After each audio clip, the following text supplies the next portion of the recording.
Good morning, everybody. How we doing? It's Thursday. Same channel, same time, same bad stream. How are we all doing? We're back at Nuuk in Greenland. We are continuing our European capitals tour. So, where are we? Not that. We want New Sky. Here we go, here we go, here we go, here we go. So, My Airlines, AirNOTT. Come down to the trophies, Euro capitals. This is what we're doing.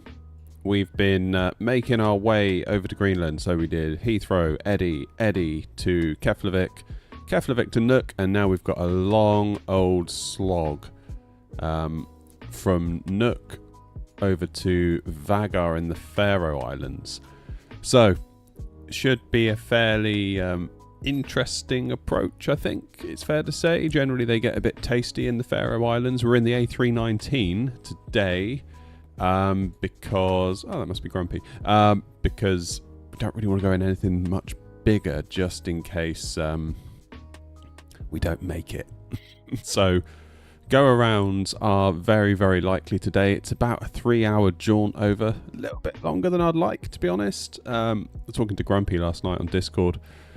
I was sort of saying to him that these long cruises are not my favourite. I always live in fear that chat's going to go dead, and I'm just going to be sat here like really awkwardly for 3 hours. So that's like a little background fear that I have, but that's fine. It's not about me. Tragically, the coffee machine made a coffee, and it kind of made all these weird noises, almost like it was getting clogged up. And the coffee isn't good this morning, so just letting you know where I'm at. So who have we got in? We've got Pacific, we've got Gamer Next, Tony's in, Mike's in, Jack's in, Philip's in, Mike is in, and Pacific's in again. Hour and a half max for me. Yeah, I understand. Yeah, I think like an hour. Like I love little flights like Gatwick to Eddy, Eddy to Bergen, Bergen to Hamburg, Hamburg down to Leipzig. Like, just keep it short and sweet, Do you know what I mean? Linus is in, Adam's in on Twitch, and Dylan's also in on Twitch. Nice. Twitch is lighting up. Happy days. Also, I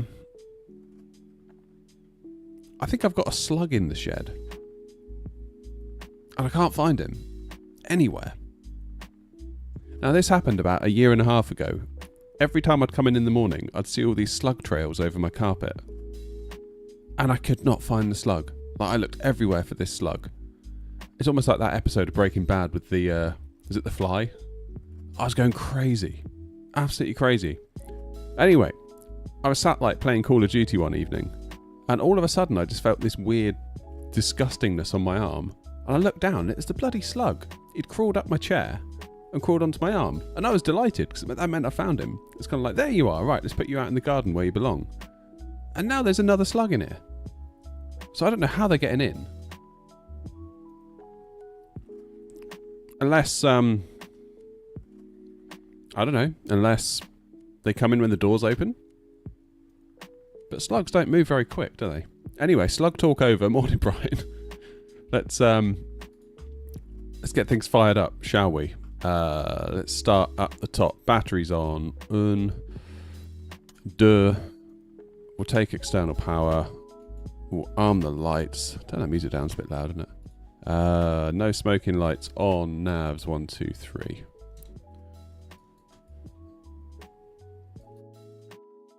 One thing I like about cheers, Brian. Is that 4 months, Brian? It's really weird. Like, who was it? Thomas the other day resubbed, and it was like 11 months.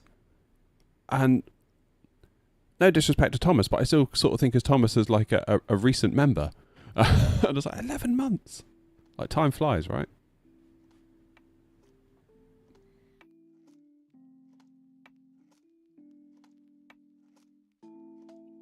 I appreciate all the support, really I do.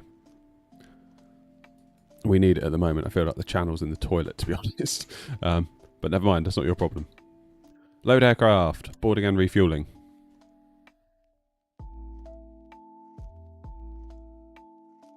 What's going on, Tony? Back and forth for Phoenix support. EFB says unable to connect. Oh dear. Have you tried a total reinstall, I guess? Oh, you're in the sim, Philip. Nice. Kaitak. You got the projectors sorted then?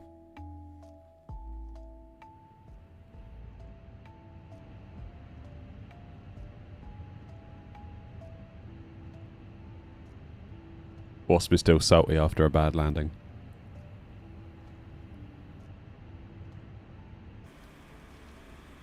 Here they come, look. Who's that over there then? In corner.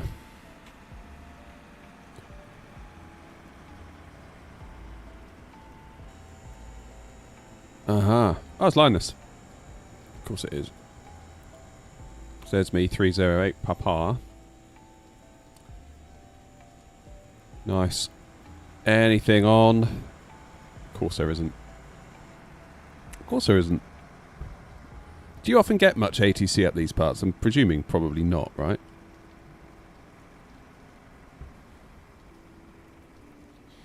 I've had nav failures with the Phoenix when failures are turned off. Not nav failures, Mike, but I have had... What was it? We were coming into... Where was it? Was it Ibiza? And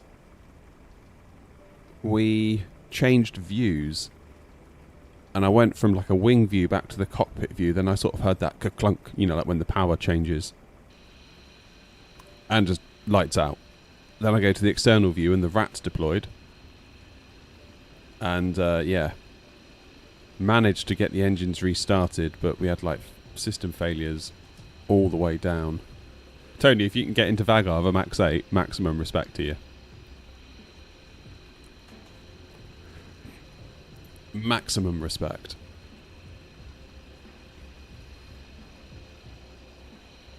Oh my.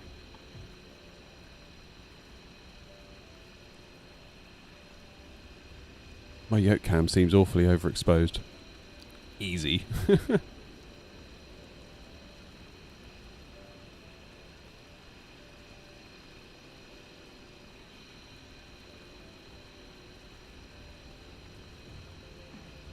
$750. You can add a 757 in Vagar. Alright, when the Bluebird gets here, we'll do that.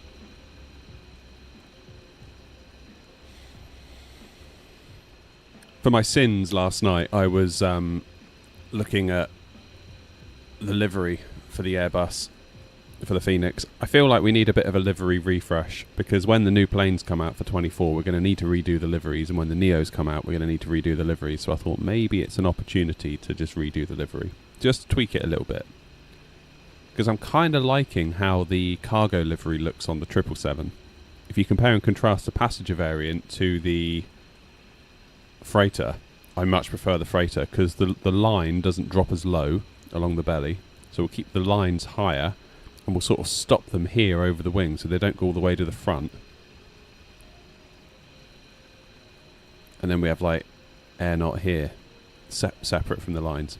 I don't know. I'll put some designs in the Discord. I'll let you all vote on it, and then Grumpy will make it all for us. Thanks, Grumpy. I'm not doing it.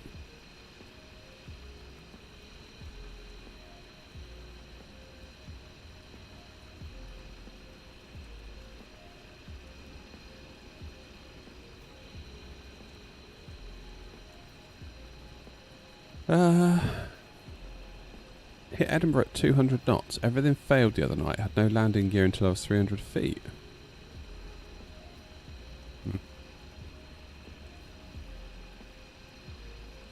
Don't know. Right, what's going on here? Are we fueling? Nice.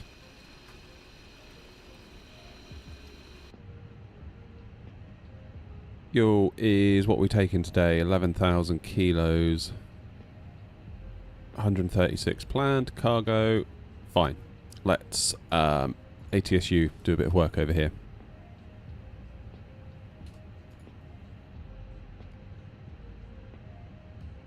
Init data request.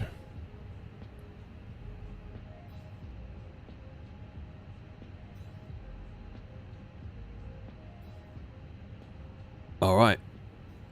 Departing. Arriving. I need to remember my flight number, because we're not AirNOTT 232, we're AirNOTT 308 Papa. I'm going to forget that instantly. Instantly. Okay, what's the plan then? So we take off runway 04, head north. We should get some cracking views actually, shouldn't we? Look at this. That's what I like to see. Some land peppered with lakes. You know you're going to get some good views. Over Greenland. Over to Iceland. Almost directly over Keflavik. Not quite, but near enough. Keep cracking on, and then... and then the fun stuff starts. Into Vagar. Runway 12 is planned. Look here, it says 0 arrivals available, so no stars. We can do an RNAV Victor.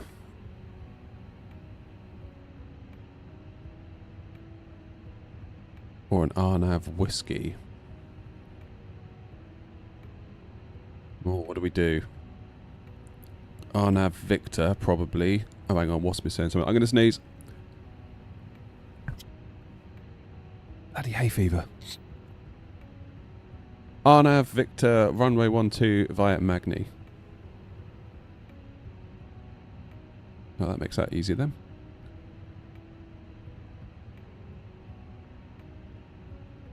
So, presumably, Wasp, you're not going to go to the Mike Yankee waypoint and then on to VGC 91. We'll probably just go direct Magni. Morning, Tim. Nice to see you. Look, I haven't seen you in a while, Tim. You alright?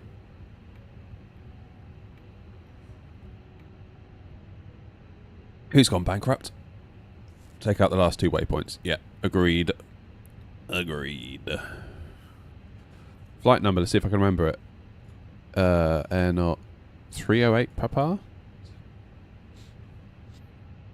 It is. Oh man, I'm feeling hay fevery. Cost index 53. Cruising 370. No mucking around today in the Phoenix.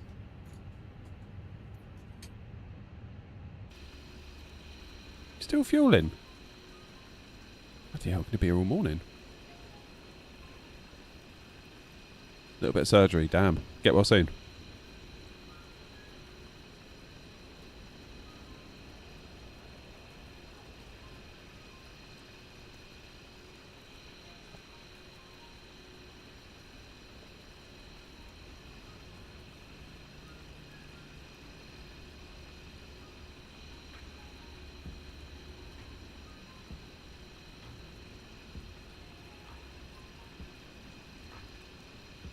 The route that you're using is built wrong because people keep filing terminal waypoints in their routes, and I didn't get a chance to submit a compliant route in time. Oh.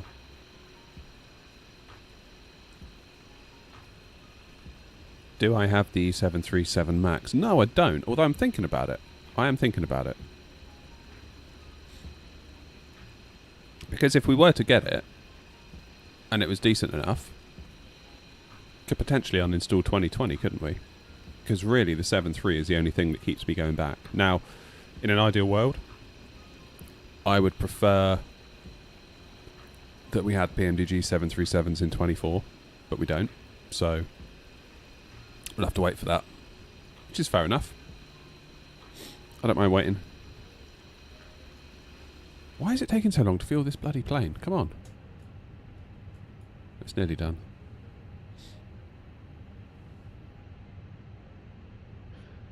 Yes, I'm an airline tycoon. Right, wind request. I feel like there could be a fart joke in there somewhere, but I haven't quite nailed it yet, you know? I'll let you know when I figure it out. We need Off-World, he'd figure it out. Hi, Judge! Insert uplink, there we go. Right, so we're out of here on 04. We can do this for now, can't we? 04. On the Dodfo to Alpha. Then into EKVG. Arnav. Or is it Arnav Victor? 1, 2. Via Magni. Again, possibly subject to change.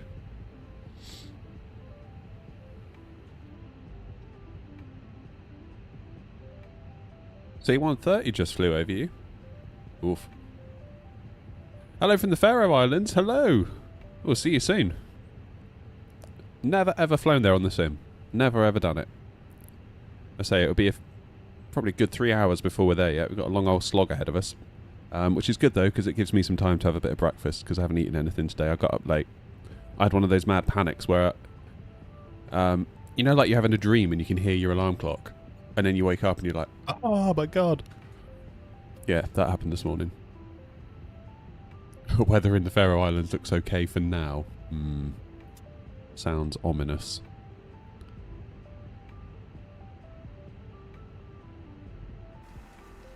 There we go. Fuel's done. Oh, I feel so hay fevery and congested. I started rubbing my eyes last night. I was just sat on the sofa and I rubbed my eyes and I was like, oh, this is so satisfying. And then I was like, don't do it. Stop, stop, stop. And I regretted it ever since.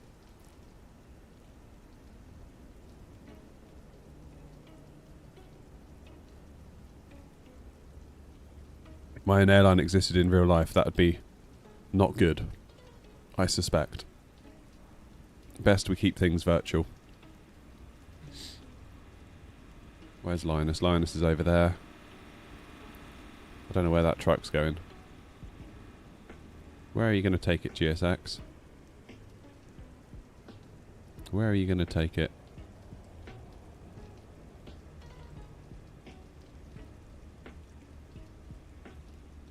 Off it goes. Jolly good. Brim, how's it going? I've done it again. Booked a new Sky flight, started the flight, departed, then realised I hadn't started the new Sky app. Once you departed, you can't start. Yep, that's right. Sucks, doesn't it? I've never done that, Brim, honest. The worst one is on a turnaround. It doesn't, you know, quite often, obviously, if you've got the app open, it will come up with like a little ding-dong and it will like prompt you to start it. On a turnaround, it won't. And that's really annoying. Especially if you're doing a thing today where you're trying to do like, you know, awards. Like we're actually flying to hopefully complete an award today. I did have a button on my Stream Deck where basically I press it and it loads every single app that I need to get started. The Sim, New Sky, Spad.next, Sim Toolkit Pro, Flight Recorder, vPilot, and then I've got a window repositioning app, so it will, you know, put all the different windows on all my right monitors in all the right positions, all the right sizes, and it stopped working, and I need to figure out why, because I really enjoyed that.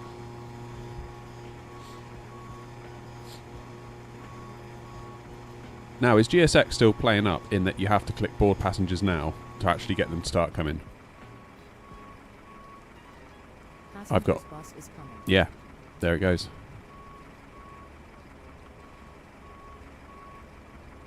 Here it comes. Everyone ready for some insane realism? Actually, it's not doing too bad at the moment. Normally it whizzes across the apron.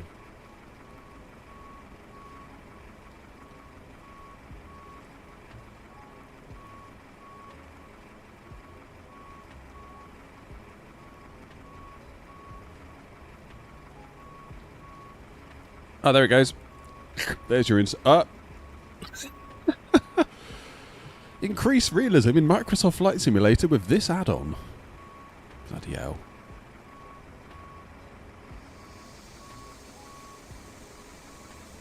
That's a video title right there.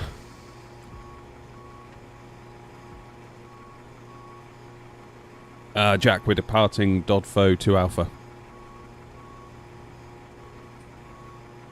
Hey man, I've got a question. In the PMDG 737, when I start the right engine, it doesn't ignite. Do you have a solution for it? My hardware is the Thrustmaster Airbus. Have you got your packs off? And do you have the engine into ground on the top panel?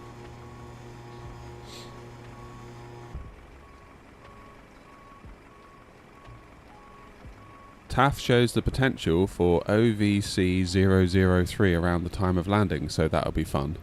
Oof. Maybe you've got a conflict then, Kerem, in your control bindings, maybe? What I do is I use spad.next. Let me show you. Now, it's a payware app, I'll grant you, but there is a trial, I believe. So I've unbound all of the controls for my throttles in the sim. So in the sim, nothing is mapped. And then I've handed it off to spad.next. Here it is. And you've got like the left add-on, the right add-on, engine 1 and 2. And then you can download, there's a little button here, online snippets. And you can download online snippets that other people have developed. So it's kind of like community driven. And then it basically ensures that all your stuff works because someone else has made sure it works. And if you fly different planes, like I do, you see I've got a profile here for the Phoenix, and you see the little red planes next to the Phoenix. That means we're running the Phoenix profile. It will auto-detect the plane you're in and auto-switch. If I was to jump into a 737, it would auto-detect and switch to my 737 profile. It's just a very nice way to, you know, not have to stress about your controls too much. And it can also do like logic as well. So spad.next can look at whether you're on the ground or not. For example, if I was to turn my engines off on the ground, chances are I actually want to turn my engine off because I'm on the ground. If I do it mid-air in cruise, chances are that was a mistake.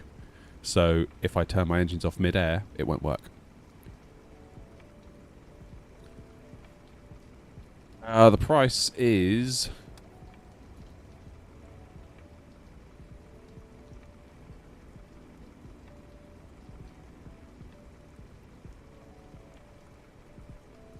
Passengers bus is coming.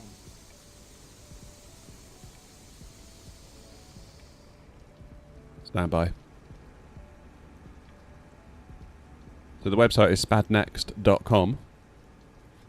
Here it is. How much is it? What did I buy? I think I just bought this one. I bought the €25 one.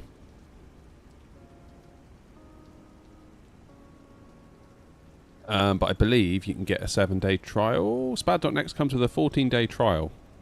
After the 14 days, a valid license key is required. No refunds will be granted if you don't make use of the 14-day trial and recognise Spad.next is not working for you. London Gatwick de-icer, thank you for the follow, buddy. Had to double check that as I read that. Is that LGW? That is London Gatwick, isn't it? Right, come on, you lot. We need to go. 5 minutes till departure, according to New Sky, and we've got, oh, in fairness, almost everyone's ready.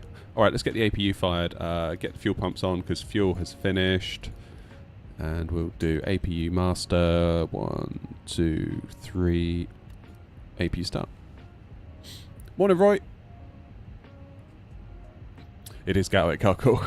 We're doing good, slightly apprehensive about the landing today, when we get to the Faroe Islands. Never been there, so we'll see.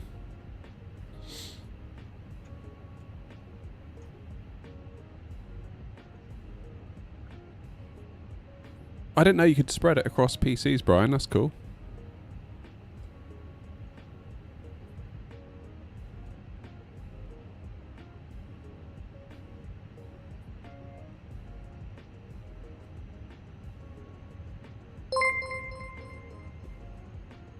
Kristen, thank you for the follow on Twitch. Appreciate you all. Am I doing the waterfall approach? Oh my goodness. PSX747 Atlas, thank you for the follow on Twitch. What's happening to Twitch? Twitch is going crazy. Good morning. The waterfall approach. We're doing runway... I can show you, it's probably the easiest way. So we're coming in over Iceland. We're doing the runway 12 RNAV Victor.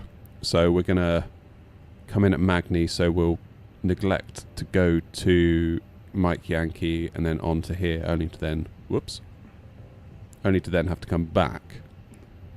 So then we'll come in around here. That's a very last minute turn, isn't it? Damn. Go around and be likely, I would say. But it's alright, we'll have plenty of time. I know it's a long flight, but we'll have plenty of time to actually do any go-arounds if we need to. We'll send all this load information to the MCDU. Do our departure. 04, it is not dry, it's wet. Sync the load sheet. Sync the weather. Calculate, so it wants us on a flaps 2. Up 0.8 trim, 113, 126, 130. Brilliant, thank you bus for driving through me. Insane realism. Send to MCDU. So, that's interesting. It says we're going to have 4.4 tons on board. That should be alright though. Right, init page B is in. And performance data is in. Alright. Flight plan is in.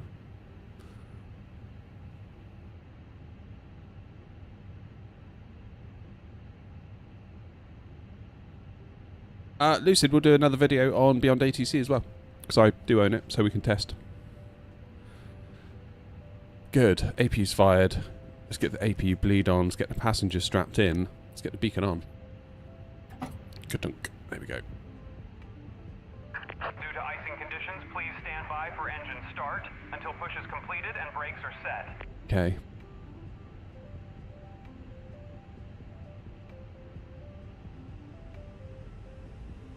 Okay, initial climb clearance, we don't have anything because it says it's by done through ATC here. Hello, Captain. We are ready for pushback. Yeah, Aaron, I was looking at it before we went live the other day, and it's like,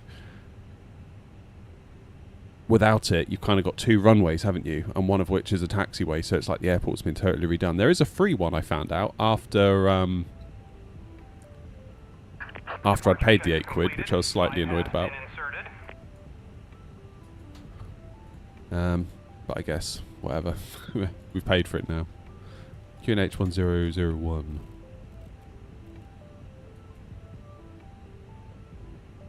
Brian, I was just talking about, I didn't know you could run SPAD on 2 computers. Locking gear.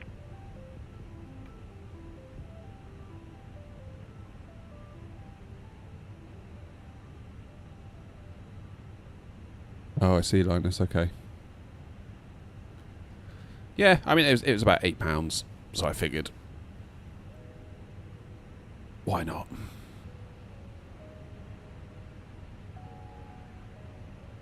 So,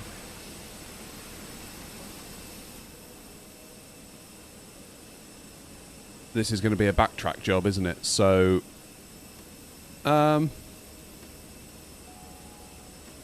suppose we could just turn ourselves out of here, couldn't we? That's kind of the point, is it not?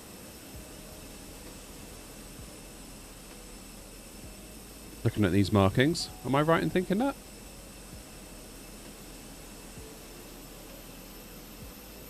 New pilot application on New Sky.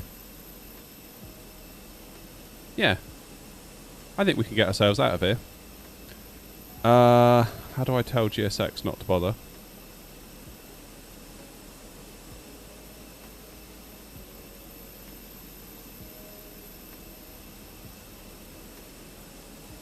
I want to interrupt pushback. Due to icing conditions, please stand by for engine start until push is completed and brakes are set.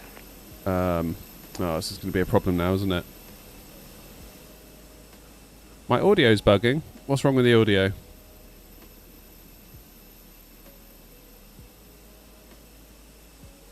That'll do. Thank you. Oh, for God's sake. What's the plane done now? Stall, stall.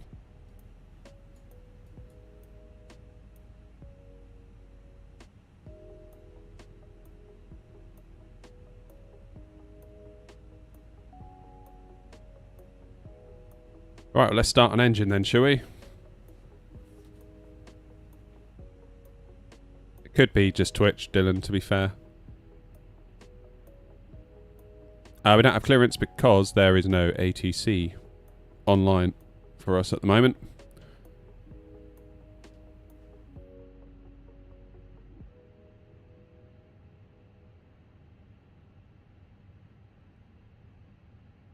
No traffic, AirNOTT 8308 Papa. Engine start at 0, stand 2 for a self turn out of 02. Well, that was terrible.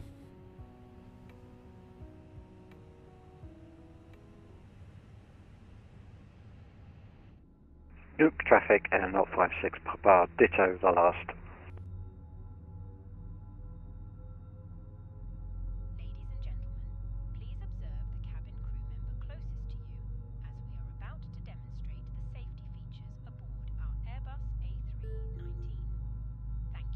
Aha! New sky, thank you.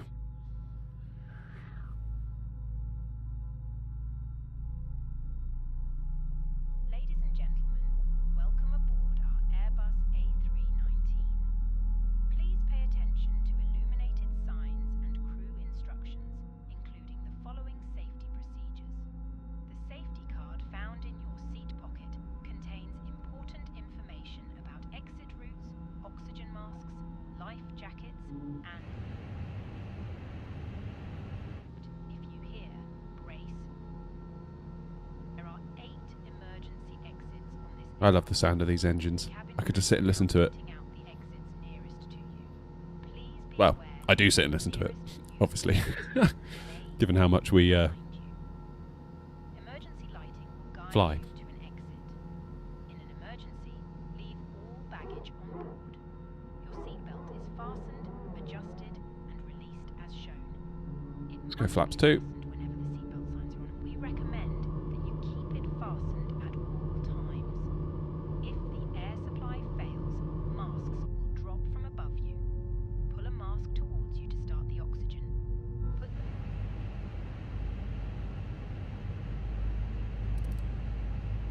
Okay, auto brake set to max. Arm the brakes.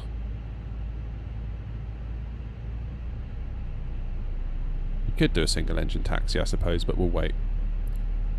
We're not EasyJet after all. How's it going, William? They are IAEs, Aaron.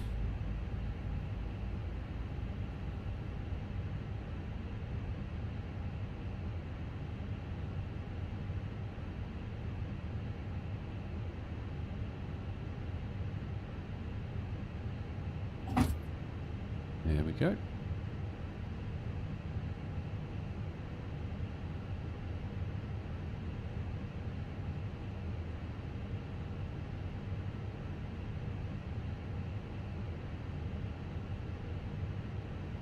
Nuke traffic crew 1641 at stand 6 taxiing via the apron to holding Sun Alpha, runway 04, nuke traffic.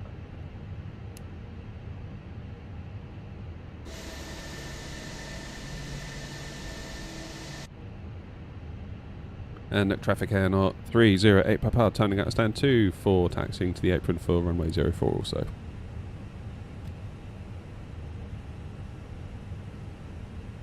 Didn't know Faroe Islands Airlines flew from Nook, they do today.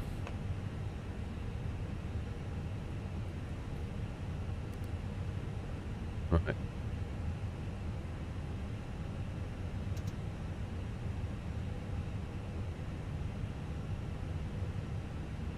Why are we not moving?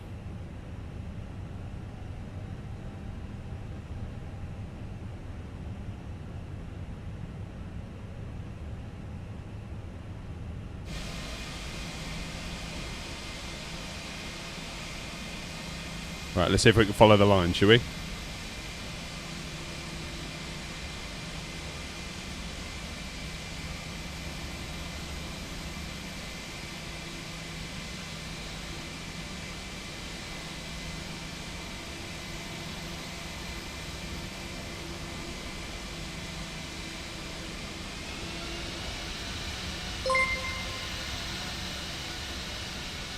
Cheers, Crafton.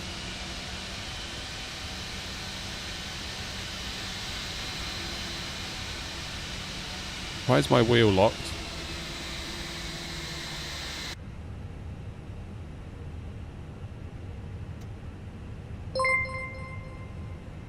Cheers, Benny.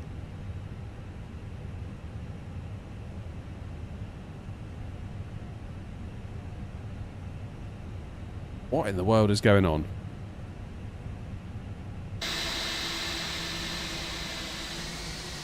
Look.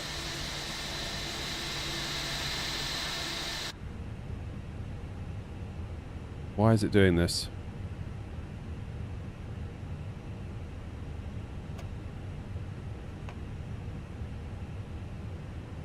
What's going on?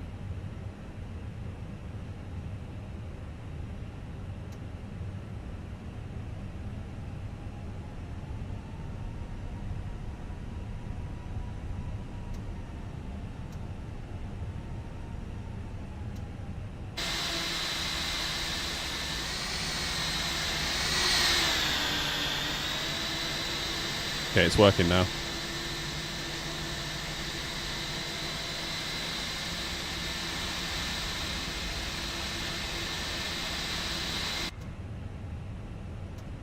What is going on? Feels like there's a bit of a problem here. Morning, Stu.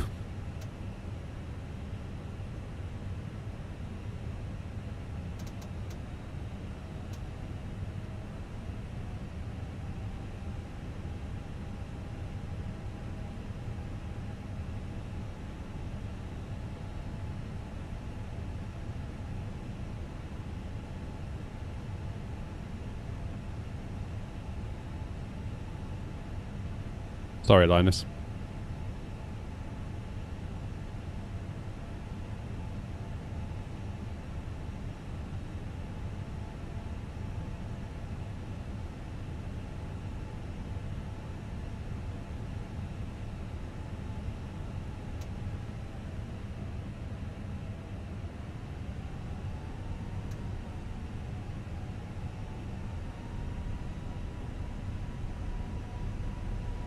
Thanks for waiting, Linus. Sorry.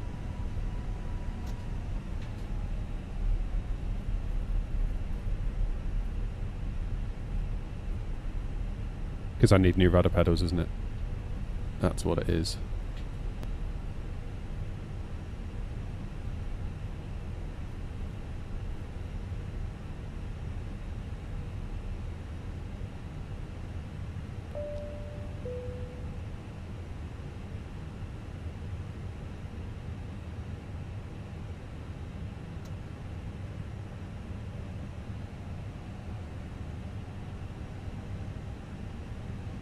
Do takeoff config. Normal predictive wind shear is off. We'll do that right before we line up.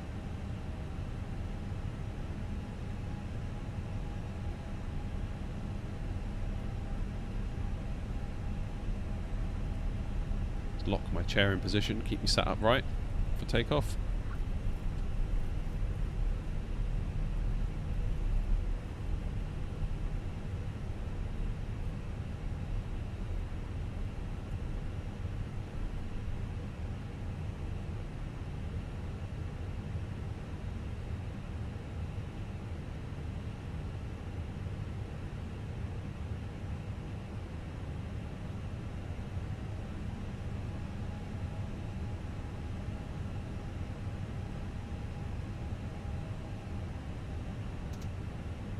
How do my rudders do the nose wheel steering? Well, they kind of do. I mean, obviously in the real plane they wouldn't, but you can set it up in control, so they do. I mean, by default they do.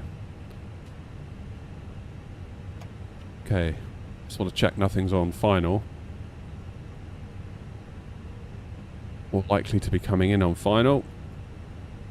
Nope, it would seem not.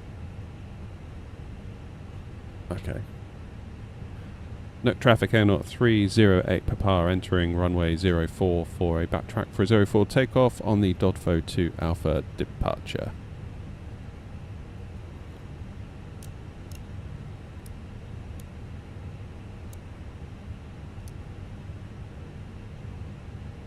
Jolly good. Start the clock. Predictive wind shear. Let's get out there. And my toe brakes glitched. I think they were Well, I don't know. It's like the wheel just sort of went all the way round, and then I think it was less my brakes, and I think it was more perhaps my rudder got a bit confused. I need to get some TPRs. That's what I need to do. I've had enough. I'm not taking it no more. Yeah, that's what made me think that AIEs do taxi on idle, don't they? But it is wet and cold.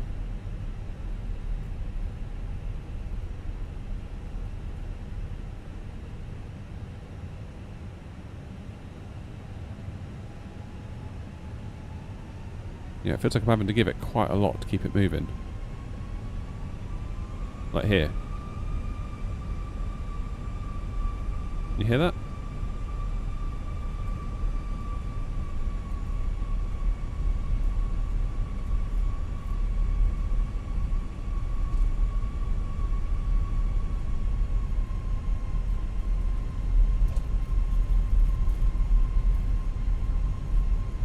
It is weird. Well, at least we'll stop nice and quickly into the Faroe Islands.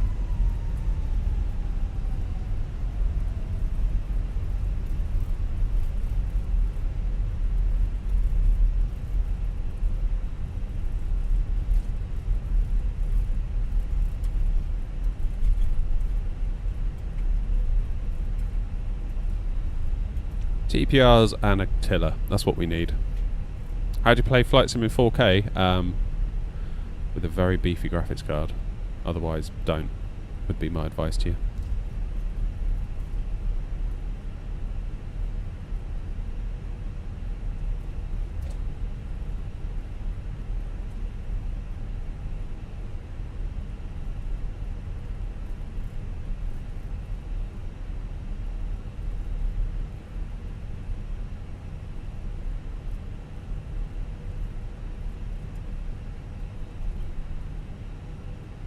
Net traffic AirNOTT 308 Papa taking off runway 04 Dodfo 2 Alpha departure. No traffic.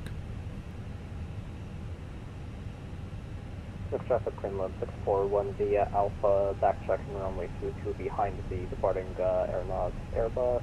We're going to be departing runway 04, no traffic.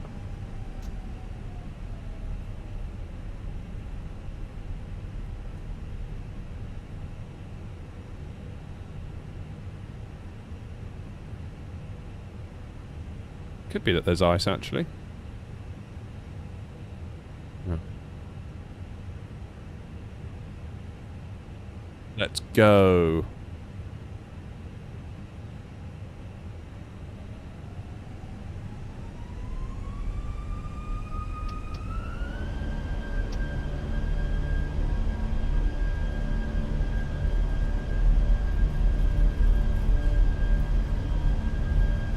Okay, SRS.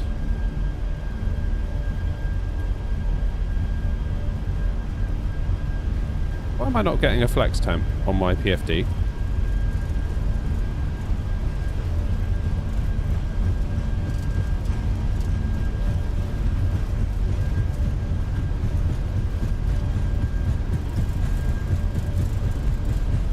V1. Rotate.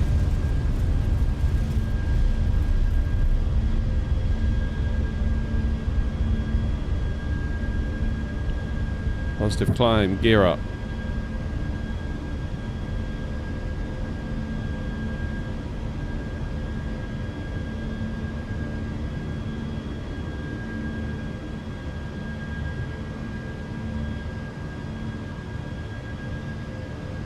Too bad we can't see very much.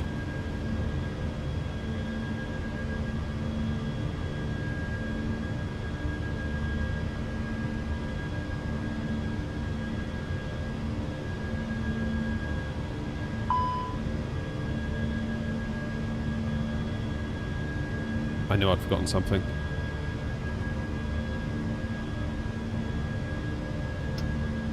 Levers climb.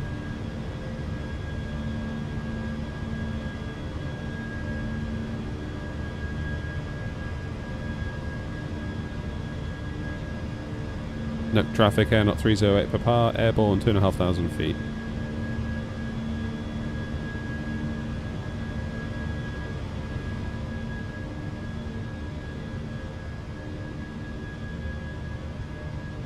Yeah, Brian, I think it might be time to get rid. To be perfectly honest. The traffic Greenland 641 taking off from runway 04, a blue open off of the departure and should myself level 2 0 in the second.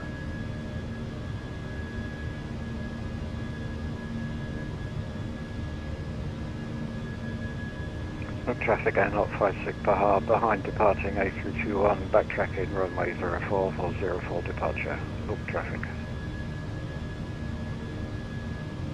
Do I fly the 777? Yeah, the freighter, mostly. Mostly the freighter.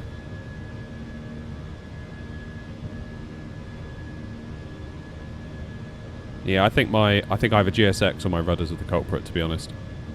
I think the fact that we restarted GSX might have upset things.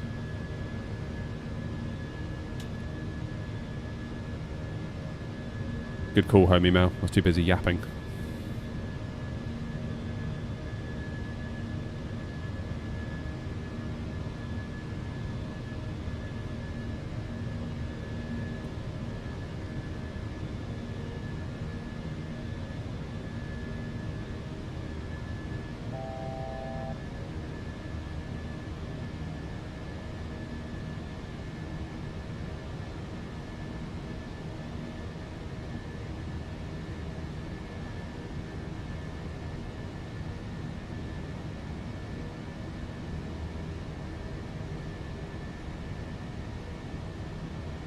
Traffic Greenland 641 airborne runway 04 back 1000 attention from and 0 equal 1 alpha left call you today. Probably not going to get the FS Labs, to be honest.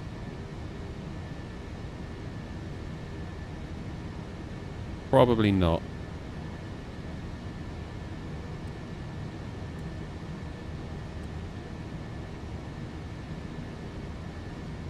Oh, I feel like we've missed out on some cracking scenery here, potentially, because of the cloud cover.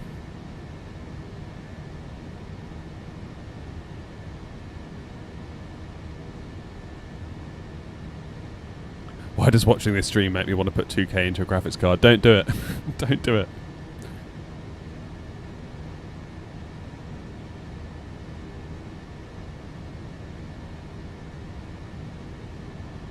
In fact, I need to sell my 4080 Super. I need to get on that.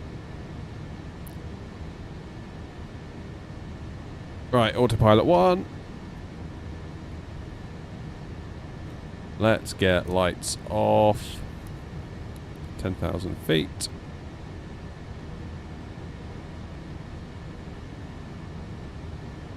Disable the spoilers. Right, see you in 3 hours, I'm off. 56 Vagar rolling runway 04. Yeah, the Nvidia stuff's so dear at the moment, isn't it? Really, really dear. Lanky, thanks you for 7 months. Damn. 7 months on Twitch. Cheers, Lanky.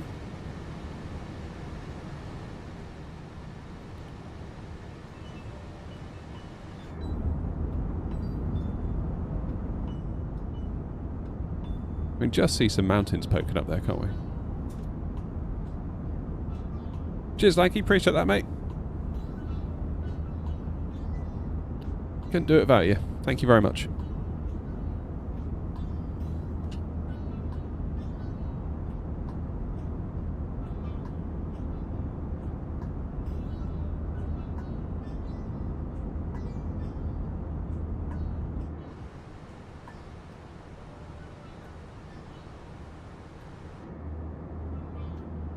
Oh, it's a shame we're going to miss out so much of Greenland. What can you do, though? 7 months since affiliate, yeah. It's weird, Twitch is doing alright. All things considered. Like, if you consider I've got 25k on YouTube and 1k on Twitch, proportionally, Twitch is doing way better. Brian, this morning I started on Sim Update 3, and then I loaded in and it crashed.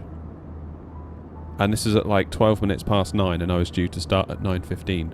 So I then quickly panicked, rolled back to Sim Update 2, And here we are.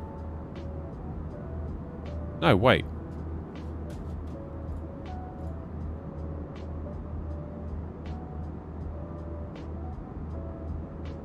Yeah, that's right. I thought it was the other way around. It is. I'm on sim update 2 at the moment.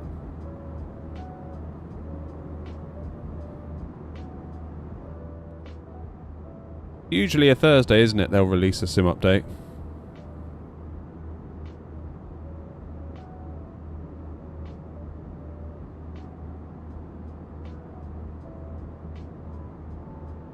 Yeah, I don't know. I don't know. All I know is I tried sim update 3 this morning and it crashed. It's been alright otherwise. I mean, it may come out. I don't know, like today. It's normally a Thursday, isn't it, if they're going to do it? And maybe they do it on FS weekend? Or not FS weekend, FS Expo weekend.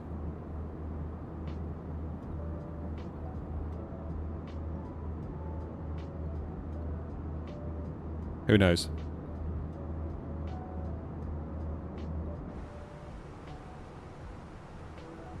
Right, I think we can let him out. Oh, look at that for a view.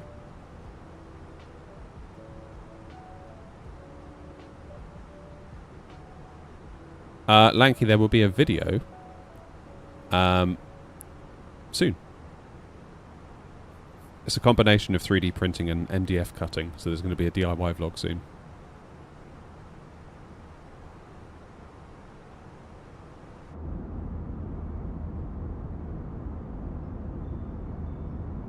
July the 8th is the date for Sim Update 3. Oh. How do you know that? Do I use SPAD for everything, including axes, etc.? No, I mostly use it just for the throttles and for my radio panels over there. Trouble is with those radio panels, aside from the fact they look like they're from the mid-90s, is that they've only got 5 digits. And of course, if you were to look down here, we have 6 digits in the radio frequency 122.800, which is fine if it ends in a 0, but what if it's 124.850? Or 855, for example. So SPAD will move everything along 1 digit.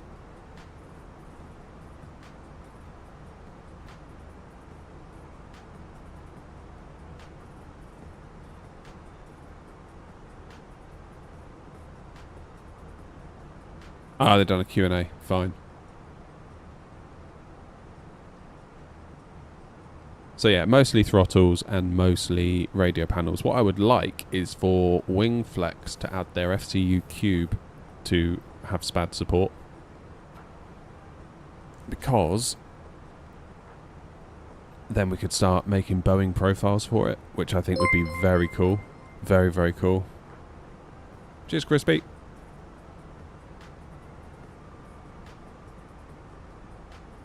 Because you could have a great experience with the Boeing on this. Like, for example, LNAV, you would push the heading bug, and then for heading select, you would pull it. Push for VNAV on the altitude, pull for altitude intervene. It would all map across quite nicely. Fairly sure of it. What are my thoughts on buying the FS Labs A321neo? I probably won't be buying it. It's just too much money for something that is so similar to what I already own. Not to mention we're getting a Neo from Phoenix really soon as well. And that's before you start looking at the whole history saga thing. I don't know. I probably won't. I feel like Phoenix offers us such incredible products at such incredible value, and I kind of feel like they deserve a bit of loyalty on that front, really.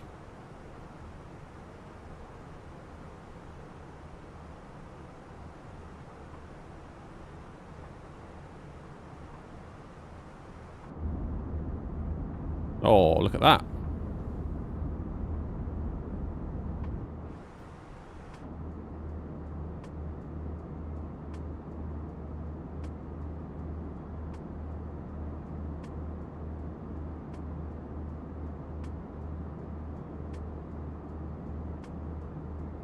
My ETA for Magni is...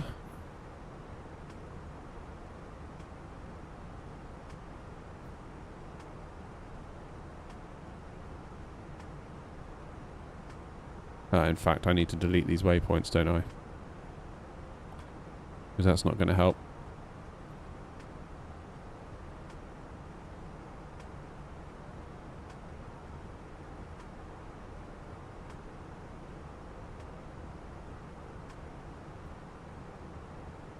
So, going direct to Magni. 11:53.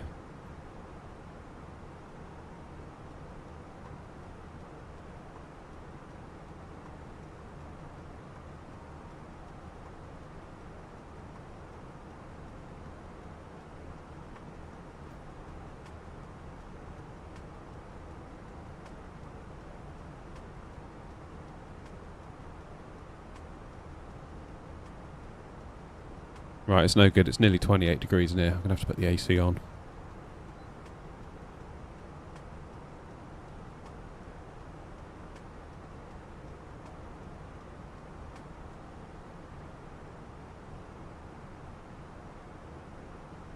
Can't do it. I always try and hold off with the AC as much as possible. But there comes a point where you just need it.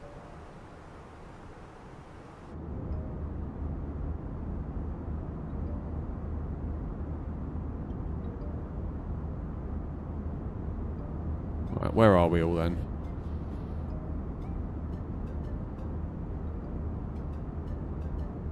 Linus, have you taken a shortcut?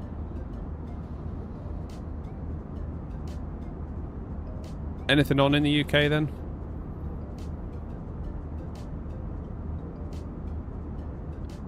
Manny's on. That's not so bad. Manny's on. Heathrow Towers. God, Heathrow looks busy. Look at that. First thing in the morning. Kays, thanks for follow, buddy.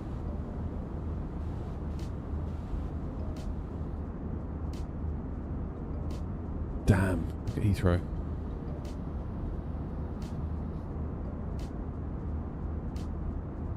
Harris Orley. Luxembourg. Brussels. Hamburg's on. No Bergen yet. We might have time to get to Bergen yet. How long is it from Faroe to Bergen? Or Faroe Islands. Faroe Islands, however you say it.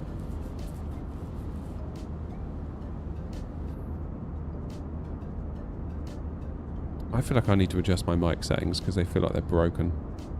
If my mic goes weird, don't panic, alright?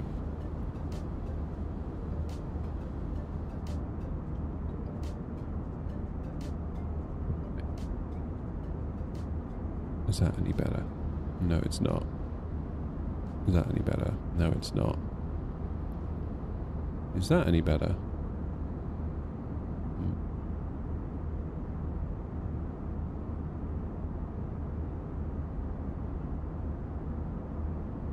I'm trying to set up a noise gate on my mic because all I can hear is static.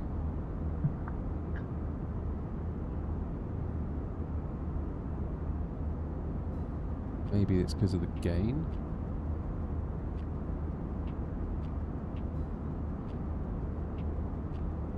How's that? Is that any better? Is that any better? Can you hear me? Can you hear me? Can you hear me?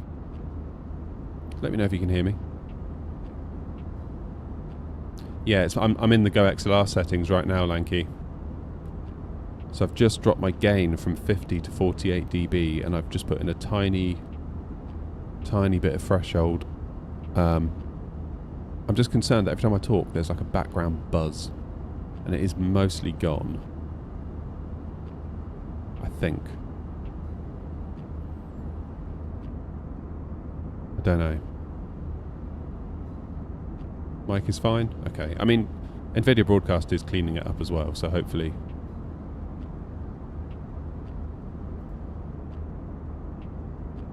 Hopefully that'll do something. No, Benny, no background in aviation. Nothing.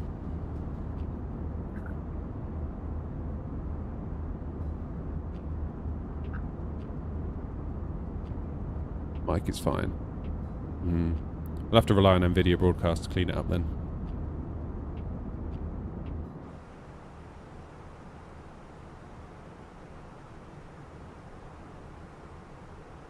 Let's not activate approach phase. That would be very bad.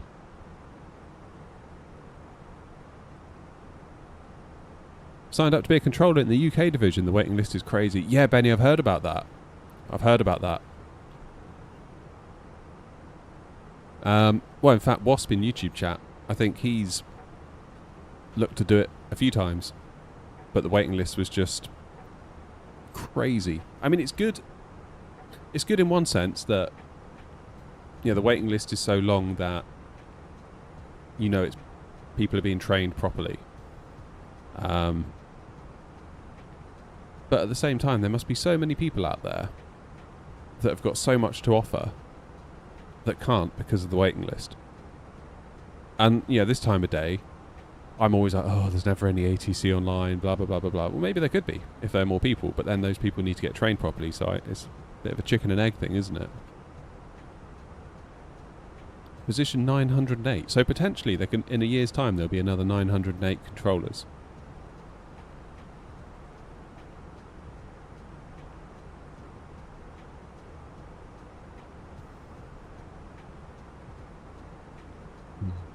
Lanky, what's your gate?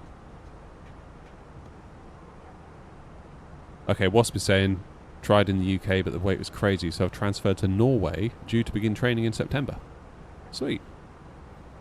Oh, Grumpy, we can come and visit you when you're controlling.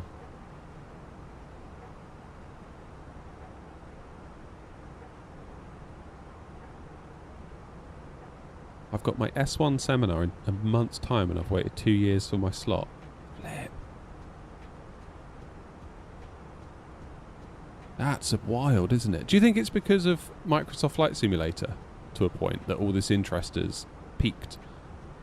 And now VATSIM is just like, we can't cope until all those people file through and become controllers and then become training controllers and then they can control the next one.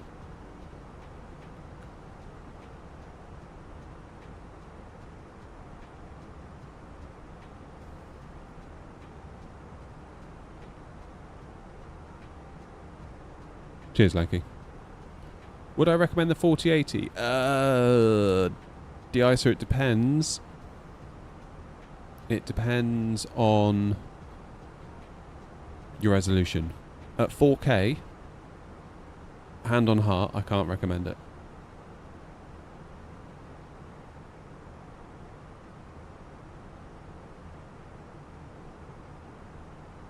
Yeah, Brim, I know what you mean. I think that's healthy in a way, though, the fact that even, like, I don't know how many hours in I am now, probably 100, 200, 300 maybe. I still feel like, oh no, I can't go to that airport because it's too big and scary and I might mess up. I still feel that way about certain airports. So, at the same time, though, I think that's healthy because I kind of feel like it keeps you on your game. Falky says, by the way, I want to thank you for your videos. Thanks, man. Also really like your technical stuff about sim settings and comparison videos about different settings. There are many snake oil videos out there and tips around. Yeah, that's kind of why I make them, really. The thing is, I've got a background in IT, so I feel like I can actually... I feel like if I log on to, like, the Facebook flight sim group, just constantly, all day long, people are going on about performance and stuff, and I feel like I can actually help. The flip side of that is that if I try and upload a video that isn't about that, it does really poorly.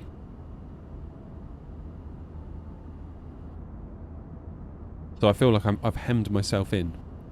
Like, if you look at my last two videos, the Say Intentions one and the flight to Edinburgh, those are like kind of full flight videos that have been edited down. And I stand by the fact they're good videos, but they're just not getting watched. And YouTube tells me in the back end, it goes, your normal subscribers aren't watching this as often, or less of your subscribers are choosing to click through to this. Therefore, it's getting fewer views on YouTube because they're not going to recommend it to others based on the fact that my own subscribers haven't really watched much of it or bothered to click through. And I started thinking about it and I was like, well, maybe that's because they didn't subscribe to me for that. you know. Maybe they subscribe to me for the news, the analysis, the comparisons, the this, the that, the other. And if I put out a full flight video, they're like, nah, I don't want to watch that. So my plan is to keep trying, because I don't want to become one of these YouTubers that just makes videos about flight sim all day long and then doesn't actually do any flight simming. There's a serious risk that would happen, and I felt it during the 2024 launch, because all I did was just like make video after video after video after video. And then there came a point where I was like, I haven't flown in like a month. And then when I did fly, I was terrible. So, yeah. I would like to make more full flight videos, but I'm just concerned that the amount of effort and hours they take to make, if they're going to get 1,000 views, I might as well not bother. That's the problem. That's the problem. Now, there is a way you can do it on YouTube. When you upload a video, there's a tick box that says publish to my subscribers. And that's how generally I think it works. So I'll upload a video, publish it to my subscribers. My sort of most active, most keen subscribers get offered it first. If they watch a bunch of it, it will then sort of spread out a bit wider to my next most keen subscribers. If they watch a bunch of it, it will go to the next level, and before you know it, you've sort of reached the general populace that are outside of your subscriber base. That's kind of the goal, really, is to kind of break through each layer. And that's how you get a video that ends up doing like 150k views or something, because you kind of break through your subscriber base, all layers of your subscriber base based on their interest and their frequency of watching. If they start going, yep, then YouTube's like, right, let's throw it to like a really big audience and see if they like it.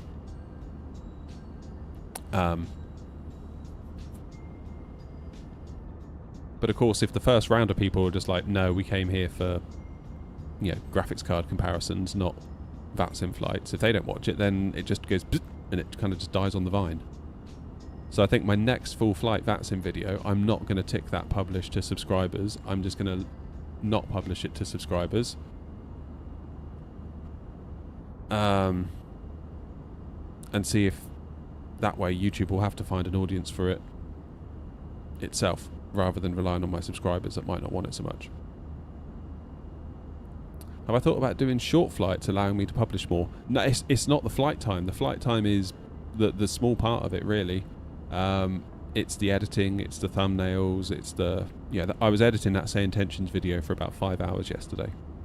And so far it's done 1,000 views, which is crap. That has absolutely fallen flat on its face. Not to be too blunt about it, but I might as well have not bothered. If it doesn't, you know, go beyond where it's gotten to. I know you guys are saying nice things about it, and I appreciate that. But in terms of a financial endeavour, no. Not worth it in the slightest.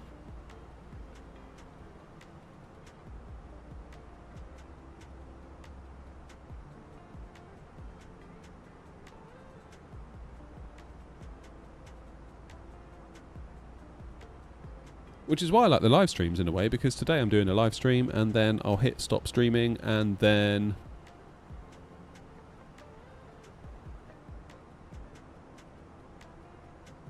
it's done.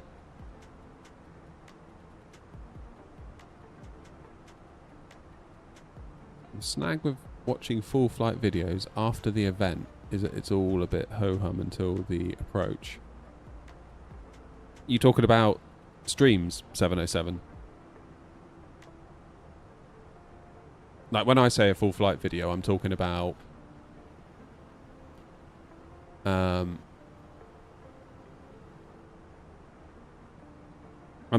do a flight not on stream, record it, edit it into a video, condense it into about 15-20 minutes. Oh yeah, editing is tough. Again, that's why I like lives, because it's one and done. You know, we're here now, we're doing it. When I stop at whatever time this afternoon, there's no more work to do. The work's been done. And I feel like they're more honest. Not that I hide things from you when I make a video, but there's nowhere to hide on a stream. If it goes wrong on stream, it goes wrong on stream. And I used to really fear that, like massively. When I first started, I was like, "Oh God, what if what if I can't program the MCDU properly? What if this? What if that?" Whereas now I just couldn't care less. Couldn't care less.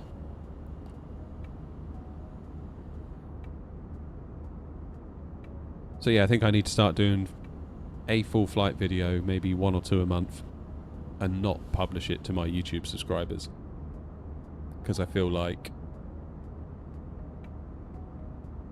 if people didn't sub to me for that, those videos are constantly going to die. Unless I'm just super persistent and wait it out for like 2 years of just doing one every week. Try and wean people off of them a little bit.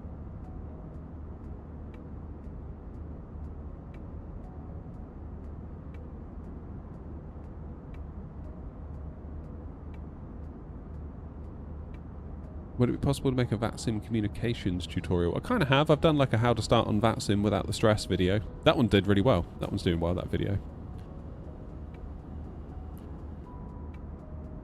Problem is that you can run out of topics to like make a video on. There's only so many steps, only so much stuff you can do a video on that's like topic based. If a graphics card comes out, you can test it. Or if I get a new graphics card, I can test it, and then the video's done. If a new bit of kit comes out, we can test it, and the video's done.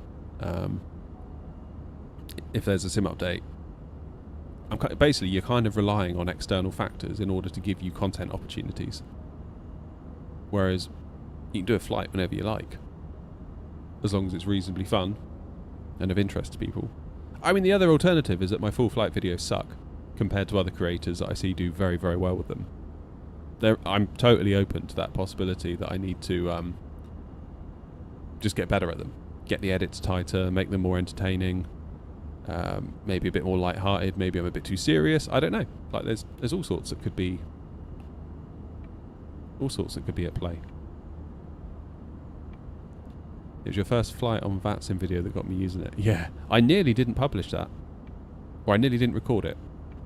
I had it in my head that I was just going to sit in the shed on my own, offline, and just get the first flight done, get the nerves out of the way. I don't want anyone to see it.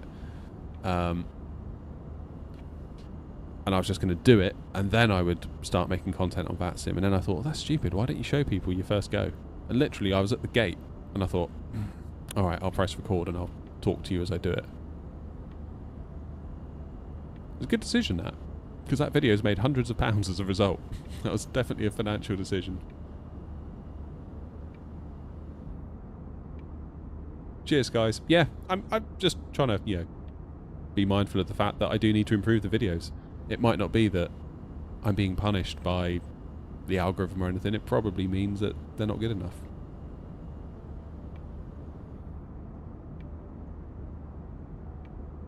Could be that. Every time I've sort of, been sort of shaking my fist at the algorithm, in about 6 months' time I look back and I was like, oh yeah, dude, your content sucked. That's why. The videos weren't good enough.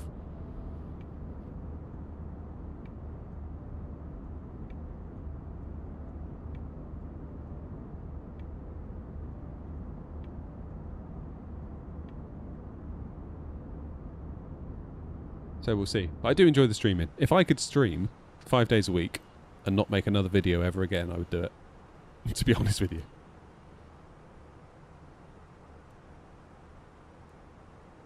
That's how much I enjoy the streaming.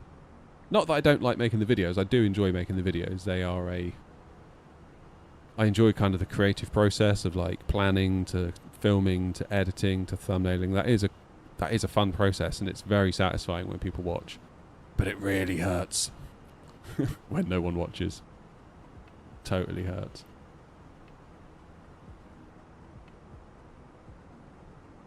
Yeah, Brim, I couldn't do that.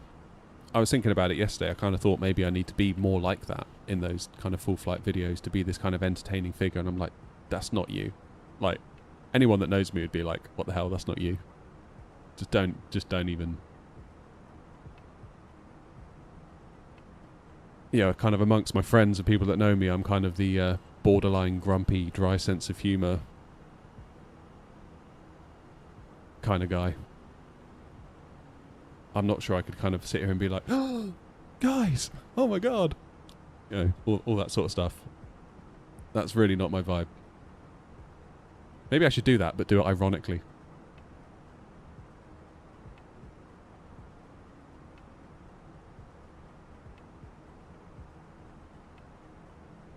Wasper's gone for coffee. How's it going, Connor? That'd be naff. Then it's settled, 707. That's the future channel direction.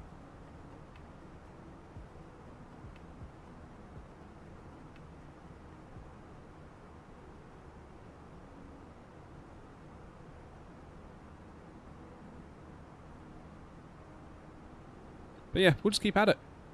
I think consistency is one of the biggest things. That's definitely one of the biggest things. Just keep showing up. You win some, you lose some.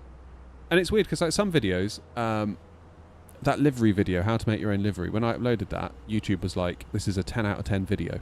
And that's not a good thing on YouTube. 10 out of 10 means out of your last 10 videos, this is the worst. You need a 1 out of 10. Really, that's what you want to see.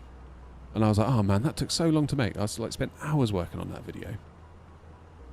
And I was like, oh well, screw it, whatever, on to the next one.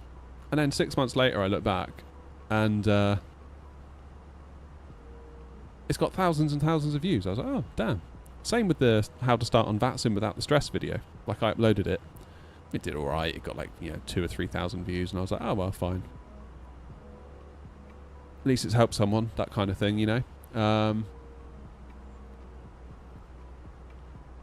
But then you take your eye off the ball and you keep focusing on the next video and the next video and you forget that the ones you left behind are actually still kind of growing. So you do need to keep that in mind. And it's really easy to become so entitled, and I just listened to myself then, like, oh, only 2,000, 3,000 views. I would have killed for 2,000 or 3,000 views when I first started this. Like, that was like dizzying heights, 2,000 or 3,000, because I was struggling to get above 50. So you've got to watch yourself, is what I'm trying to say. Off to Vagar. Yes, we are. Morning, David, from Johannesburg. I was going to say you're up early, but actually you're on a similar time zone to the UK, aren't you? Because actually, like, vertically, it's not that far off, is it? I don't know. Anyway, sorry for turning this into a mini therapy session for me in the YouTube channel. There are times where you just feel like you're constantly running up a hill. And I've been feeling that way since January, February time, to be honest with you. Less so in the last couple of months, but the last week or so I've been feeling it again. No, Jan, I'm not. We're GMT +2. Yeah, so not a huge difference, is it, I suppose? Where's the flight status overlay from? That is from SimToolkit Pro.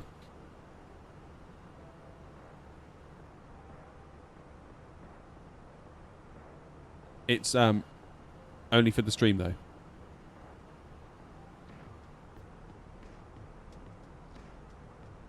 Do you think restricting your fly-along flights to VATSIM puts people off from joining in? I mean, that's up to them. I mean, they could just fly along on whatever, you know.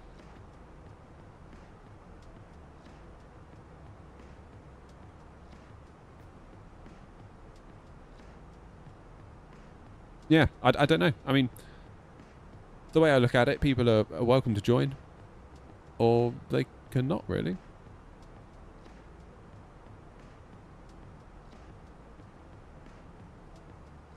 I think I mean, I wouldn't want to not use VATSIM just so people could join in on standard multiplayer. That would be, God, that'd be horrific, wouldn't it? Imagine doing that, standard multiplayer. Ugh. It'd be a free-for-all.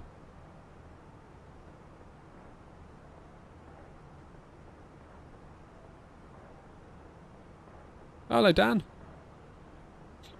Dan, we never did spec your PC for you, did we? Is this Flight Sim 24? Yeah, we're on Sim Update 2. I was on 3 this morning, but then it crashed. So I was like, and this was at like 3 minutes before I was about to go live. I was like, oh my god! So I quickly rolled back to 2, and you know, touch wood, we're all right.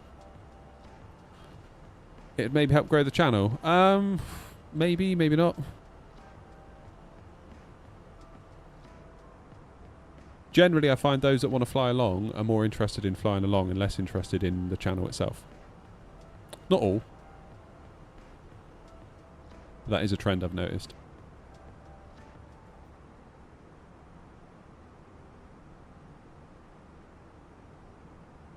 Good morning from Bozeman. Bozeman. Where's that? Is that US? Bozeman. Where have I heard that from?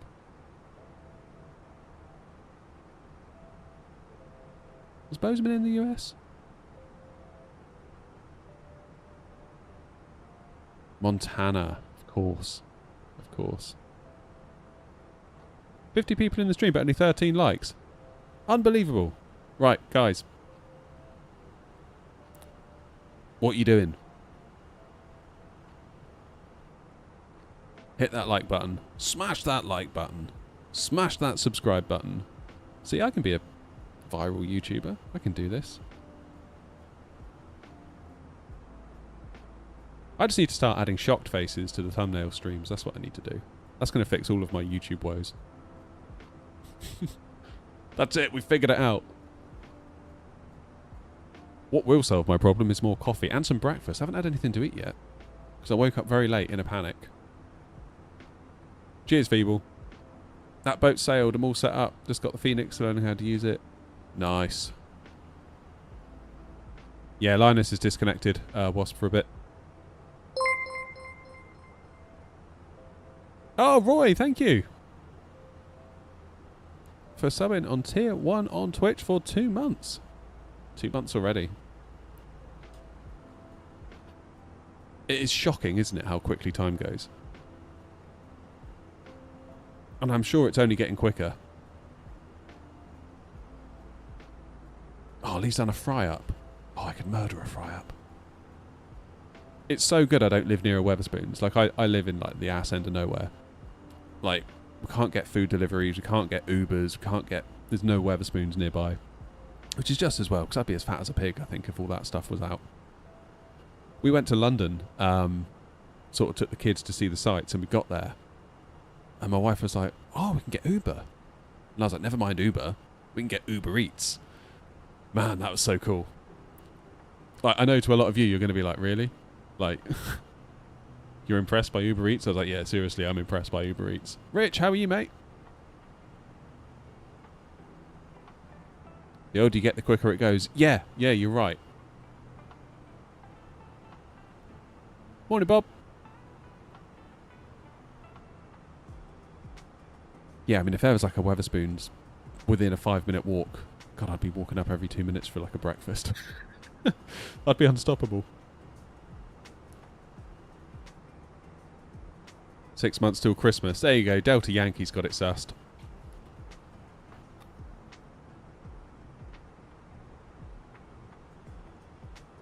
Chocolate's your weakness, Brim. See, I could totally live without chocolate. My wife couldn't. She loves chocolate, but I'd take it or leave it, really. Now, cheese savouries, Pringles, Doritos, that's my weakness for sure. My ears better not grow. I've just bought these headphones. They're already feeling a bit tight.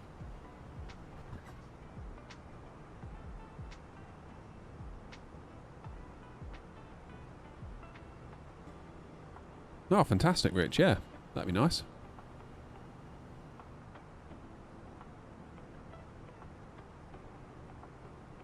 I've got to be honest.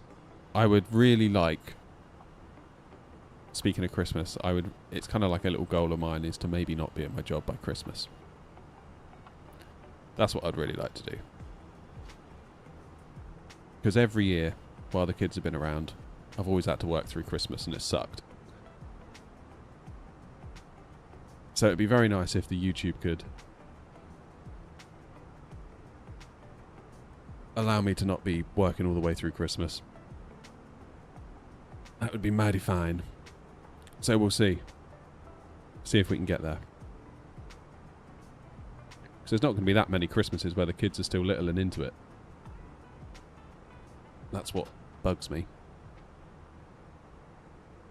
My main job, I used to be a developer. And then I kind of just got bored of it, burnt out of it. And then the kids came along, so I took some time off from it to be around more for them, particularly while they were little. And then it came time for them to start school. And then it was like, well, could go back to development. And then we sort of had a bit of a family sit down and explained what that would look like for the kids, in that they would have to go into school at like 7 in the morning into breakfast club. So obviously I'd have to get gone to work probably 7, 8 in the morning. And then I'd pick them up at probably 5:30, 6 at night, because they'd have to stay in the after school club, because obviously I'd be at work. And that didn't go down so well. And I didn't really want that for them either. Like, I know some parents make good use of stuff like that, and yeah, no judgment. You got to do what you got to do. But I was in a position where we didn't have to do that. So the next question was, well, what do I do instead?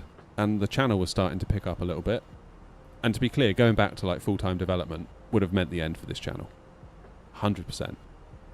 Guaranteed. I can tell you that right now. Like, I'll probably put up a video or a post being like, it's been great, guys. I'll miss it dearly. But, you know, the channel's over. Because I wouldn't have time to do both. And I know that. I can tell you that because when I was a developer, I used to write iPhone apps on the side for a bit of fun. And I would always have these incredible ambitions first thing in the morning on my way to work, being like, oh, tonight when I get home, I'm going to do all this stuff. And then I'd get home and I'd be like, I can't be bothered to look at another computer again all night because I've been on a computer all day. I would much rather go for a walk, you know, something like that. Maybe get some exercise, maybe, I don't know, do something else that isn't on a computer. And yeah, if I'd been sat developing all day, the last thing I'd want to do, I think, is probably come out here and make videos on a computer. So, kids having to go into school all day, pretty much 8 till 6 was a factor. Ending this channel was a factor. So the other option was to try and find some work in the hours in which the kids are at school. So I did that. And that meant having to suck it up and get a retail job. But we've been very fortunate in that the channel has been growing steadily, not fast. It's not, we haven't like rocketed for anything. Yeah, there hasn't been this like one day where suddenly the channel blew up and all of a sudden I'm like, you know, money's falling out the sky at me or anything like that. But gradually, I was able to scale back the hours at the day job, the new day job. So I'm now here Tuesday, Wednesday, Thursday, working on the channel. And then I'm at the job on Monday, Friday, Saturday. And then Sunday I try and keep clear for the family. Do I think I made the good choice social-wise, financially? Financially, I've got less money, but I'm so much happier, Roy. I can't tell you how miserable I was in the last year or two of being a developer. And I didn't realise until I stopped. Didn't realise until I stopped how miserable I was. Which really frightened me, because it's like, I could have quite easily have just been miserable my whole life doing that. But it turns out, like, when I was a developer, obviously you're on fairly good money. All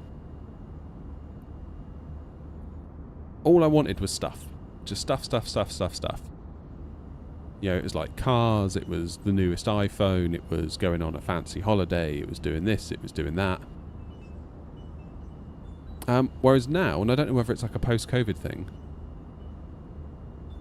but I just don't want stuff as much. I've got everything I need. And it turns out we don't really spend a lot of money now. Particularly since we had kids. Like, when it was just us, God, like, we would just spank through £200 in a day. Like, sickening, really, looking back at it. Like, we were saying, like, we were borderline out of control. Because we had 2 good incomes, no kids, no one to think about but ourselves. So we didn't. We just thought about ourselves constantly. We'd go away, hotel room, dinners, cinemas, theatres, activities. You know, it's all just like money, out. Whereas now, you know, we'll walk around a lake or something with the kids or go on a bike ride. Yeah, that sort of stuff. And as a result, yes, we've got less money coming in, but weirdly we've got more left over. Which is it's a bit like, that's weird.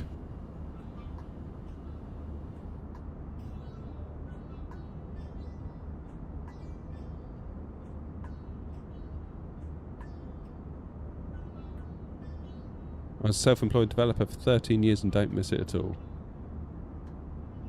Due to my borderline? Don't know. I don't know what you mean there, Roy. Due to my borderline, it is over very fast.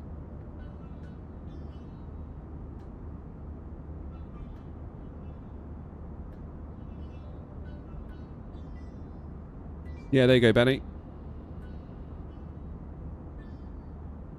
Benny used to be an ops director, out the door at 8, back at 11. Passing everyone in the night. Yeah. Yeah, so weirdly, yeah, we've got less money, but I'm way more...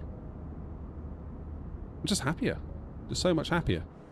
I think if I think if I were doing just the retail job, I'd be really sad. If that's all I had in my life, I'd be quite down in the dumps, just like, you know, life's rubbish, blah, blah, blah, blah, blah. But the fact I've got the YouTube channel, it's always my focus. I've always got it on my mind. Not in a bad way, though. Not in an unhealthy way. Just like something nice to think about, like, oh, how can I improve this video next time? Where can we go for the stream? Where can we this? Blah, blah, blah, blah, blah.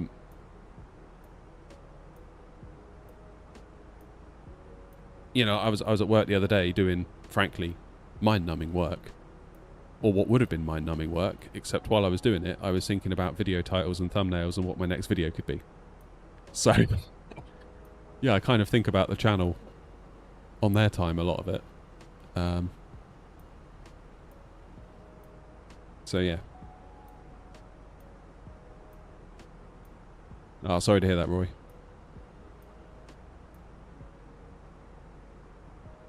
22 years as a paramedic, early retirement last year.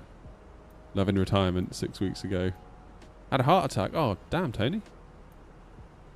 Hope you're alright.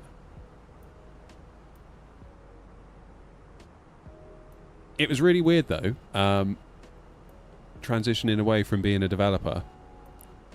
Because when there was like a period of time where it was just basically my main gig was just taking care of the kids during some of the days. And people had asked me, what do you do?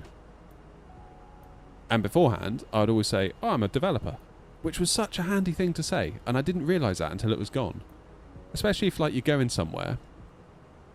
I don't know, you're going out to dinner with, like, some new people, like, you go out to dinner with friends and there's some new people there that are like, oh, so what do you do? And you say, oh, I'm a developer. And they go, oh, good. Almost like, tick. No further questions, Your Honour. Like, it's all good. Say no more. And then someone asked me, what do you do? And I was like, I don't know. Like, they're like, what did you do? I was like, I was a developer, but I'm not anymore.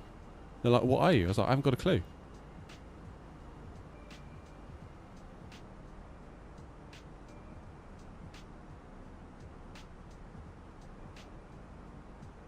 And that took a while for me to get my head around. And, like, even when I had the YouTube channel in the early days, if someone said to me, what do you do? I would not say I have a YouTube channel.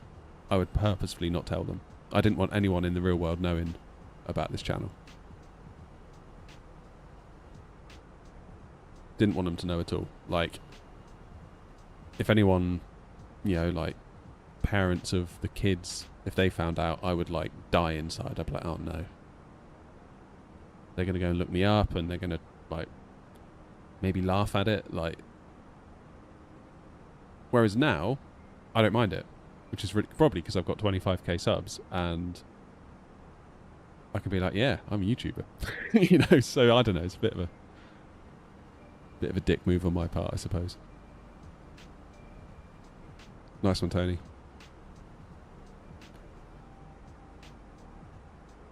So yeah, now the conversations are very different. It's like, what do you do? It's like, oh, I have a YouTube channel. And then people are like, oh, you make money with that? It's like, yeah, like not loads, but enough.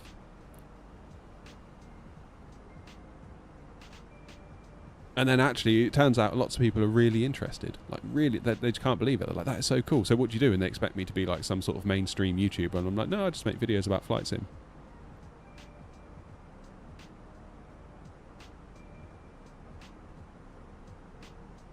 And you can almost see the look of disbelief on their face. It's really weird. Simpilot87, how are you? What are you saying there? Did you change from a 4080 to AMD? I did. And what do I think about it? I like it. So, yeah, 7900 XTX. And right now... Where's my mouse gone? Ah! My mouse is here. Now, we do have frame gen on. So whatever you're seeing there, cut it in half for the actual frames per second. God damn, that's not bad actually, is it? We've got 24 gigs of VRAM available, or 23.19.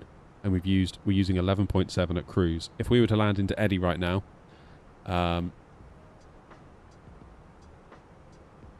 that might go up to like 17, which is why I needed it over the 4080. Because 4080's 16 gigs was... not enough. Honestly, Jonathan, good for you. Good for you for sticking with it. I often feel like I wimped out, to be honest.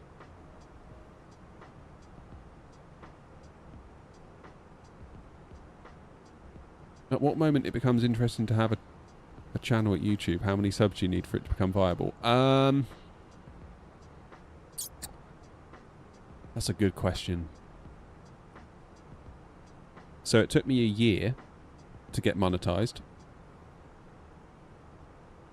So it was a year of basically working for nothing. And then people will say, well, how much money are you going to make when you get monetized? And I was like, I don't know. Like, I could be, throwing dollar bills around, or I could be getting 30p a month. Like, I don't know. I didn't know. I had no idea. Then we did get monetized, and I think I earned 30 quid in the first month, which I was thrilled about. That was in May of 2023. I was absolutely thrilled about that. Because I was like, guys, we can buy a pizza. You know? My silly flight simming can buy a pizza. Hey, Mr. Plan. I'm trying to think how many subs we had then. Probably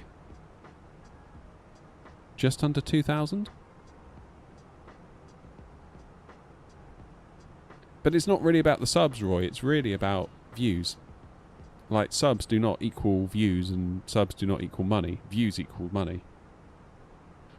For example, my very first graphic settings video I did is what kind of blew up to an extent, and is what got me over the line for the 4,000 hours of watch time requirement to become, a YouTube partner.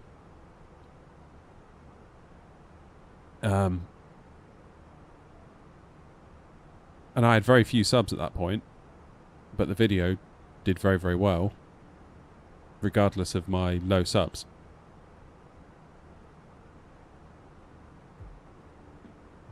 So you could probably start with very, very few subs. As long as you're making a good video, you should be alright. How long's the flight? Probably about... probably another hour and a half to go. It's about a 3-hour flight, give or take. So yeah, that's the thing, Roy. You're only as good as your next video. Really. And after this week, I'm starting to feel pretty crap about it, because it's not been a good week in terms of views. But that might change. It might grow over time. But, yeah.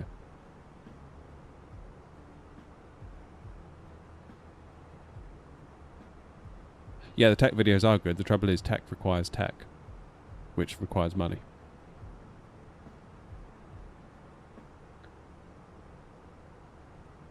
What do I think about 3D printing? Love it. I've got a Creality Ender V3 SE.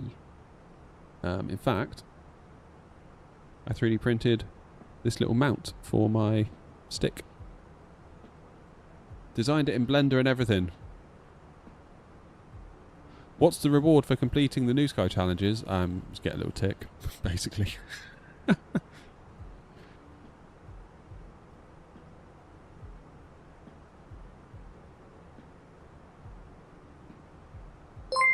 I mean, Roy, if you want to grow it, start with YouTube Shorts. That's what I did. Will there be more liveries for AirNOTT? Maybe a 787? Probably not, Rockefeller.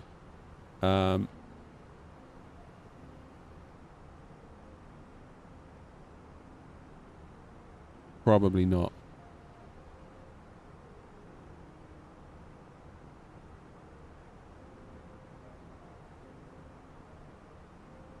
But yeah, Roy, I basically started the channel on Shorts. And I used Shorts to get me to like 500 subs, and then I went live, and then I had an audience to go live to.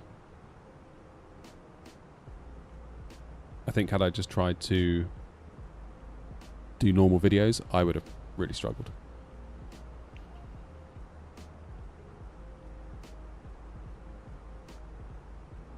Right. It's got to be time for a coffee. What do you think? We've just left Greenland. As you can see, here's us. Iceland next. Then the Faroe Islands.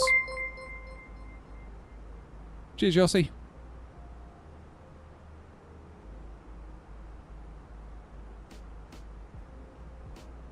Oh, Yossi, I see you've moved over from YouTube Vertical.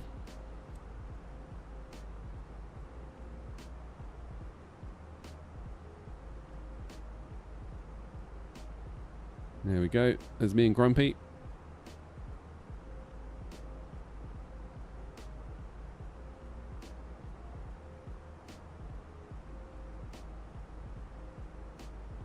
And this is where we're going.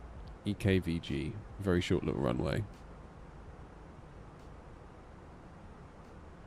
Yeah, Rockefeller, the only reason is the 787, I don't know how to use their paint kit to do it. To be honest. That's the reason. Where are we flying to? We're flying to the Faroe Islands. The Faroe Islands.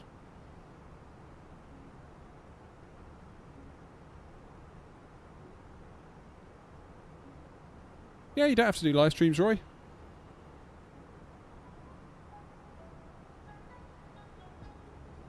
I mean, there's a whole genre. There's so many sub-genres within flight sim. I mean, there are people that just do just like approaches. There's one guy, I forget what he's called. He's got like a yoke cam with like his throttles, and I think he uses that add-on with like the first officer. Just flies approaches. He does alright in terms of views. Like,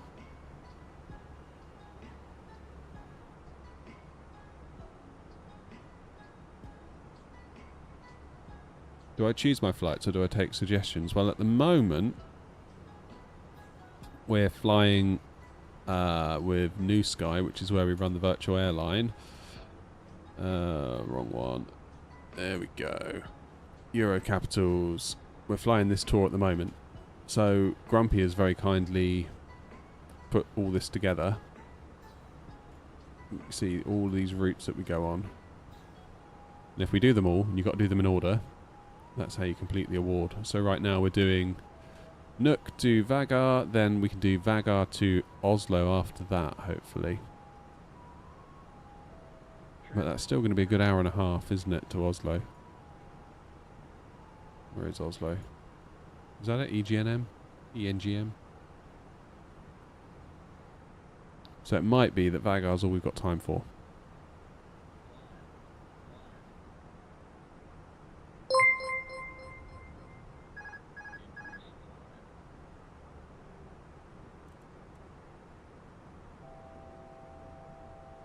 What's going on here then?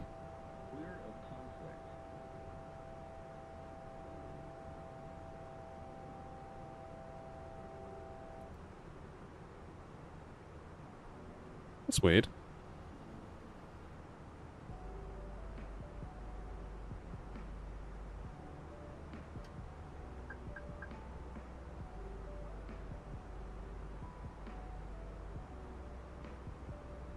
I'm surprised that came up as a conflict, because they're at 36,000, we're at 37,000. I don't know why it's so upset about that. Keep an eye out for that one, Wasp.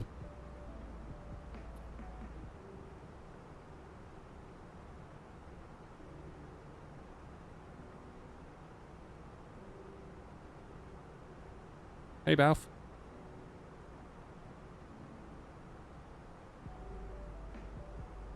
How many airport add-on sceneries do I run? No, you're not being precious, Dan, by only wanting to fly there. I can totally relate. Like Oslo, I don't know what we're going to do at Oslo because I don't have any scenery for Oslo. Generally, I'll check flightsim.to, and then if not, I will try and look for a something. What's your altitude, Wasp? Are you at 370?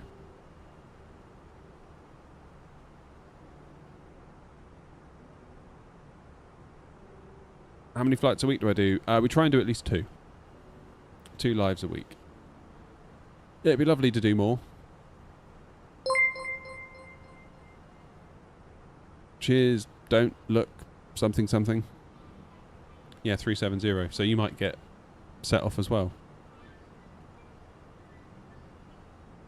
Unless they were higher than they should have been. Right, I need to go and get that cup of coffee. And something to eat. There's the minibus. Look at her go.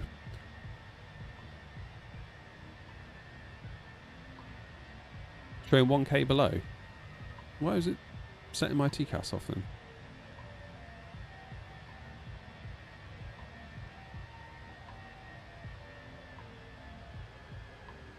Roberticus, is that you? I didn't know that was you.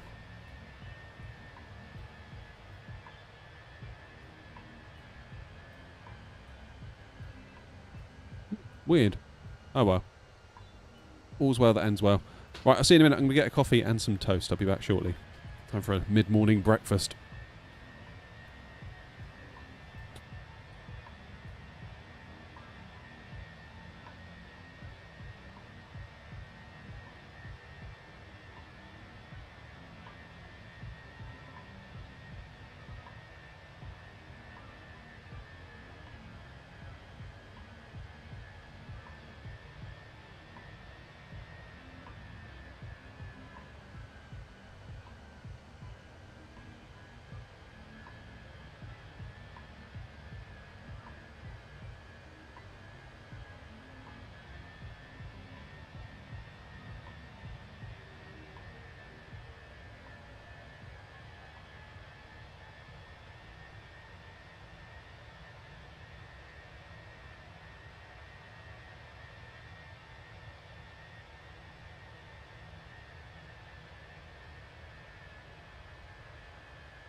I'm back.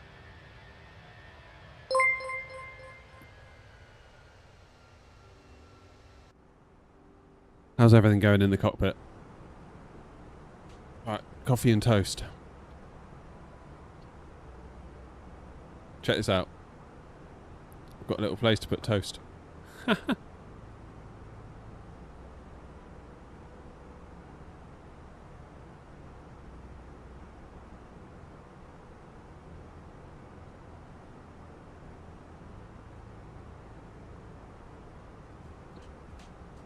Right, UTC 11:59, and we're currently at 10:23, so hour and a half. We should be on the ground.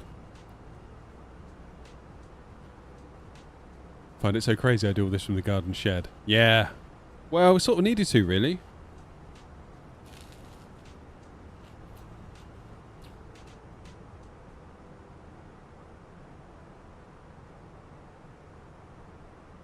Sort of needed to.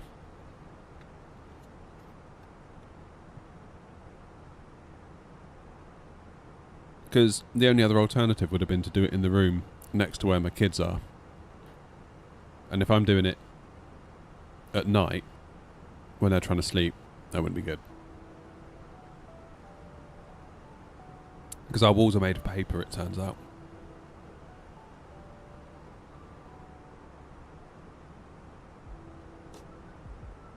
Which isn't good when you've got kids that are trying to get to sleep. And also it just gives me a element of privacy to just shut myself off and do it, you know. Looks like a proper room in a house. Yeah, so it's all plasterboarded in here. Insulated, plasterboarded, skirting board, carpet, you know. It is, yeah, it's like you're in a room in a house when you're in here. The cold in the winter is a bit of a problem because it's all built on top of a concrete pad. And that concrete pad, when the ground freezes, obviously it gets incredibly cold. And it's just like a cold radiator. Equally in the summer, or even now, it gets incredibly warm in here because I've got two PCs going. You know, lights for the, you know, so you can see me, TVs, monitors. So there's a lot of heat that gets put into the room. So I've got some circulation fans, one drawing cold air in, one pulling hot air out, but that's just not enough, frankly. So I had to get a little AC as well. Now the solution would be to extend the shed, maybe. That might help a little bit. Because it's kind of like, if you imagine a rectangle and it's cut in half, so we've got two squares. I've got one square for this bit. And behind that wall behind me is like a shed full of crap, basically. Like bikes and bits of old wood. You know, that sort of stuff. If we could find a way to store the bike somewhere else, I could potentially knock through that wall because it's not structural and double the size of the shed. Did I make an exhaust pipe connected to my outflow fan? Yes, I did. Can't really see it from here though, sadly. I even 3D printed a little duct to like sort of flow out.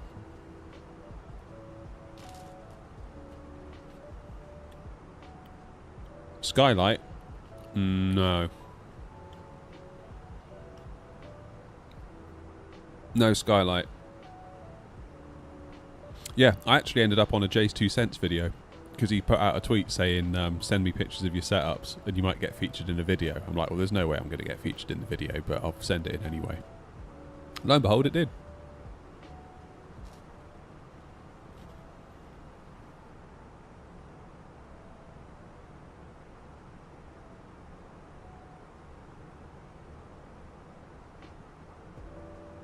All because I made an exhaust from the fans.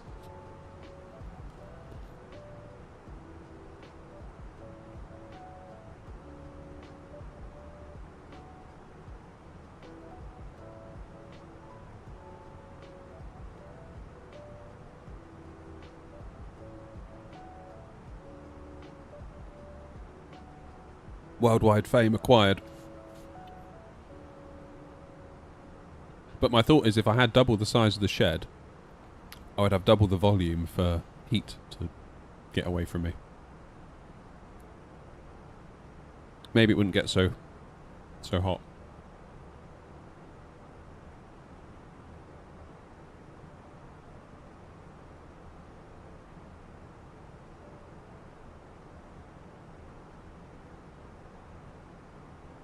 I do have a what are they called? Like a silencer for my fans.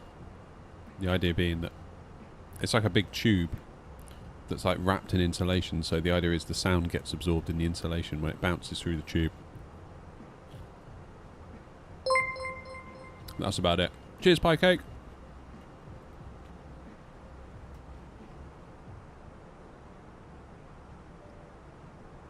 Cheers for the follow, man. You joined me at breakfast time. Hey, Twarog's in.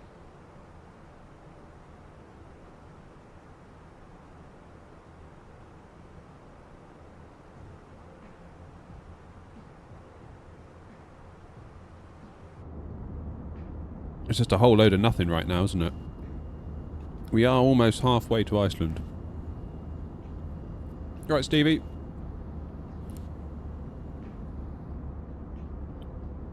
You watched on YouTube before. Nice.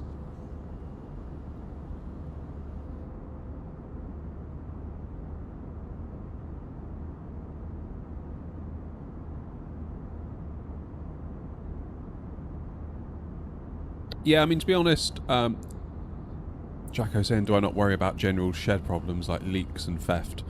So it's not like a shed at the bottom of the garden that I have to walk like 500 yards to. It is kind of like semi-connected to the house. So the garage is attached to the house and the shed is attached to the garage. So in a way it would be almost easier to break into my house. Which I don't recommend you try.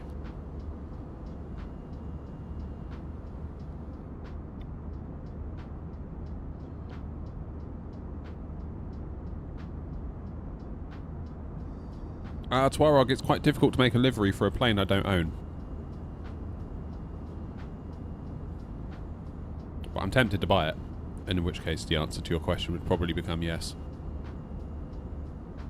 Yeah, Mike, you need to have a word with them.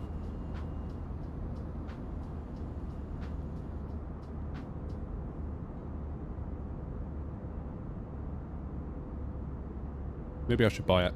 It's just a lot of money, though.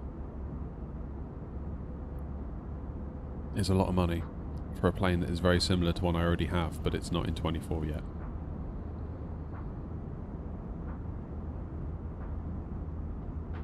Who knows? Maybe I'll get it and be like, oh, I should have got this ages ago.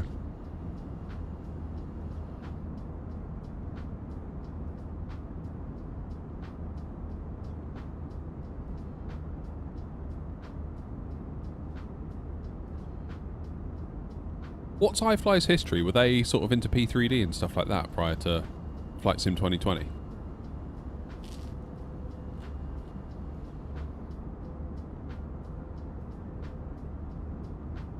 Yeah, do it, Jonathan. Do it.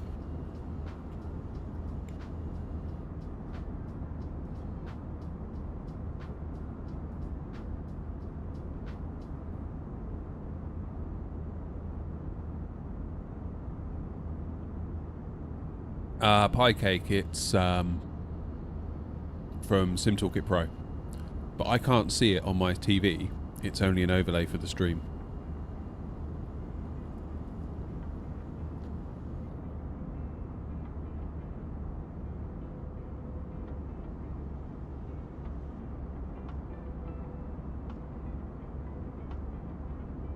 Yeah, Brim, same.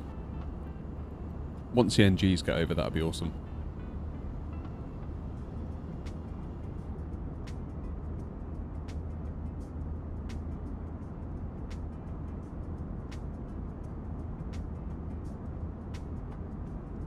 I think basically a lot of it is just like right now there's been, you know, the channels have to spend a little bit of money, and it'd be nice to actually earn some money rather than keep spending it. So I'm a little bit like, I don't want to spend any more money on planes.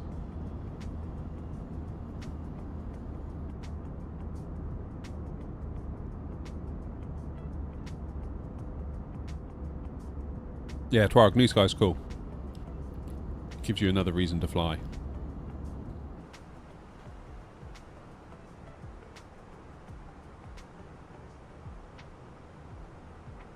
Why are my engines revving like this? I thought I could hear them on the wing view.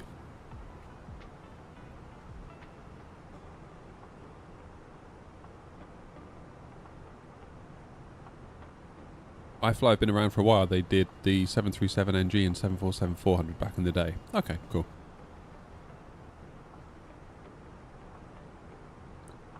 I think PMDG might have to charge a little bit for the 7.3 only because it's actually like they're doing some upgrade work to it as well as making it compatible, if that makes sense. Hey, look, my engines are revving again, look. Why are they doing that?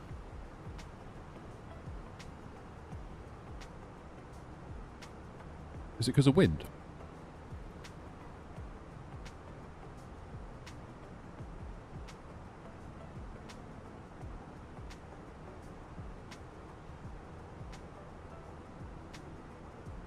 That's not normal, is it?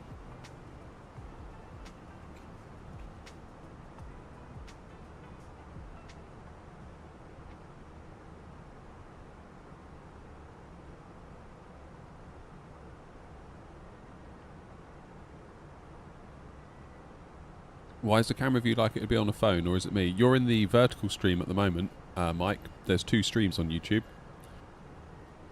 There's the vertical and the horizontal stream.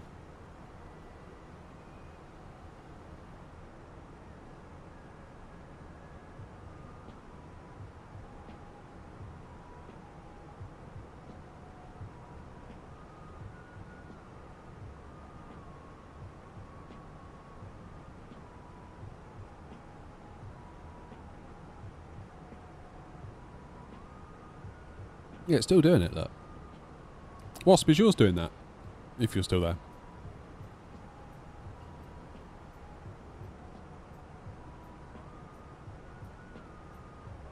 Oh, Twarog, no, I forgot the Toby. I unplugged it last night to free up a USB port because I was trying out something. And I forgot to plug it back in this morning. That's annoying. I don't want to do it mid-flight just in case. You know?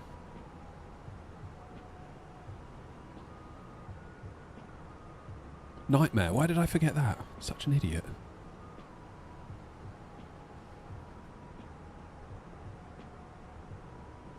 Oh, that was a silly mistake.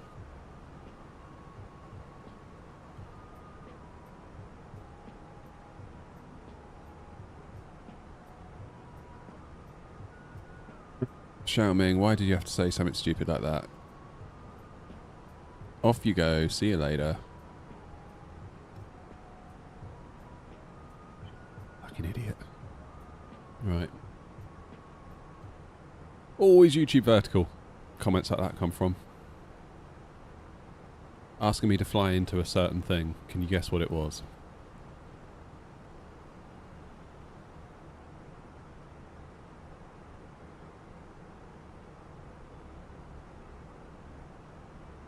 To be honest, Jonathan, it shouldn't need to go on the pre-flight checklist because as of in the week, it was all plugged in and all fine. It's just I've only got like 8 USB ports under my desk, and I wanted to plug in something last night, so I just pulled one at random. Happened to be the Toby, and I totally forgot. So, how you doing, Nick? Probably just a child thinking they're funny. Yeah, maybe.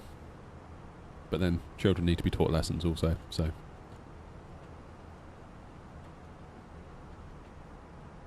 Always YouTube vertical. Always get the dumbest comments. Not all are dumb. I'm not saying you're dumb if you're in the YouTube vertical. But man, you don't have to attract some absolute idiots in there. I was wondering if it is a win, Roy, but doesn't seem to be doing a lot.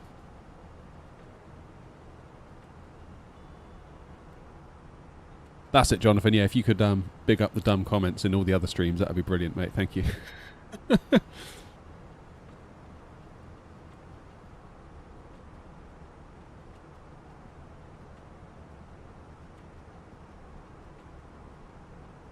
How are we doing for fuel?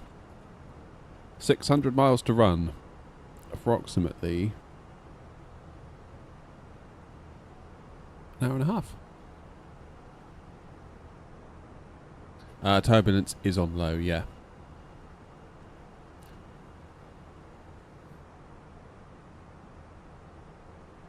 Yeah, Nick. I don't know. It's always YouTube vertical. You just get the most predictable, obvious questions so often on there.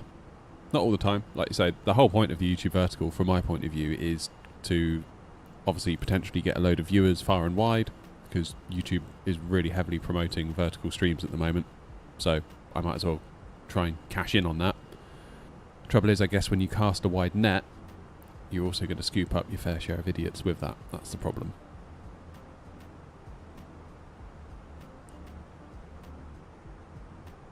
That's the problem.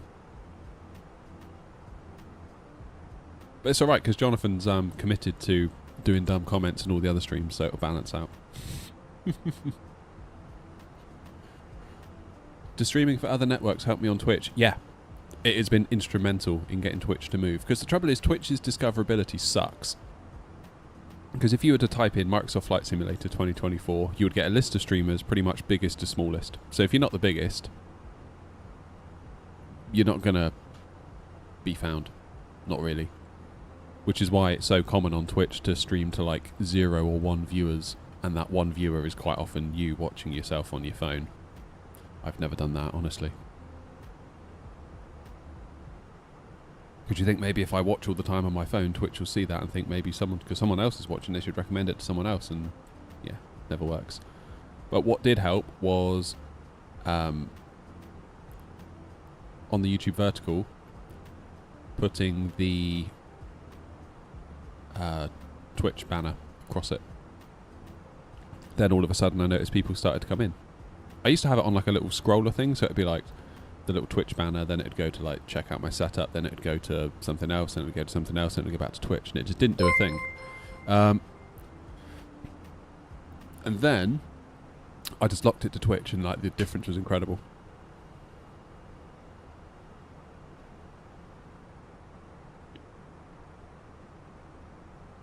It's because bigger streams make Twitch a lot more money, so why would they promote smaller streams? Yeah. Follow the money. Follow the money and the answer shall be revealed, particularly in the case of Twitch. How you doing, Craig? Currently sat in Larnaca, about to start boarding to Gothenburg in the Sun Class 321 from Phoenix. Enjoy your flight. Thanks, man. You too. Nice one, Skies. Glad it helped. Someone said, where are you flying to with 2 O's, lol. Yeah, well. It's really petty of me, but if someone leaves me a nasty comment on a video, more often than not, if it's like sort of like an idiotic comment,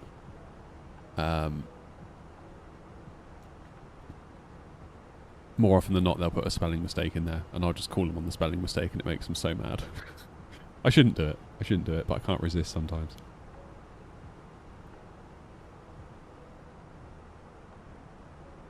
Am I from the UK? Yeah.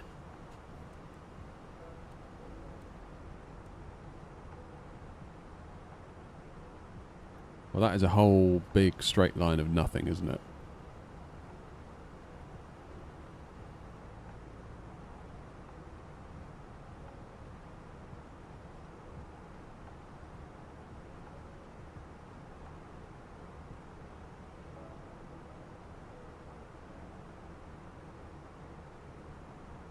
Some small streamers make huge cash.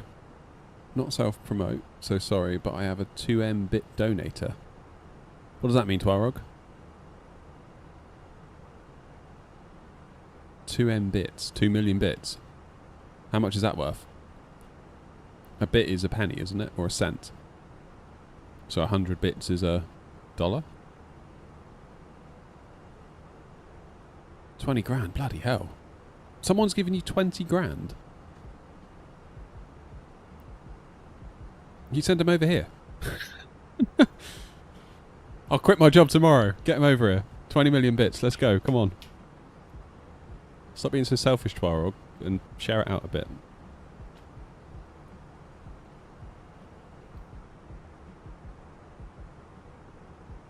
Damn. That's pretty cool, though.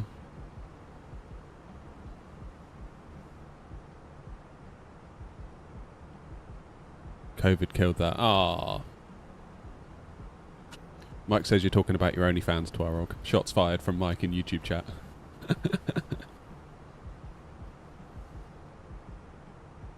Maybe I should start doing an OnlyFans flight sim stream.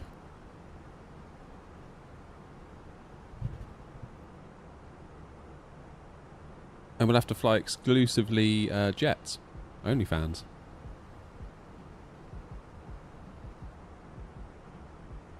Will Vatsim work on 2020? Yeah. Exactly. Hot tub. Sort of like hang out and use the yoke over the hot tub. That'd be fine.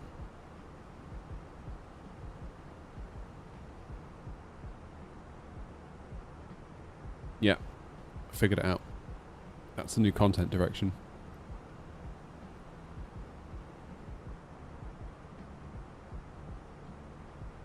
How many screens? 4. So I've got my TV. I've got a little touchscreen monitor that is currently running charts. That one. I've got a vertical 24-inch monitor that I use for chat. And then I've got my Dell 27-inch gaming monitor off to my left that doesn't get used for the whole stream, basically. But it's just there. That's where I'll be playing Doom the Dark Ages later, with a bit of luck. Providing I can find some time.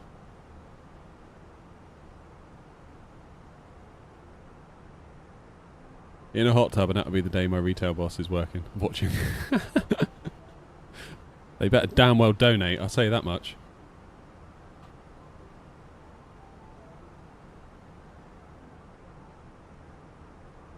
Otherwise there'll be trouble.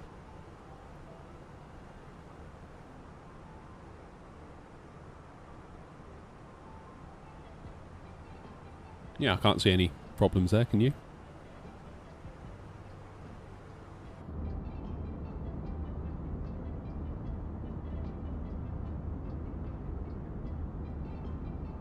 Yeah, Mike, it's really good. I'm having a good time with it. It's not been completely flawless. I did have to undervolt it in order to make it stable, but yeah, we're using 11.76 gigs, which I know is less than what would be required on a 4080, but that would start to make me a bit twitchy, to be honest with you, if I was on a 4080 right now, because at cruise, if we're using 11.7, what happens when we descend and get into an airport that's busy on VATSIM? That 11.7 is going to go one way, and that is up. And if you get to like 13 gig, that's when you start getting into possible problems territory. You might think, well, why, I've got a 16 gig card, why is 13 the problem? And that's because the SIM only allocates like 14-ish. High 13.9s, 13. It depends what else you got running on your machine at the same time, but obviously Windows grabs some of it for itself. So you're not left with the full 16 for the SIM. And when we're almost at 12 at cruise, yeah, imagine coming into Heathrow now.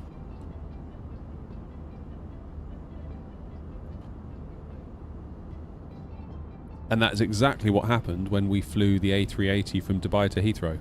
We were at cruise, I thought everything was fine, came into London, London loaded in, Heathrow loaded in, people on VATSIM loaded in, and I landed, goodness knows how I landed that, but I landed it at 7 FPS. Is Navigraph subscription worth the money? Yeah. I love it. And the biggest thing for me is that I can install the app on my streaming PC, which is obviously a separate PC to my simming PC, and I bought a cheap and nasty 100 quid touchscreen monitor off of Amazon, and I run it on that. So I can just sort of, kind of like an iPad. There's me. And also, because it's on my streaming PC, it's very easy to capture and include in the streams as well. And it also upgrades SimBrief, doesn't it? You get the latest data in SimBrief as well.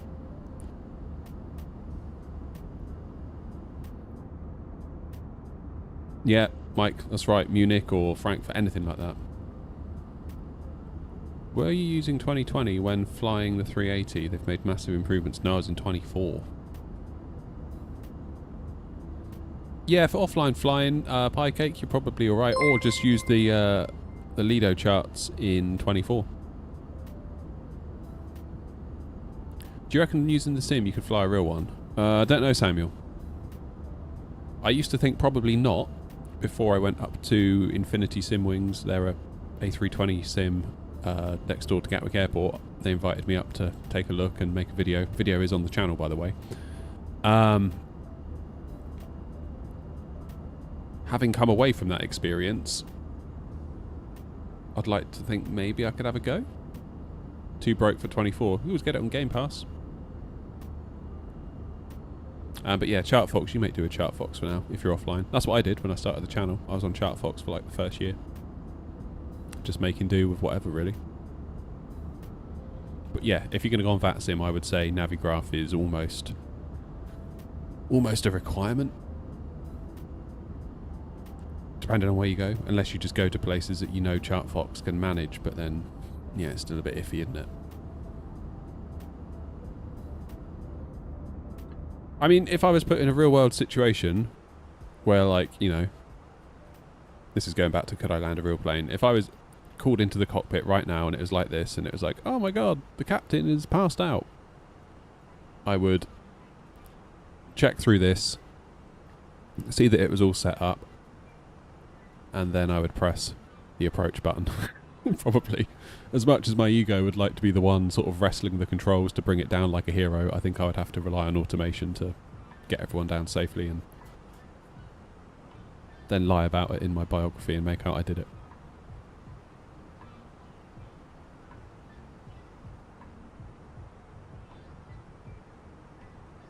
Quick question, as there is no MAX livery, is using the AirNOTT call sign okay on VATSIM with, say, a Ryanair livery? Yeah, I do that all the time. So if, like, you see us doing a stream and we're doing, I don't know, Jet2 ops or Ryanair ops or EasyJet ops, I've still got New Sky in the background tracking the flight as if it's an AirNOTT flight. New Sky's got no idea. So we still get the money. So yeah, don't feel hemmed in, as long as you just set New Sky going. Only thing you'll need to watch is if you make the flight plan using New Sky, it will obviously put in X-Ray November Oscar into all your call signs in SimBrief, and if you're actually flying Ryanair and you intend to go on VATSIM, you'll need to override where it says XNO. You need to put like RYR. But that's the only thing you really need to be worried about in that instance. I ain't got it on Steam, I can afford it, but I don't like the price, so got it on Game Pass. Yeah. Like, people say to me all the time,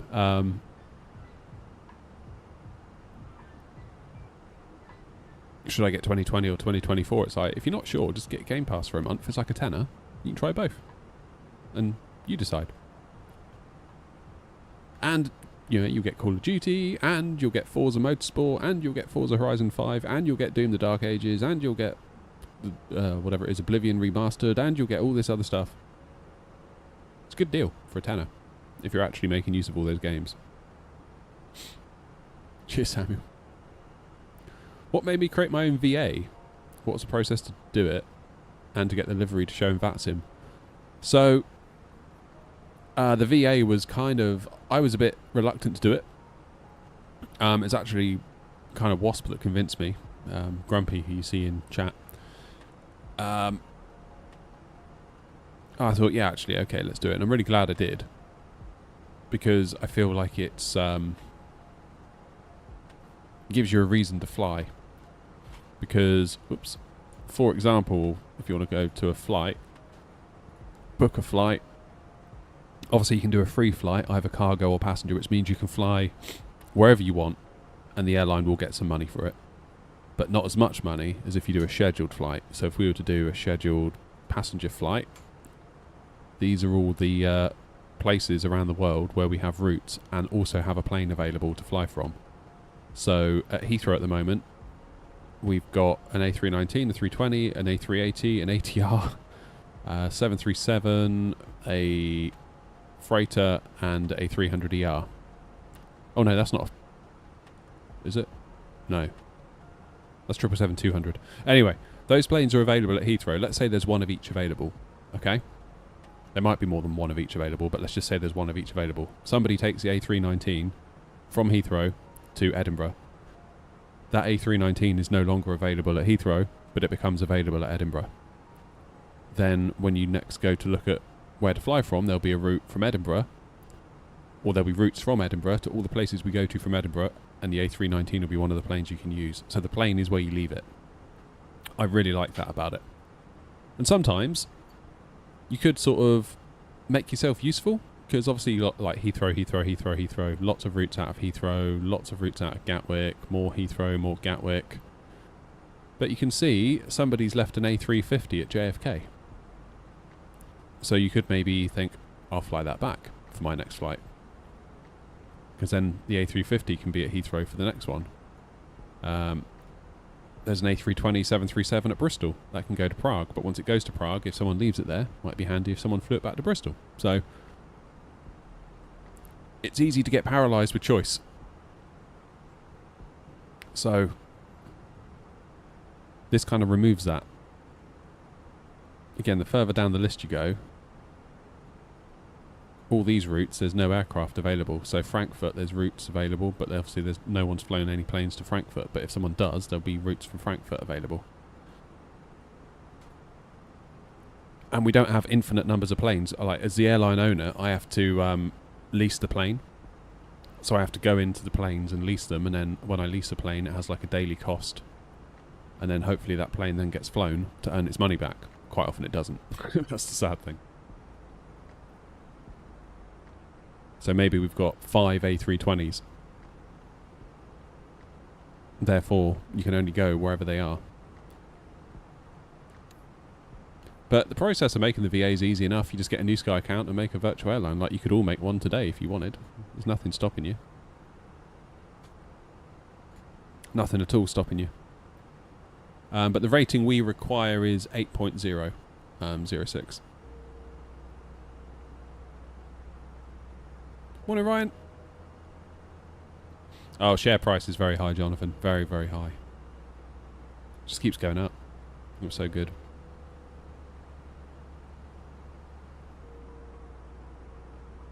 Where can I get your airline for the Phoenix A320? Liveries, you mean, Arnav? That's on my website. AirNOTT.co.uk. And then there'll be a liveries button. Morning, Tricky.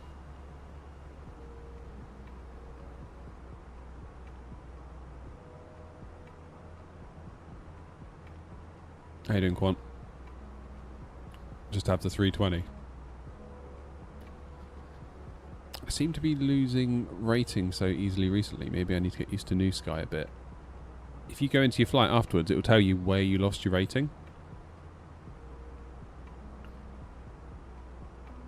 Is it hard landings? Is it off centerline landings? Is it the fact you're not doing your lights? Is it the fact you're late? Is it, you know, all sorts. But yeah, to get the liveries, as Craig's asking, how do you get the liveries to show on VATSIM? VATSIM's really got nothing to do with it. What you have to do, and Twirog's saying about it in Twitch as well, you need to have the livery installed. So obviously you could use it for yourself. Then I provide VMR files.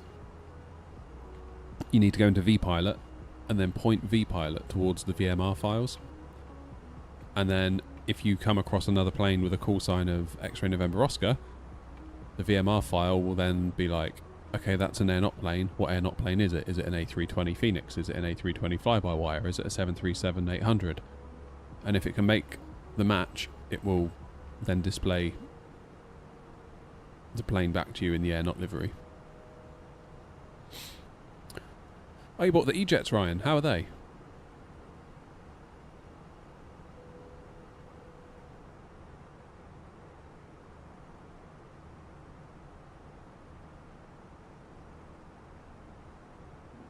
What PC performance overlay am I using? It's just the one that's built into the sim, Chris. We were just looking at VRAM a minute ago, that was all. E-Jet is an E190. Yeah, E190, E195.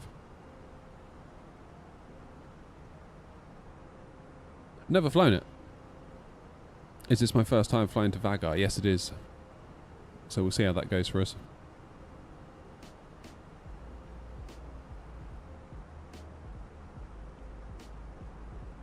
We'll see how that goes.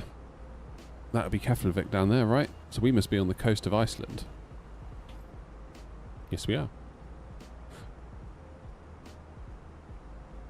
Which means we're not that far. Not really, are we? Copenhagen and Billund are on. Well, radar's on. Copenhagen control. Where's Oslo? Is it ENTO? Is that Oslo?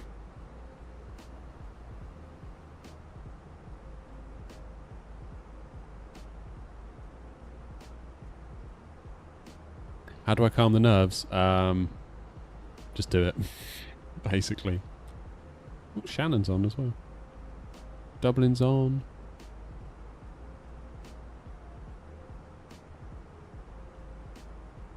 Not doing bad for control, are we, today, given that we're in the middle of the day on Thursday? Is Dubai on? Oh no, it's not Dubai, it's Bahrain. Dubai's over here. Very much not on.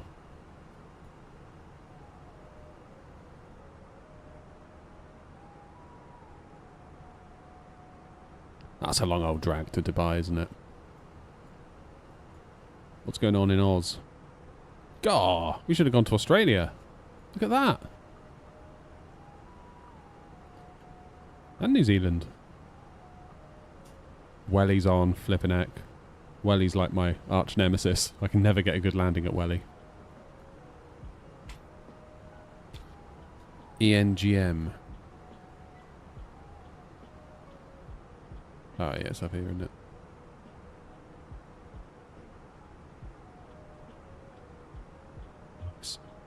Am I going to need some scenery to go there? I probably am, aren't I?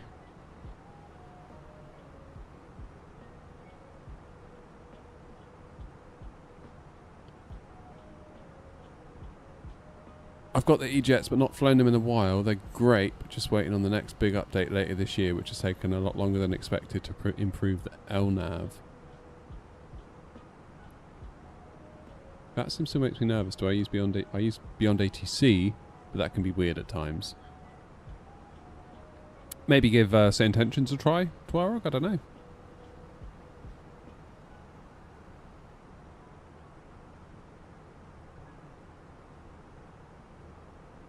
Aerosoft ENGM is very good. More money though, isn't it? Yeah, Mads. Hopefully Chase Plane will get over. That'd be cool. Is there a freeware Oslo?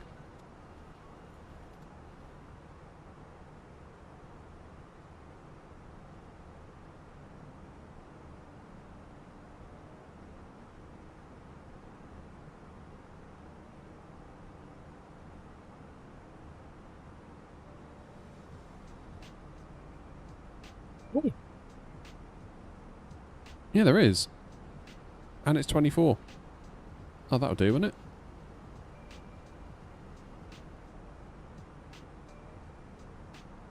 I've already downloaded it. Okay. Forget everything I just said. Oh, that'll do. That looks alright.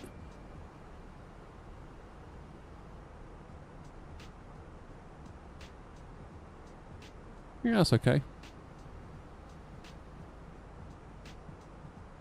Quirksy, I wouldn't know. I don't really use Xbox.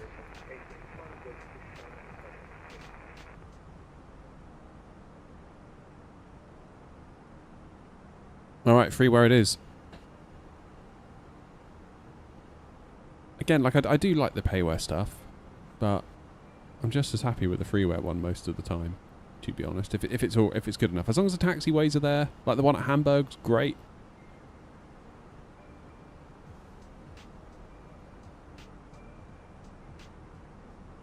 You know? I've seen the Istanbul one, Mads. I've not used it though.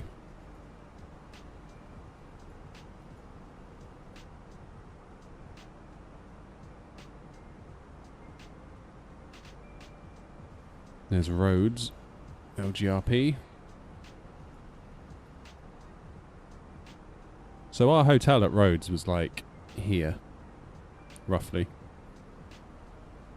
And we were sat in our hotel room looking out thinking, what is that over there? What's that island? Only to realise it's Turkey. Muppets. Idiots on tour.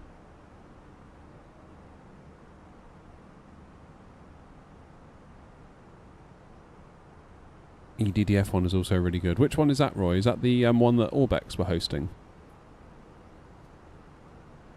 Remember to download the GSX profile for Oslo because it has special pushback procedures. Alright, duly noted.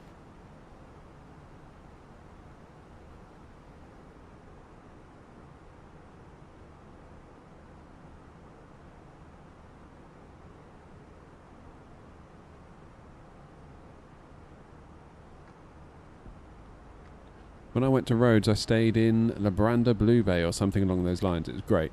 Yeah, I wish ours was good. Oh, it was alright. It wasn't all that good, though, to be honest. Rhodos Palace we stayed in. And my word, the food was not good. It was not good. Cheers, Linus. In fact, if you were to like Google Rhodos Palace Hotel now and look at the Google reviews and the TripAdvisor, most people whinge about the food. It was not great. To the point where we went all-inclusive. First time we'd done all-inclusive. Like, we nearly didn't. Like, I kind of said to my wife, I was like, you sure you want to do all-inclusive? And we're like, oh, we'll do it. We'll try it. We'll try it. We tried it.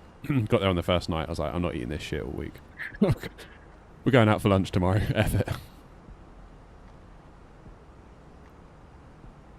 But yeah, there's like people on the reviews like putting pictures of like cockroaches up and all sorts. It's like, oh. We all got massively sick there as well. Morning, Mags. And morning, Black Bear.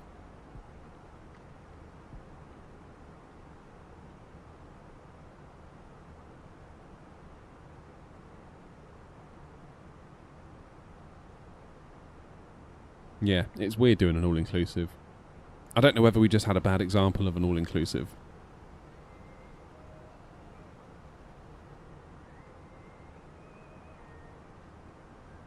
It's all good, Max, don't worry. Hey, it's content. Yeah, I don't know if I'd do all-inclusive again. I spent the whole week just trying to, like, analyse how on earth they can do it. Like, how do they make it pay? Which really I shouldn't have been doing. I should have been trying to kind of like shut off that part of my brain. But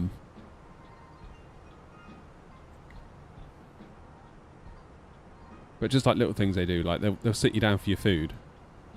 And the waiters will come up. They'll offer you a drink. And you think, oh, that's nice. And they bring you over. And you say, I'll have a beer. And they bring you over a big beer. Well, not a very big beer. Just a smallish beer. And then you try getting a second beer out of them. Impossible. It's like you're dead to them. Once they've served you your beer, it's self-service food.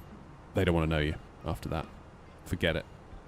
It's basically finish your one drink, sod off so the next people can come and sit down because there's a queue outside.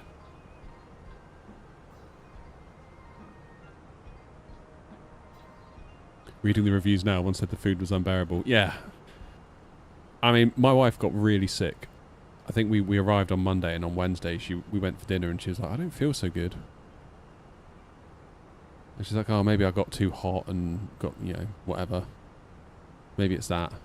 Hey, maybe shorts. Yeah, and then like 2 hours later, I wake up and I can just hear her in the toilet.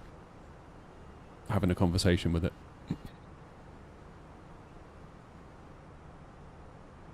And then lo and behold, me and the kids go down with it as well, and it's like hideous. Absolutely hideous. Don't know whether it's from there.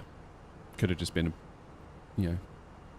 For all I know, we could have put our hand on a banister at Bristol Airport and caught it that way, you know, but... Any advice for growing my YouTube channel? Just keep going. Whatever you're doing, just keep going.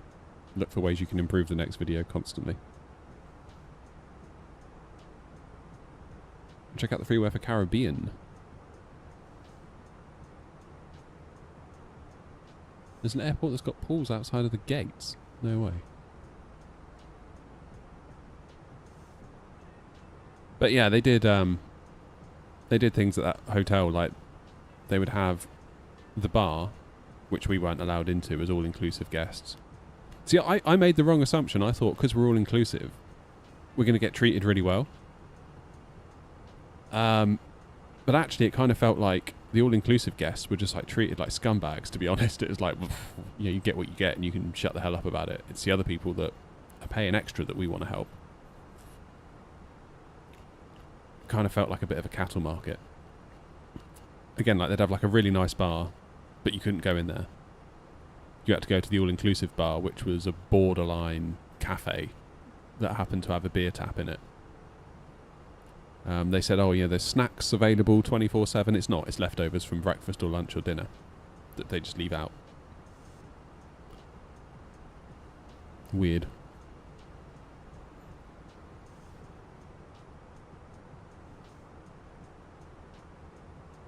And again, if you're by the pool and you fancy a drink, you've got to walk to the other side of the site to get a beer.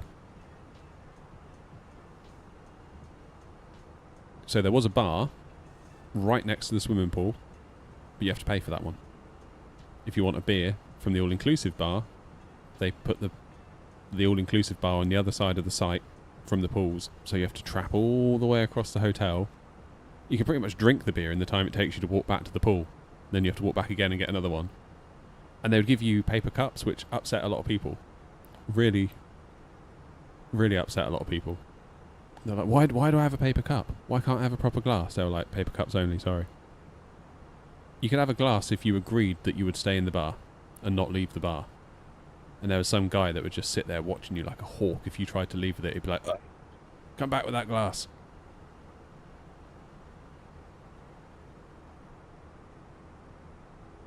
Yeah, very bizarre. So I probably won't do all-inclusive again. But then you hear like some of the ones people said, oh, some of the ones in Turkey are amazing. So maybe we should try again. Maybe go somewhere a bit different. But I just didn't like the fact that I felt trapped all week. Like it got to the point where it's like, I just want to go out for the day. I don't care if we've already paid for food at the hotel and we're leaving it on the table, so to speak. I just want to go somewhere different.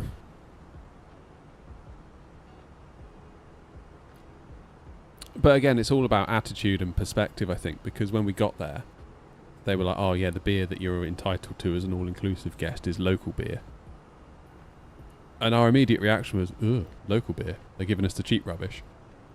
Then we went out for lunch one day, and the waiter comes up and goes, oh, what do you want to drink?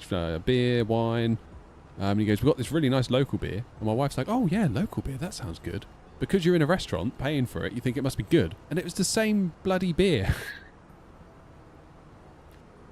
So on one hand, at a restaurant, in a restaurant setting, you're like, oh, it's so authentic, really soaking in the atmosphere. You get to the hotel that's all-inclusive, you're like, why are they giving me the cheap local beer?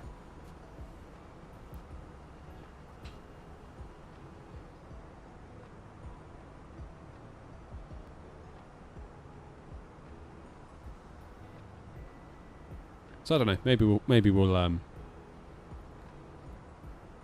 we'll try it again. Who knows?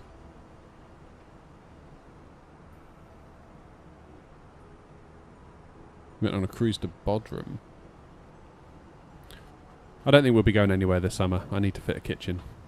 Well, not a kitchen. I need to modernise the kitchen.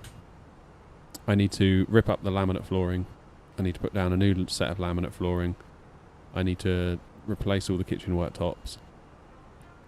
I fitted soft close hinges to all the doors, which actually has made a massive impact to how the kitchen feels. I didn't expect it to make that much of a difference. Have I looked at Just Flight FS traffic for 24? No, Brian, what's going on there? I saw Gav did a video, but I haven't seen it yet.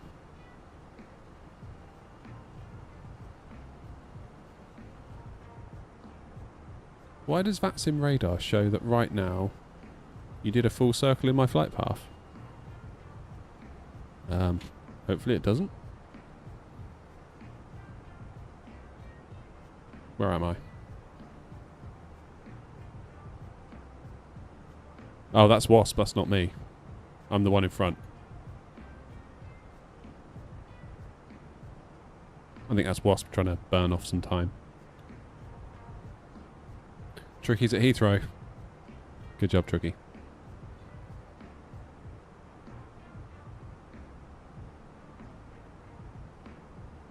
causing trouble again, Wasp, aren't you?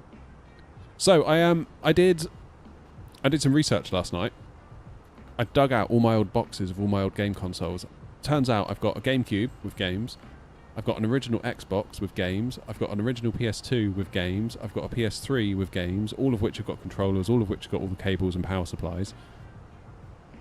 So out of interest, I went through every single game that I've got, whacked it into CEX to see how much they'd give me for it. Everything, all in, if I took a voucher from them, they'd give me 550 quid for that little lot. Oh, and my old Xbox 360 that I never play. Which I thought was pretty good. Genuinely quite shocked. My PS3, I need to go up into the loft to actually get the PS3 out. Because I don't know if I don't know if I've got the one that was backwards compatible with the PS2.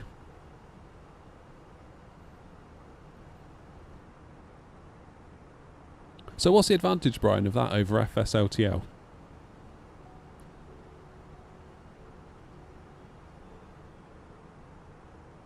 I've never quite understood FS traffic versus FSLTL, given that all I use it for is VATSIM model matching. I don't use it for any other purpose.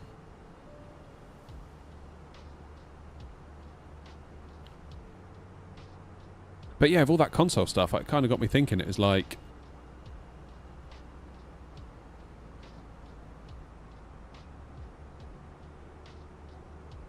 oh yeah, I've got Mega. Oh god, my Mega Drive. I never thought of that. I've got that in the loft as well. What have I got? I've got Sonic 1, Sonic 2, Dr. Robotnik's Bean Machine that I'm amazing at, Desert Strike, Urban Strike. What else did I have? Super Hang-On, Super Thunderblade, Castle of Illusion, World of Illusion. Don't think I ever had the Sonic and Knuckles thing. Higher quality models, but then VRAM usage goes up, also very expensive. Alright, I'll pass. Thanks, that's all I needed to know.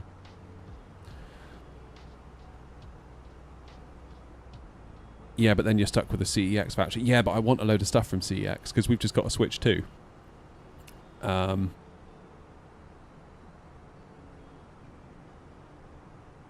And it'd be nice to get some other games for it. Because at the minute, all we've got is Mario Kart World. Which I love. I told the story last stream, but basically my kid, he's under 10 years old. And turns out, the little git has got 450 quid in his bank. He's got like one of those little kiddie bank accounts. He used to have it all in a piggy bank, and then we emptied his piggy bank, and there was like 400 odd quid in it. It's like, holy shit, you shouldn't be keeping £400 cash in your piggy bank. It turns out every time he has like birthday money, Christmas money, like grandparents always, you know, if we're going out for the day, they're like, oh, take a tenner with you, get yourself something nice from the gift shop or whatever. Like, he gets treated very well by his family, like all of his extended family. He's got 450 quid. I was like, I never had money like that when I was his age. And he was like, well, I don't spend it. I was like, why don't you spend it? He's like, because all I like really is computers. And you buy all of those. I was like, great. That was a smart move, kid. Well done. He's like, and while we're thinking about it, can I have your 4080? It's like, no, you can't. That's going on eBay.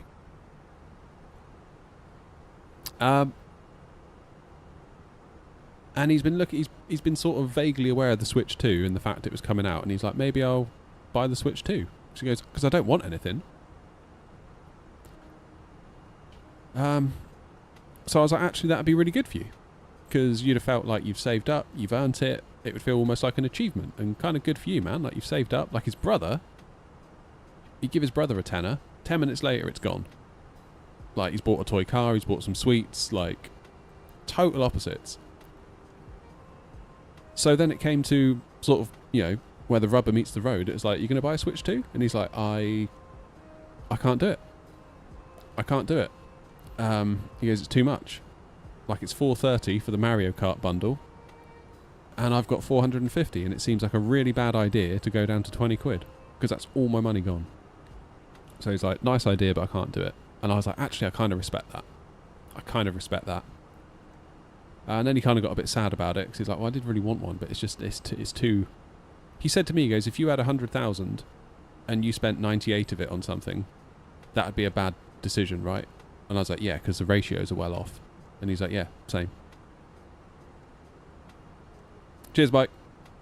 So, yeah, I can't argue with his logic. Like, I'm kind of proud of him, really. And I sort of said to my wife, I was like, I feel like I need to kind of do this with him, to walk with him a little bit.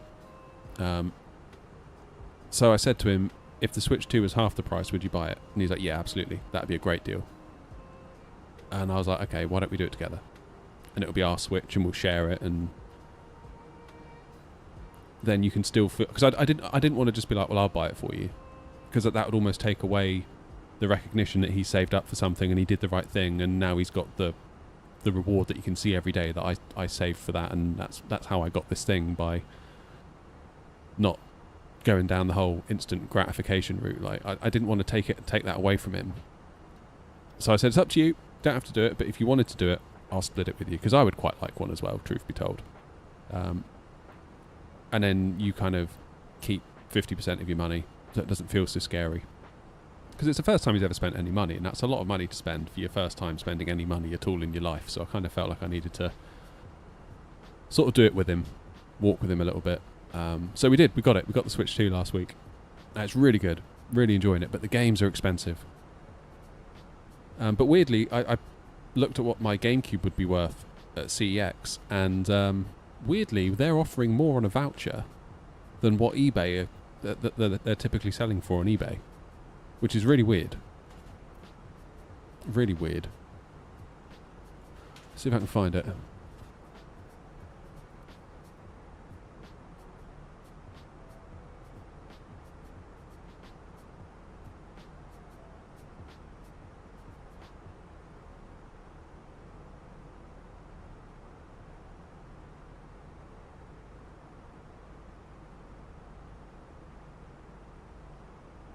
Here we go.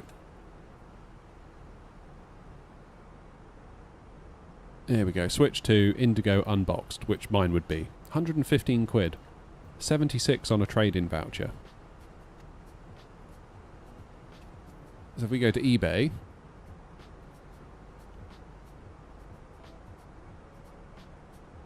GameCube console, come down to sold items, because it's all well and good seeing what people want.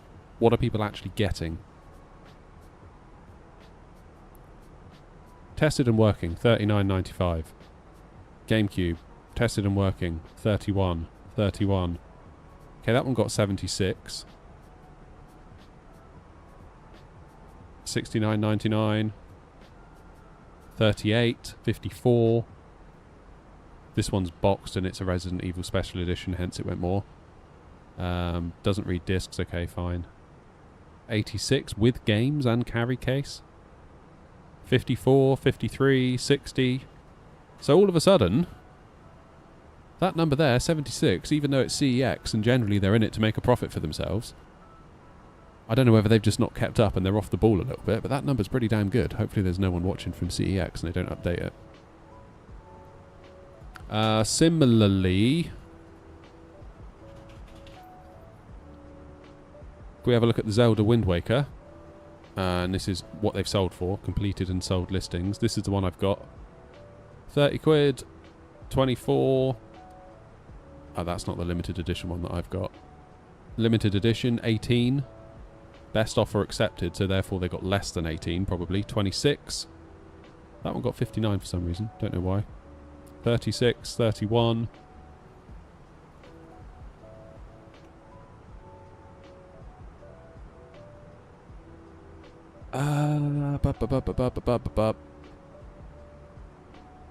It's going to be this one, isn't it? Wind Waker with bonus disc, manual and boxed, which mine is. They'll give you 30 quid.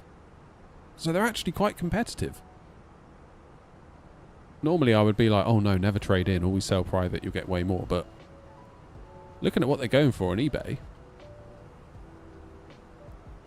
I wonder whether I'm just better off going down there. Just being like, hey, here you go. What will you give me for it all? Obviously knowing what they're going to offer online. I wouldn't want to send it in online. Thanks to the Switch 2 SD cards of having a revival then. Well, yeah, it's, is it Micro SD Express or something? Wish I had a wife like him. But yeah, I feel like, because we never had a Switch 1, So I'm kind of feeling like there's this whole kind of thing, this whole library of Switch games that we just have never played. So, for example, the Zelda, Tears of the Kingdom, Mario Odyssey, Mario Golf, I probably wouldn't. Luigi's Mansion, Mario Kart 8, even though they've got Mario Kart World 8, could still be pretty cool. What else have we got? Smash Bros. Wonder.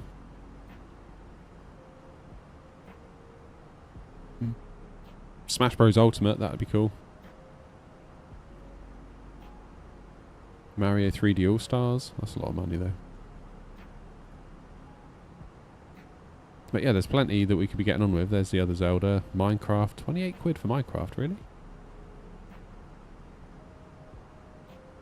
But yeah. Obviously, we've never played any of these because we didn't have the Switch one. So I'm wondering if I can chop my GameCube in for a load of that. Yeah, David, that's exactly the one I've got. Wind Waker with the Ocarina of Time. So that one is currently worth 30 quid.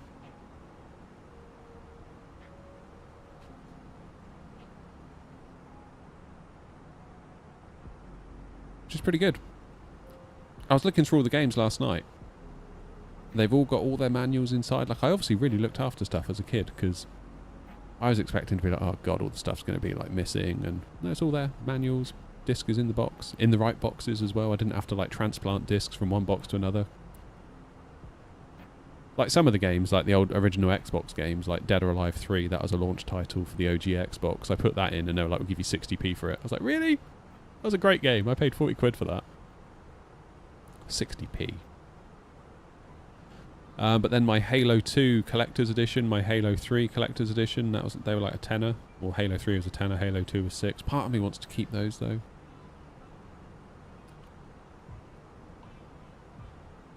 But what I want to find out, actually, is what model of my PS3 was. Because look at this. Right, PlayStation 3 console, 40 gig, discounted, 65 quid, fine. I think mine was an 80. Unboxed. Mine isn't unboxed. Mind you, there's only a tenner difference between the discounted one and the unboxed. These ones... Was mine a 60? I think mine was a 60. What I want to find out, you see where it's got PS2 compatible, look at the price difference, because there was a very short period of time where the PS3 actually had a PS2 graphics chip built into it for complete PS2 backwards compatibility, and I think Sony removed it quite early doors because of manufacturing costs. I've got a funny feeling mine might be that. And look at the price.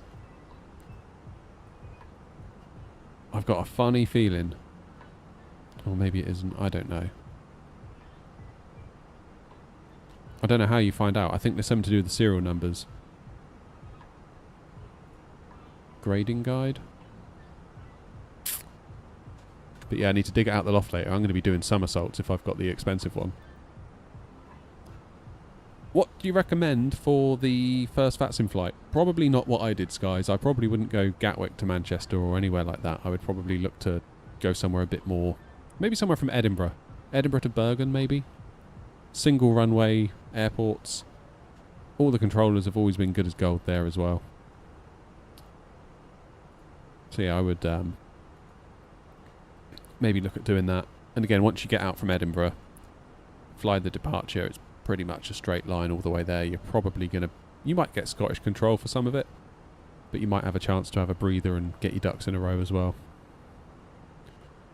Alright, what's weather doing? 160 and 18. Okay. QNH 00905.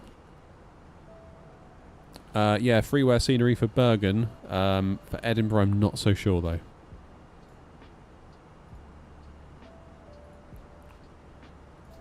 Right, let's do our landing information. 0 fuel weight, 55.1 plus 4.5. So 4.5. That would be 55.6. 59.6 is our landing weight. Had to think about that then.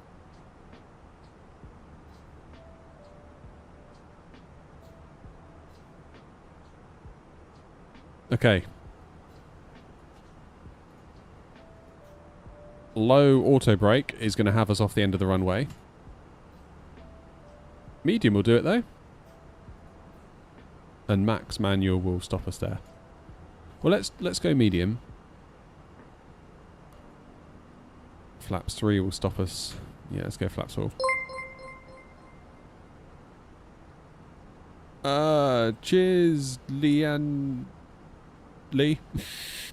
Sorry, I couldn't make out what that said. How you doing, George? Glad you're enjoying the Phoenix.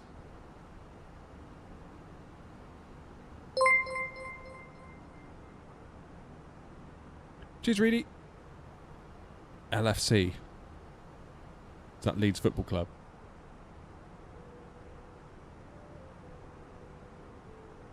Yeah, you probably won't get much for your DVDs.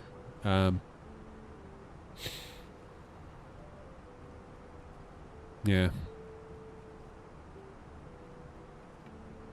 Is Flight Sim 24 all fixed now with the Tobii eye tracker fully working as well? Well, it depends what you mean by all fixed to. VRAM still gets used quite heavily, and there's no PMDG 737, and Chase Plane doesn't work. Those are my top 3.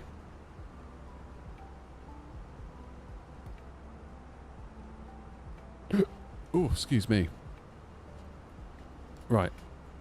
We'll go auto brake medium to start.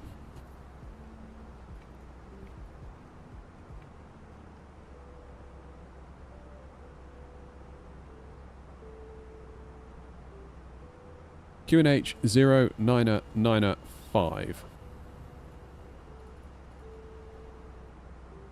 Temperature 12.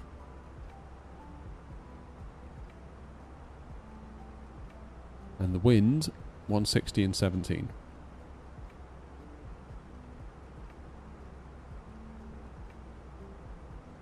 That's the minimums.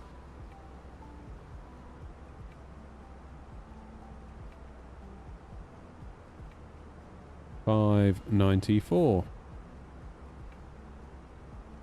The Apple 130. Happy days. Thomas, how are you? When can we expect you to fly the 737 MAX? Good question, Vino. Part of me is like, I don't really want to spend any more money, if I'm being totally honest. That's the honest answer. Have I got any interest in being a controller? Probably not at the moment. I'm having too much fun flying at the moment, selfishly.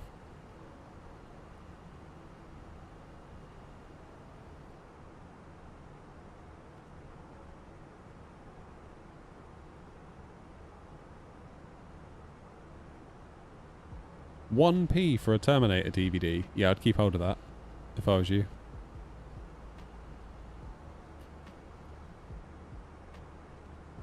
I gave up on Flight Sim and sold my Thrustmaster, Airbus throttle and joystick. Less than a week later, the update was released. Oh, Stu.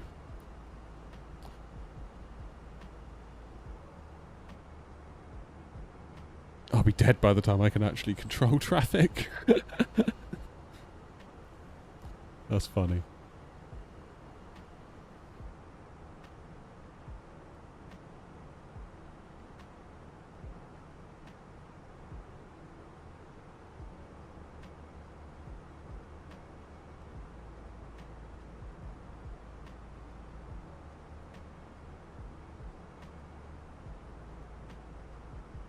I mean, I would put it all on eBay, but it's just effort, isn't it, putting stuff on eBay?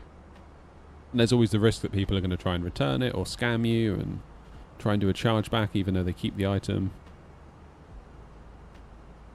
That's what bothers me about it.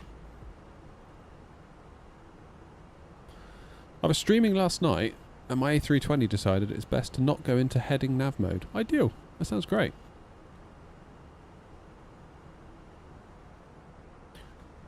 Yeah, eBay is free now. But I have had a lot of trouble trying to sell on eBay in the past. It's not as simple as it looks.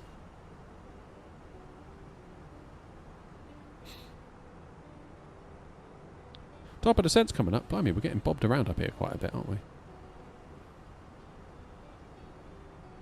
Grumpy, are your engines going up and down?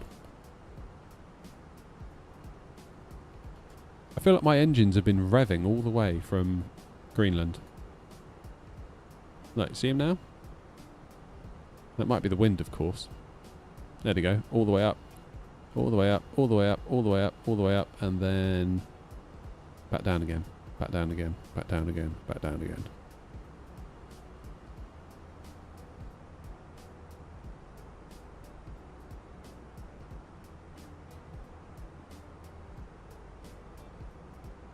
Try Gumtree first, yeah. I guess I could do Facebook Marketplace, but then that kind of limits you to mostly locals, doesn't it? No, eBay are free now. I think eBay have had to pivot based on all Facebook Marketplace, I would imagine.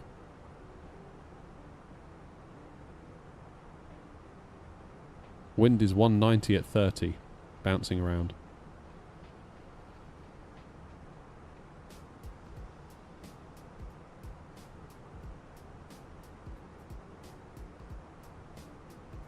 If I didn't have stuff from CEX that I wanted to buy, I probably wouldn't bother.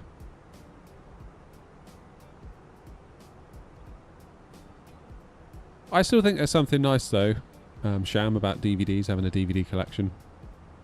Like when I was going through all my games last night, I found all my Star Wars Blu-rays and I was like, oh, I thought I'd lost those. It made me so happy. It bothers me that in this world of digital streaming downloads, it's like we're losing ownership of stuff. That bothers me quite a lot.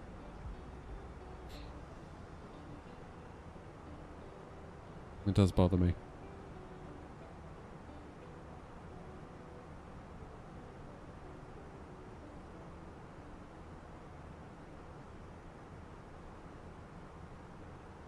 I did see a thing where someone had like all their MP3s on like a, you know, on a media server, and cheers Ryan, and they said that they didn't like that they weren't discovering as much of their collection as they used to, because they would see like a CD physically in their rack and be like, oh, I'll put that album on, and they would listen to a whole album as like a whole body of work. But once you put MP3s onto a hard drive, you just listen to one song and then you move on.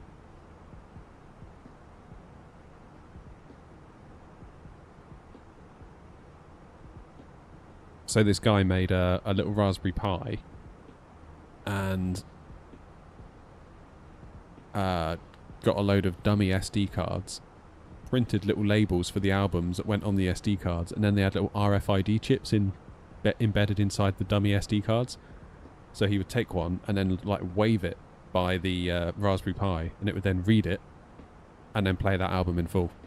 And I thought that was a really nice idea, a really nice blend of like digital and sort of traditional listening habits. Are you into vinyl, Thomas?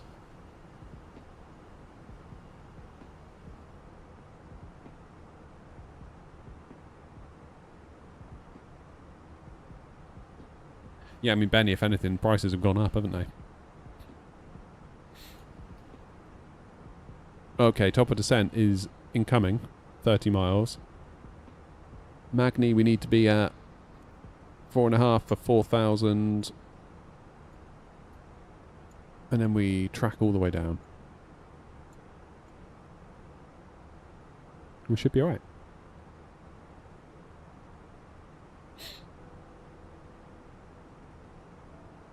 Yeah, it's weird. There was a time when I had like a wall full of DVDs, and then streaming came out, and I was like, oh, why would I bother with DVDs?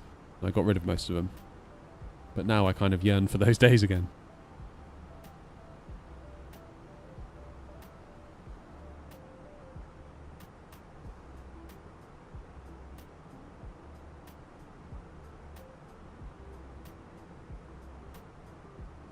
Do you not get copyrighted for that then, Thomas? Or do you keep it private?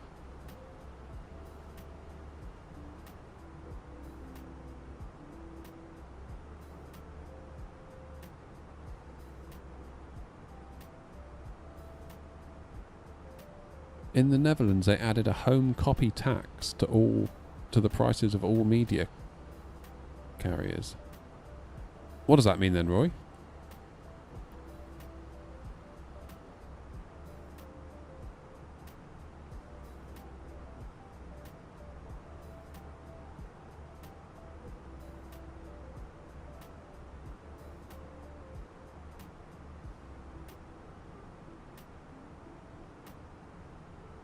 They're so old and rare they don't get picked up. Ah, okay, fine.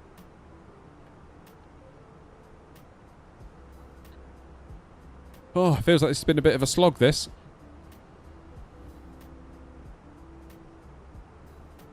It has been a bit of a slog, hasn't it? We needed to get it out the way, though, because obviously there's no other way back from Greenland than back from Greenland, and it's a long old way, isn't it? We're sort of at the halfway point, really, weren't we, between America and us. Oh, look. Is that Shannon controls on? Here's us. Where you headed, Tricky?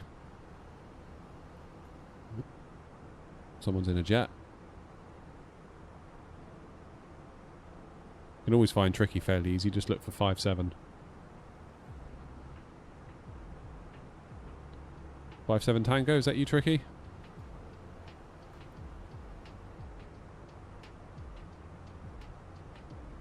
Double checking my ETA for Magni.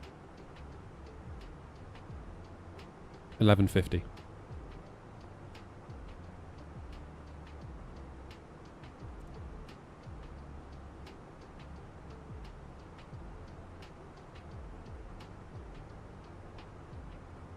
Nice.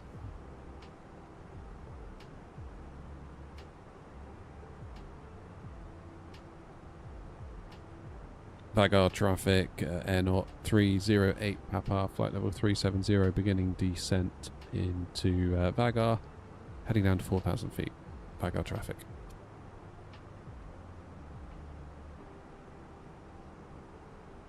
There we go, top of descent.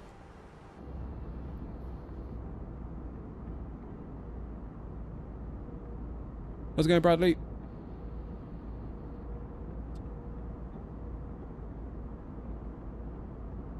That means you have to pay extra for buying, say, a CDR or cassette tapes. Oh, I see. So for any blank media, you have to pay a tax in case you put something on it that is a product. Have I ever tried military flight sims like DCS? I'm thinking about it, actually. I was thinking the other day it'd be fun to try DCS.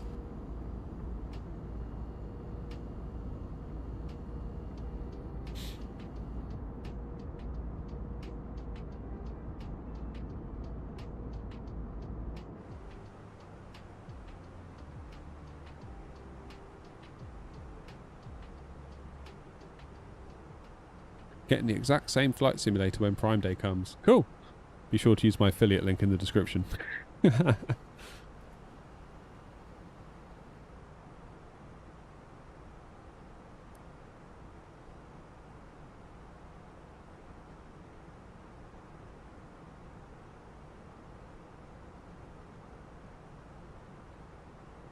Sounds like flight sim, to be honest, Pie Cake. Yeah, well, this is the thing, Sham. I've got a combat stick that I'm currently not making good use of, and that bothers me.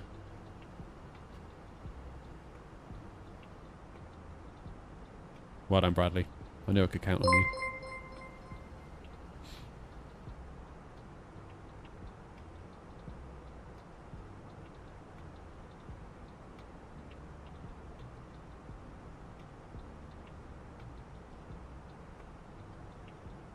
Yeah, because obviously I've got the Airbus side stick here, which is actually using a Moser AB9 underneath.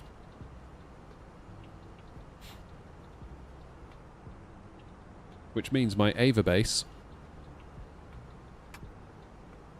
is currently looking for a job.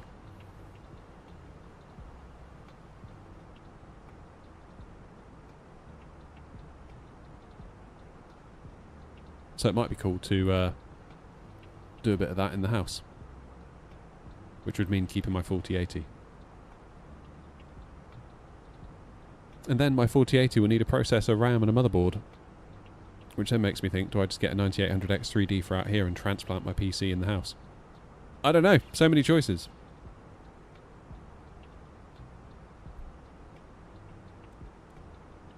So it would be really handy sometimes to have a PC in the house that is able to run the sim.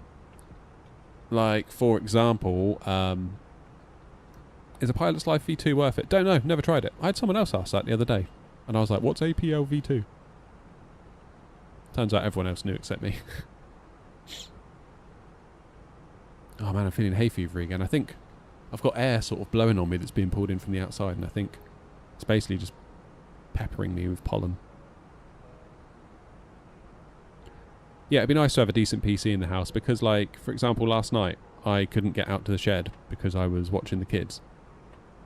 So I had no PC, which was fine. I played Mario Kart. I had a very nice evening. But if I had a PC that was able to boot in the sim, I could have maybe worked on transferring my 777 freighter livery into 24 for the PMDG.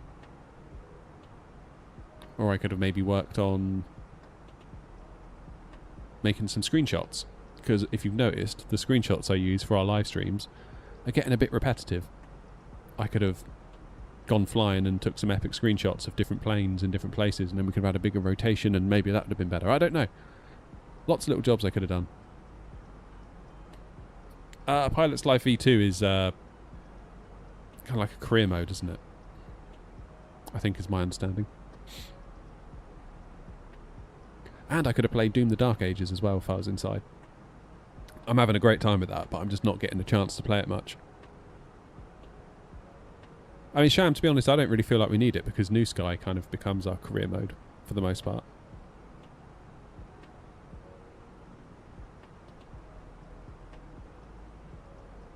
Yeah, Doom the Dark Ages could get expensive because I subscribed to Game Pass to play it. Because I was like, I don't want to pay all that money for it, so I'll just subscribe to Game Pass and then play it in a month and then unsubscribe.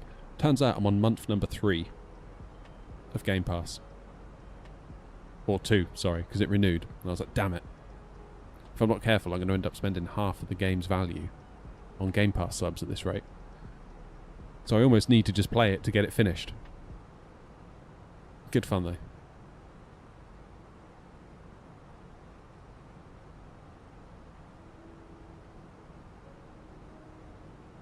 Good fun. Not going to lie, guys, I could really use going into the house and using the facilities. Oh my god. What's going on? Looks busy. Oh no, it's only 2 planes. Oh look, there's a AirNOTT waiting for us.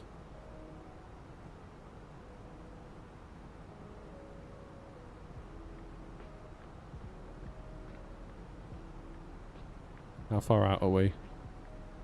100 miles. Dare I do it?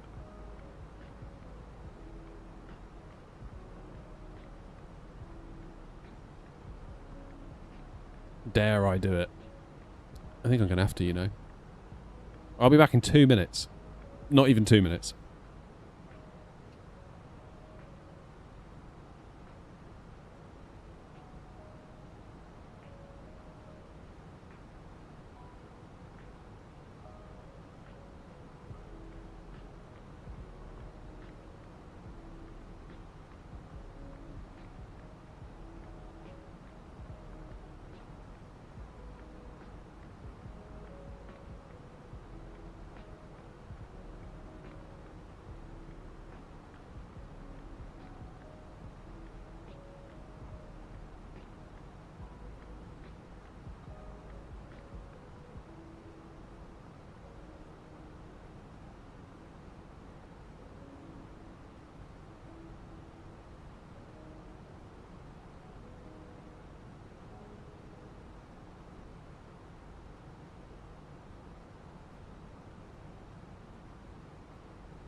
That's better.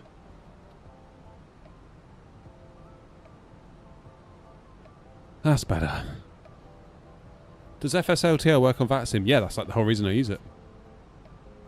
No, Bradley, I don't use any X-Plane. Just too invested in Microsoft Flight Sim, really, to go down the whole road of investing in add-ons and stuff for another sim. Must have been really annoying for everyone, actually, that was so deeply embedded in X-Plane, for then 2020 to come out and that, you know, feeling obliged almost to basically rebuy everything in that.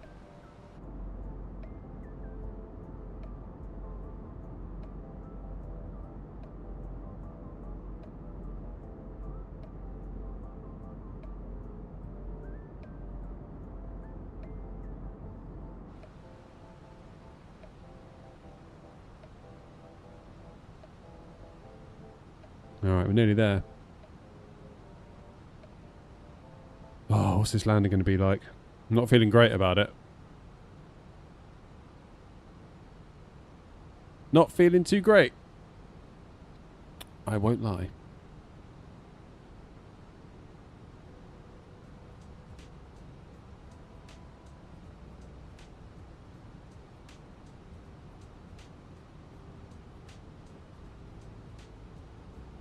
Let's do a weather check.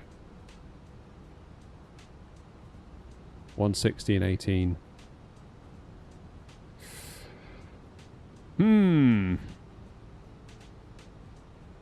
I've lived in the Faroe Islands for 1.5 years because I had family there. Nice.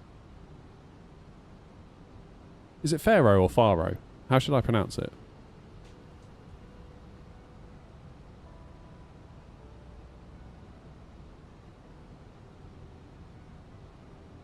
Yeah, tricky. That's what worries me.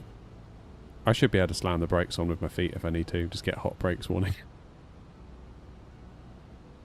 Yeah, if I have to redo this flight again, I'm going to be pissed. I'm not going to be happy. I can totally relate to how Wasp felt the other day now. That would be so annoying, wouldn't it?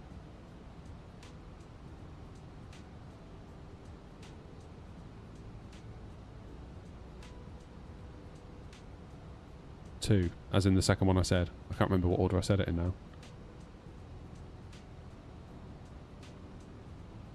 Landing flap 3 as the extra speed will give better control in the 18 knot wind. Oh, blimey, Wasp, now you've done it. Now you've gone and said it.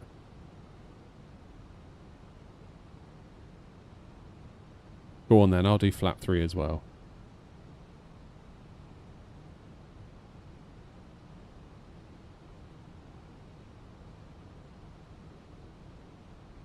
There you go, conf 3.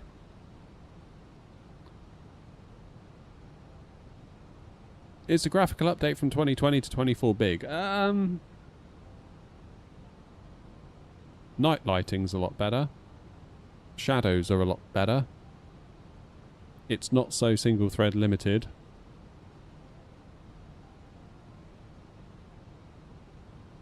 Clouds are better. It has wind shear. Wake turbulence. Better ground handling. Allegedly.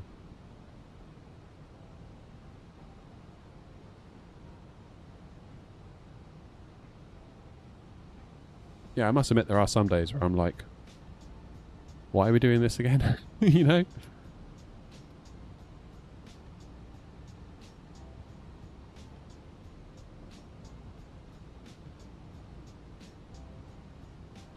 But I think it's for the best.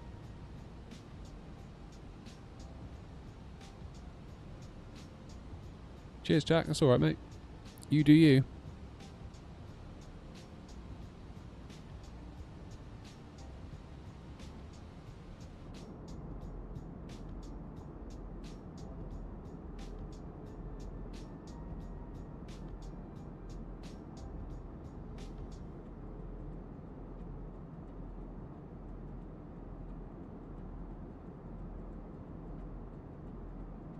Teetering on the edge of 24, but resistance is present. Yeah.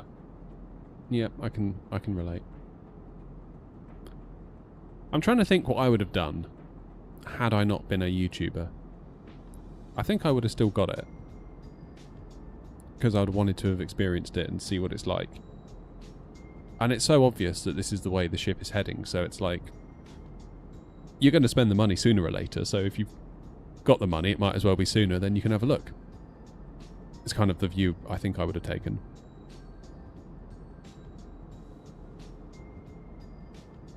Yeah, Bradley, I wouldn't hold your breath. This one could be a bit of a squeaky bum time, I think.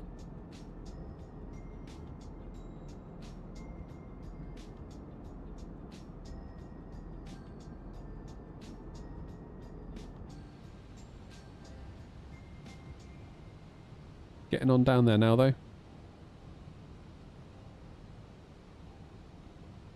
Morning, Feared Gaming. How are you? You've arrived just in time. Because we are 60 miles out from the Faroe Islands. Faroe Islands, however I'm supposed to pronounce it.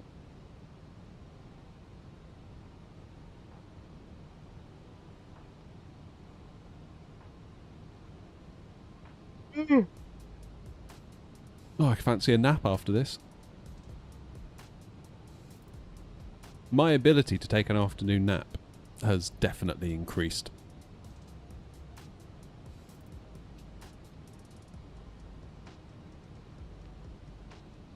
Definitely increased. A lot. And I think it was COVID that did it, you know? I could never ever nap before COVID. Like, if I was to sit down in the middle of the day on the sofa, you know what some people are like? They're kind of like, oh, I could take a little nap. No way. Absolutely no way. Could never take a nap. Whereas now, 100% I could take a nap. Unless I've just gotten older.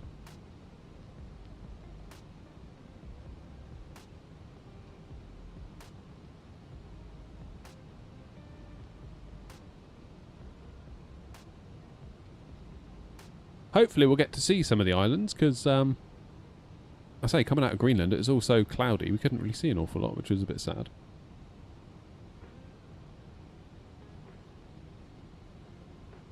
Having a quick look at our charts. So we're coming into Magni. Then from Victor Golf 878, we need to be at 160 knots, 4,000 feet, mandatory. Then we wiggle our way in.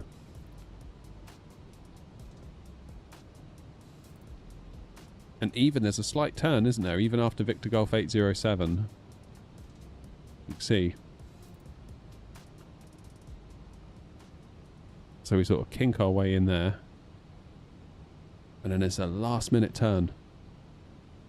Not quite as bad as Innsbruck, but still something that we need to keep in mind. And it's going to be fairly windy. So in a lot of ways, I think a go around is more likely than not, if I'm being totally honest with you. But that's alright, we've got the time to do it. There's no rush. I'd rather say go around, we'll follow the dashed orange line back to Magni and have another go.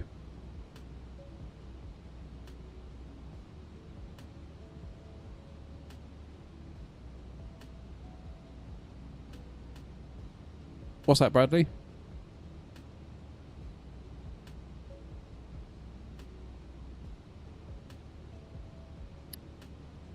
Alright, Feed Gaming, you said it.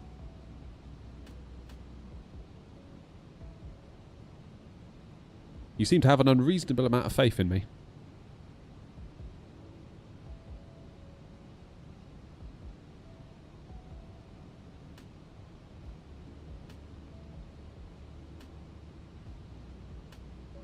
Is there still a load of people on the ground?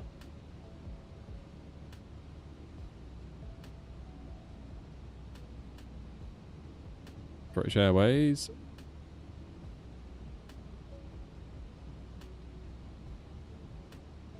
That's quite a long backtrack, isn't it?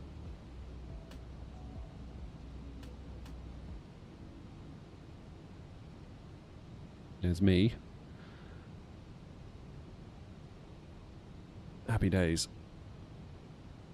Can't believe how much these games are going for. That's the one I got.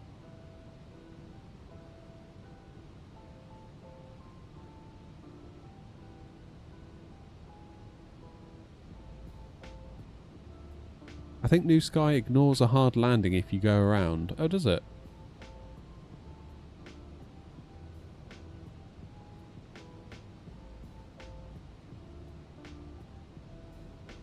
Someone was saying earlier, Lightning, that you can land a 7.5 there.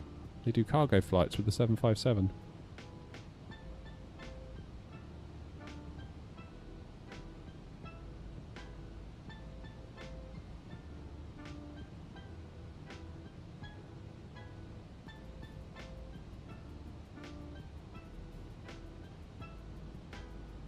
Right, 10,000 feet.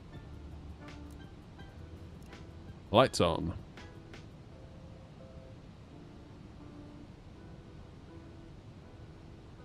It's about to get real. We're only 30 miles out. Which looks like a long way on this little radar thing, but it's kind of not at the same time.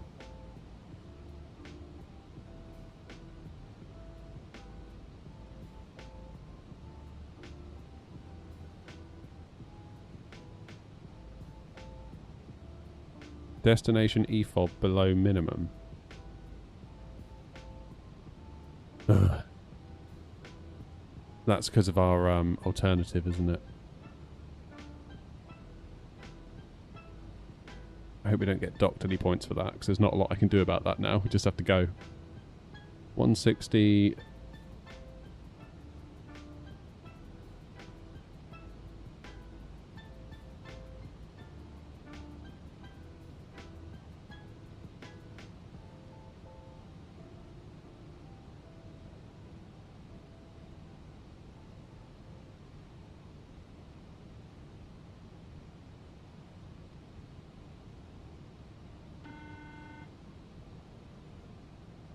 Delivering fish to the USA. I took a 777 in there once. It's now a diving wreck.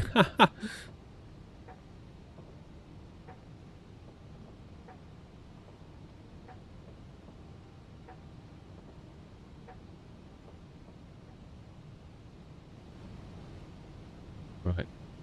Just to add to the drama, we'll lose the music.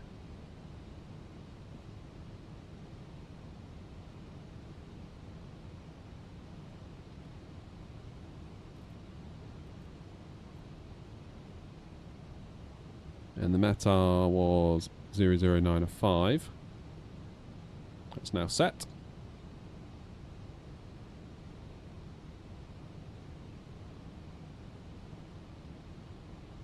Vagar traffic, AirNOTT 308 Papa inbound Magni for runway 12 arrival. Currently 10 miles from Magni. Vagar traffic.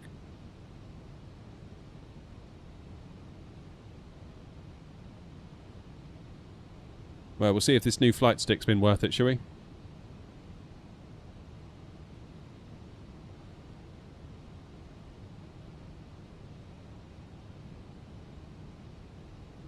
Sure it has. I'm sure it has.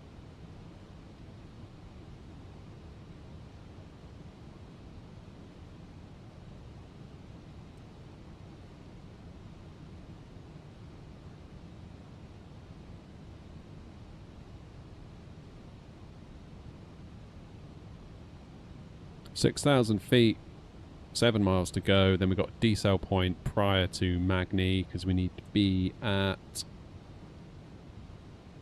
220 knots.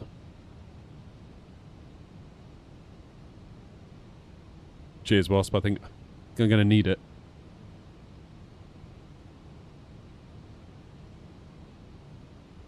Us is going to need it.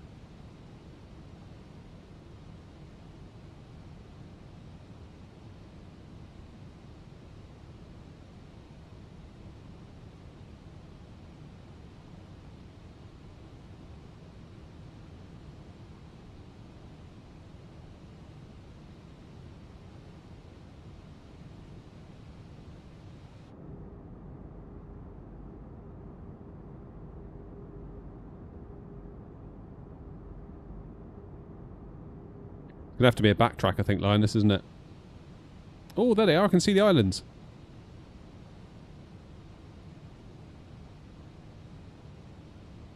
They're pretty.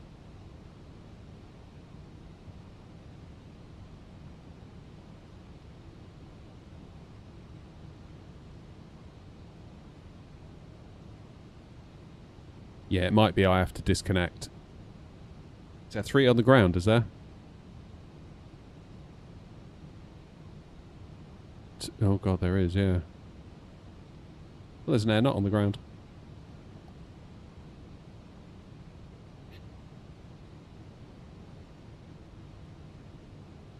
Okay, we've got the bricks, that's good.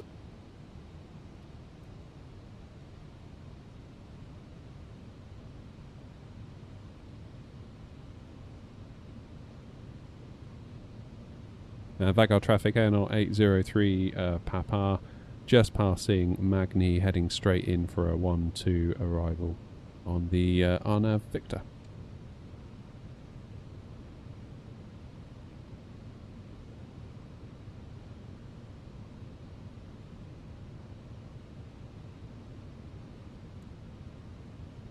Okay, so it wants us to be at 160 knots by Victor Golf 878, which is 2.5 miles away.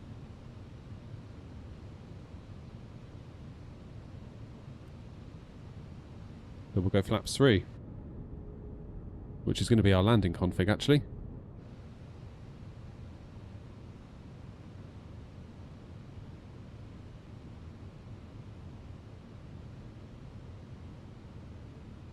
So speed brake is armed, flaps are 3.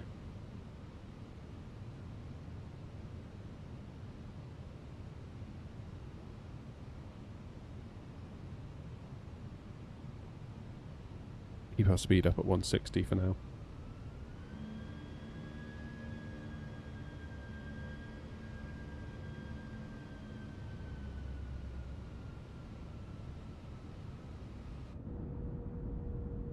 Yeah, we'll be okay with flaps 3. I've done the calculation.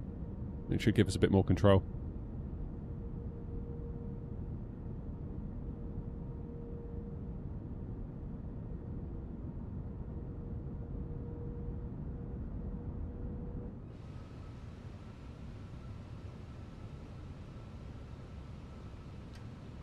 Let's hand fly this from here, shall we?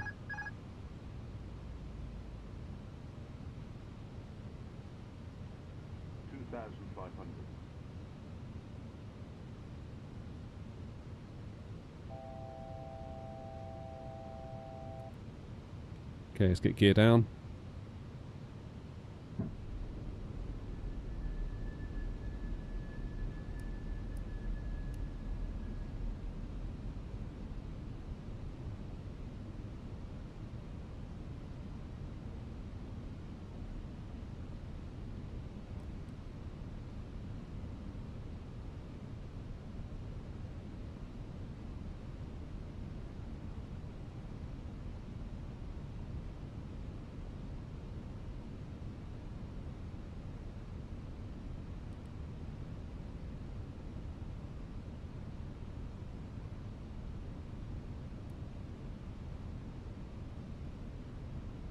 Okay.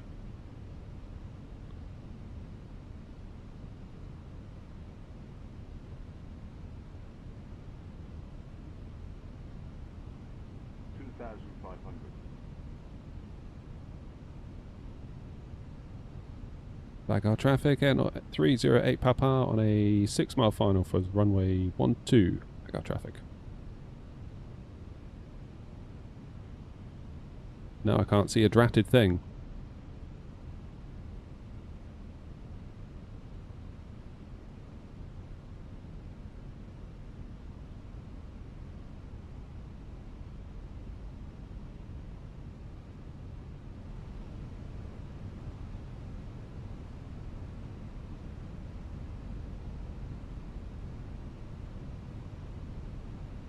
Good grief.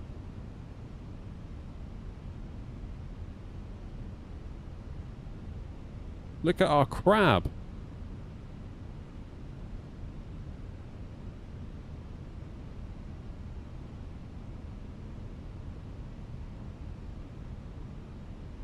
Follow the bricks. Why are our flight directors not aligned with the bricks? I thought they would be. No visual on the runway yet. Vagar traffic, AirNOTT 803 Papa, short final runway 12.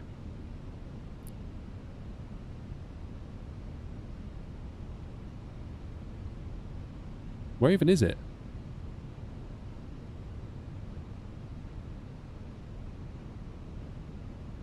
There it is. 1,000. Okay, we're a bit low.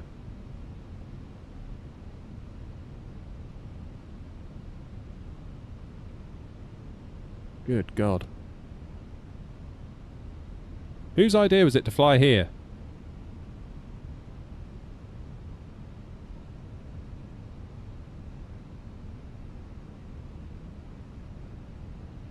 Above.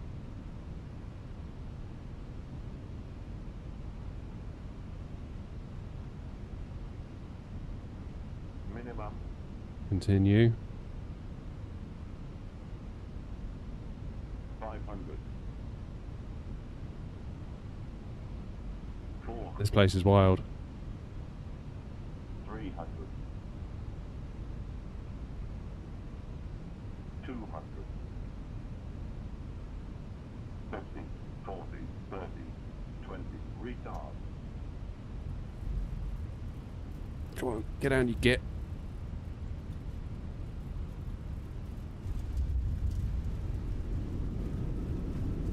Oh, New Sky's going to dock us for that.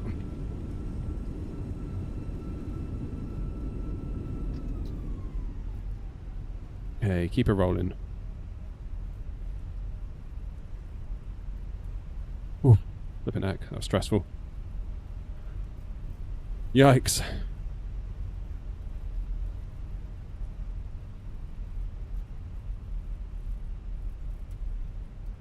Vagar traffic, AirNOTT 803 Papa, backtracking, or turning now for the backtrack, runway 30. I can even feel it. Traffic Greenland 641 overhead waypoint Magni for the RMS to show runway 12, Vagar traffic. What an airport though, flipping heck. We'll have to come back here, maybe from Eddie. It'd be fun to get good at this place. I think what confused me was my flight directors were showing me to go somewhere different than the bricks.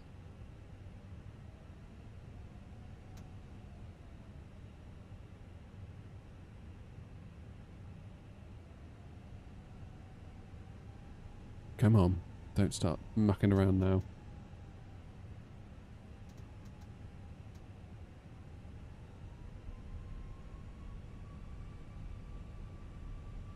Turn, turn, turn, turn. We've got people coming behind us.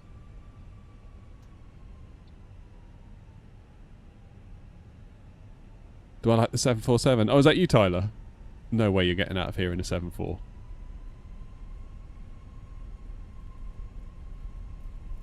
Firm but good. Yeah, we just had to get it down. I felt like we wiggled a little bit off the centre line. New Sky will probably ding us for that.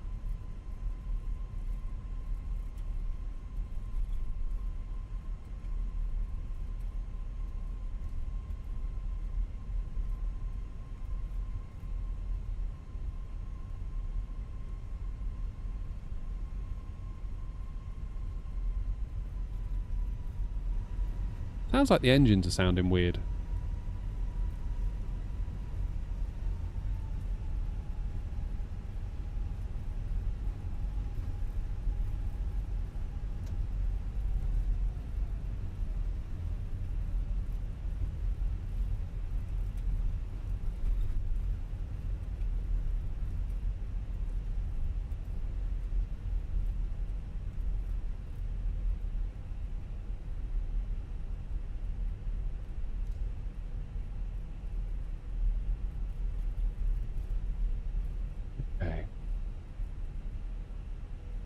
Nice bit of freeware scenery though. Super Spud saves the day once again.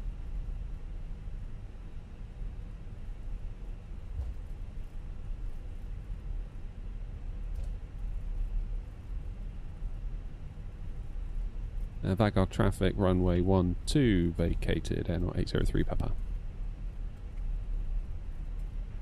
Traffic Greenland 641 6.4 DME for runway 12, Vagar traffic. Ah, no, Roy, that was the plan. Flaps 3 was always the plan for a little bit more control in the wind.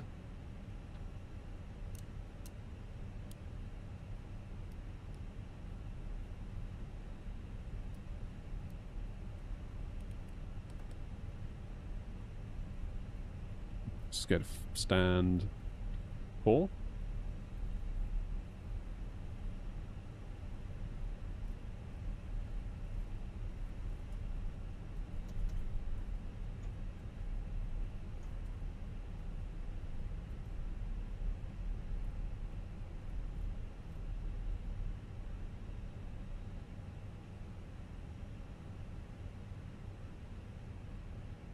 This will do.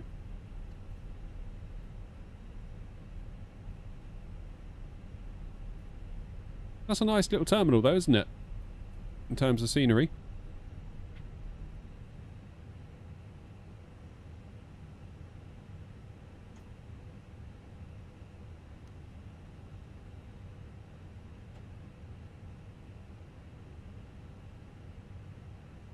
Nice. Brakes on. Just going to wait for the APU to become available, which it is. This is the moment of truth. This is the moment of truth. Engines off.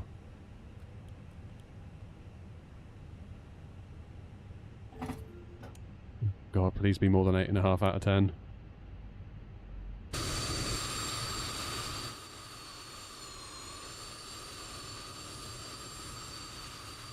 And we can come and watch all the others land now. Please, please, please. 10 out of 10! God, I'm so good. Great touchdown. 315 feet per minute. Challenging conditions. Average centerline deviation, 2.7 meters. Okay, so that's not as bad as I thought. It looked like that was a lot more, but that's probably because we were decrabbing for a lot of that. Here comes Linus. Don't worry, Linus. We're all watching. I felt like I was too low, though. I'd like to try that approach again. Maybe we'll do it on FSI panel in a minute. Go on, Linus. Flare, Linus. Flare, Linus. Boff. And he's down.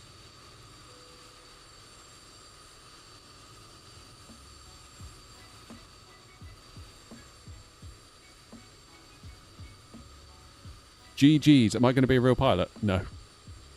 Vagar traffic, Greenland 641 going ground. Was Linus going around?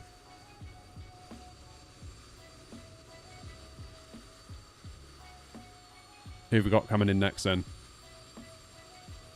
It's got to be Wasp, right? Come on, Grumpy, where are you? Bloody hell, Grumpy's got ages to go. Grumpy, put your foot down.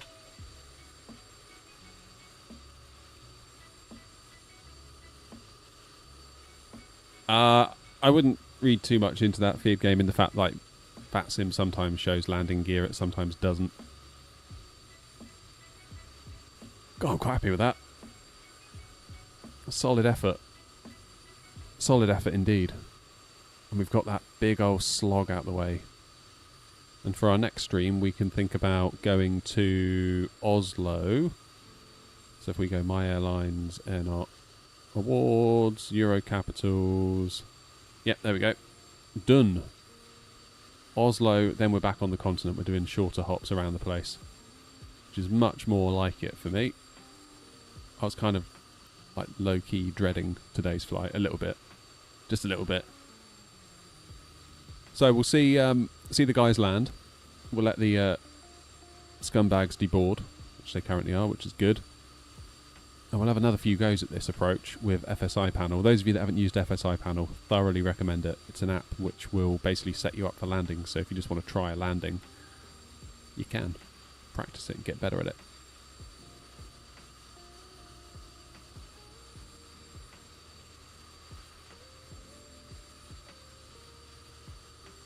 Yeah, I guess it's because the land sort of comes up at you all at once, doesn't it?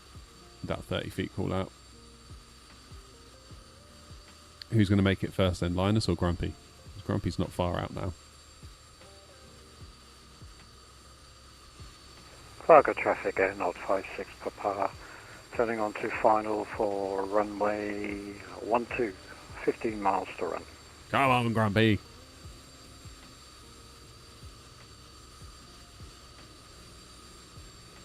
Yeah, so what I found weird was that my I thought if I followed my flight directors, I would therefore follow the bricks, but that was not the case, which I thought was a bit weird.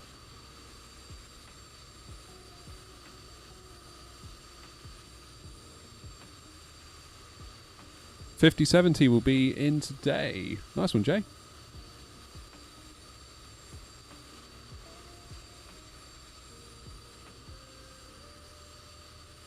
You can see the GSX profile is paying dividends here. My parking wasn't too great though, was it? Okay, let's take external power.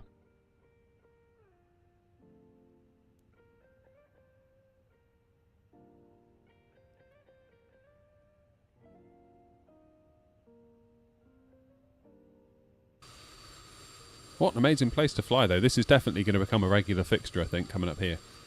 How far is it from Eddie? Can't be that far from Eddie, can it?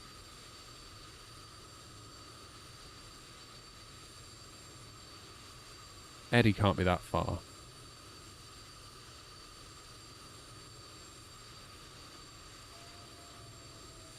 Is it an hour and a half to Eddie? I reckon about an hour and a half. If I had to guess. Right, where are those two? They're not going to clash, are they? No, they're not. So we should see Grumpy. He's currently over that island, so he won't be long. 2.5 from Eddie? Really? I thought it would be less than that. Yeah, you weren't wrong, Mike. I feel like I came in too low because I was following the flight directors for too long versus following the bricks. I figured that if I followed the flight directors, the bricks would naturally fall into line, but they didn't, and I'm not entirely sure why that is. That's right, Tricky. Just a few more to go. Iceland, then Greenland, then back to here, and you'll be caught up. 1.5 from Edinburgh in an A321. Okay, yeah, so that's quite doable, isn't it? You could almost make a little return leg out of that. You could get to here, you get to Eddie to here and back in the time it's taken us to do one leg.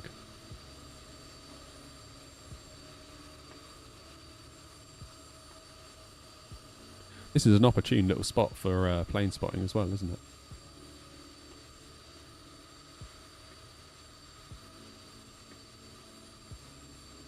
You and that 777, Tricky, honestly.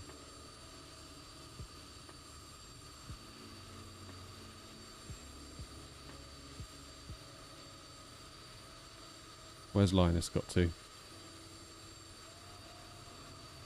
Linus is going to be following in. This is my problem with 24 at the minute. Like, Grumpy's like probably about here, but we just can't see him. Which seems really stupid, doesn't it? Because obviously we can see all the way out here. Hey, Coda.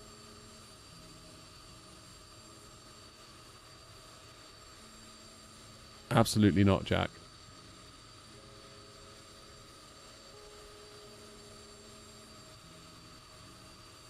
See some more weather moving in. So at what point is Grumpy going to just appear?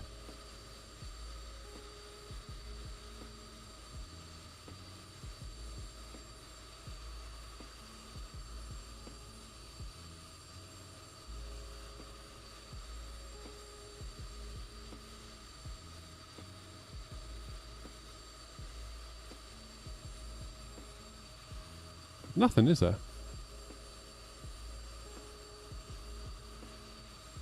And look where he is. Like, he's basically here. We can't see him.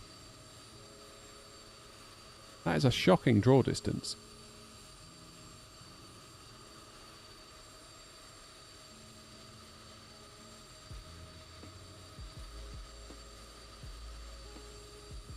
Here he comes. I think. Or is that a fly on my monitor? No, I think it's Grumpy. I honestly thought that was like one of those little flies walking across my screen. After traffic Greenland 641 and being waypoint for Takeoff 878 pursuing the Takeoff 878 Vagar traffic.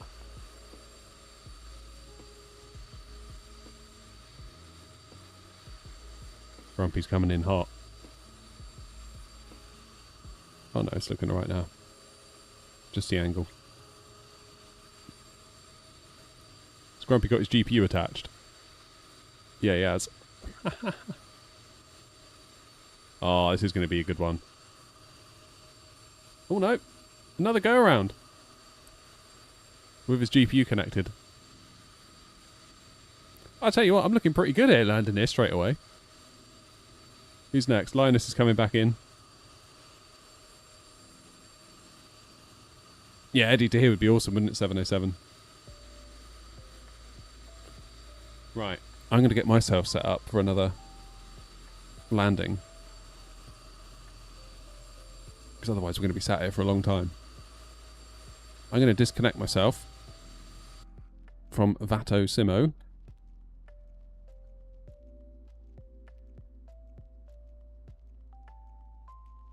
And we'll load up FSI panel. And you can all see what it's like. It's weird, every time I show this off, everyone's always like, I had no idea this existed, it's so cool. Right, select your airport, EKVG. Select runway, 12. Select fix. If we do a... There is no star, is there?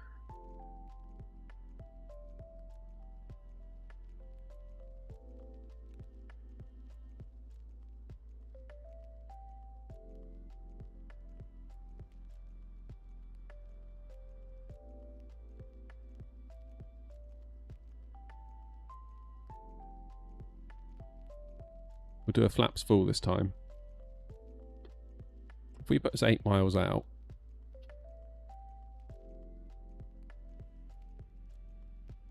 I will make sure my plane is set to the ready state.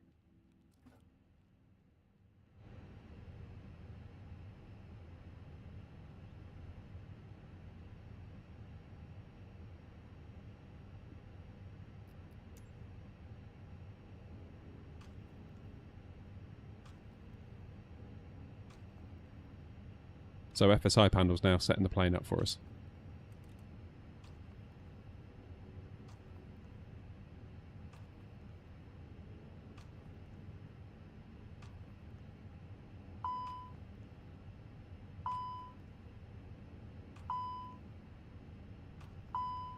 Doors are open, aren't they? Select your thrust levers to the climb detent. Okay. Terrain ahead. Pull up. Pull up. Pull up.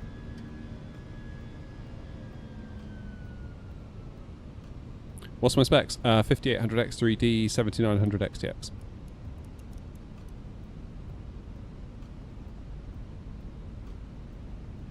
So now the plane is going to configure us.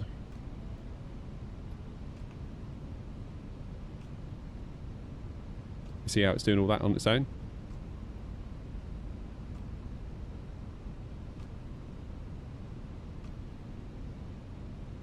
Arrival. ILS Victor. No, we're not doing ILS Victor.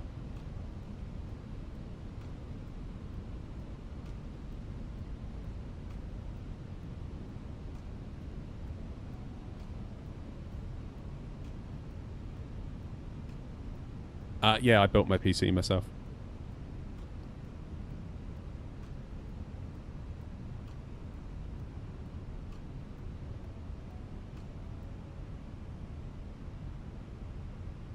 Okay, I'm not going to take over just yet because I want to set up our approach. Arrival. ILS. RNAV Victor 12 via Magni. 1000. We're going to go direct to 7876.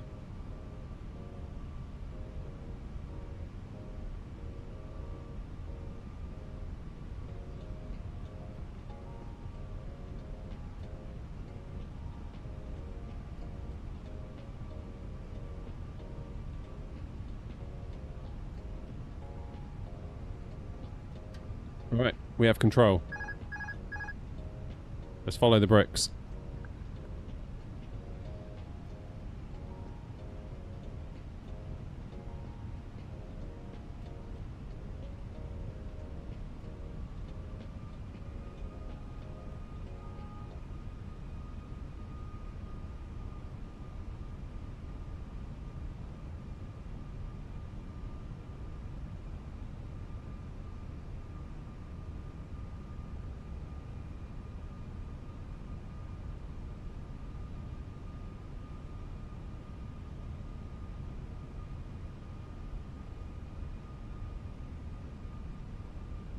Okay, now we're back on profile.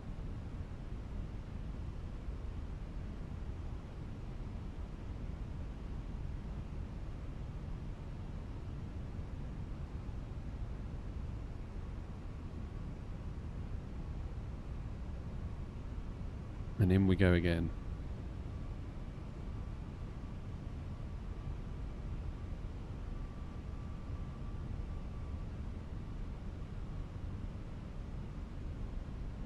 Yeah, look, my flight directors are a mile off.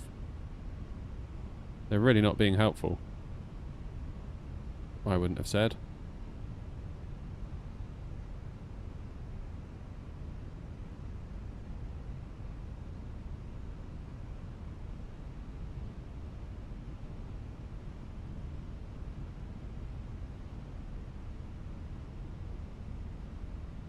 Because if I was to follow the flight directors now, look, it would bring me too high. So let's trust the bricks.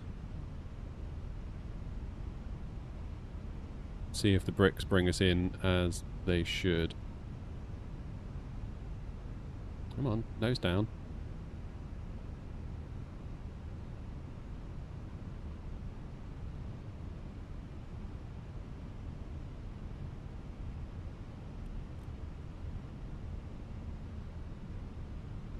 Coming too high.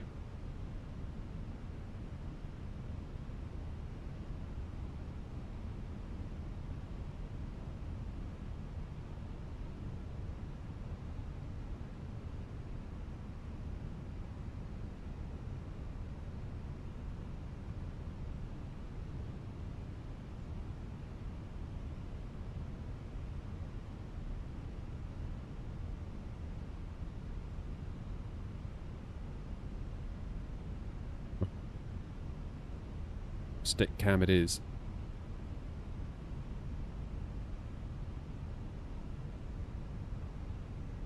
So looking at the pappies, we've got is that 1 white, 3 reds, and we're on the bricks. So we're too low. 1,000. So what do we believe? What do we do? Should I have just followed the flight directors then? That being the case, let's follow the flight directors.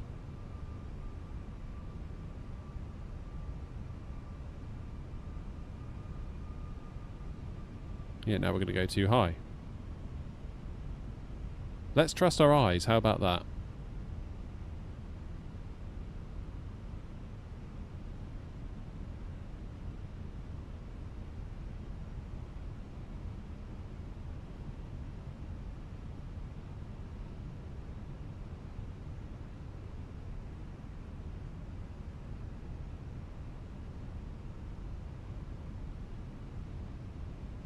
Trust the old eyeballs. 400. 300. 200.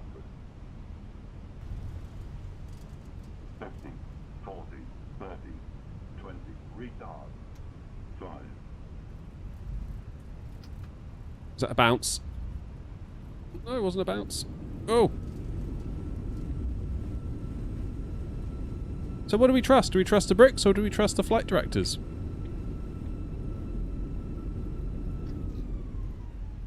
Because both are wrong, from what I can tell.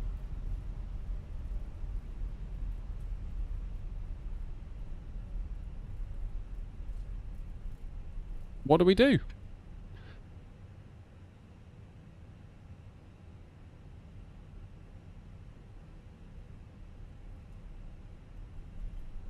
Pappy showed 4 reds when I came in perfectly and floated. Right. Yeah. It'd be really nice if all of these systems would agree with each other, because it is a flight simulator after all. Not trying to be fussy, but it is a flight simulator. If you know what I mean.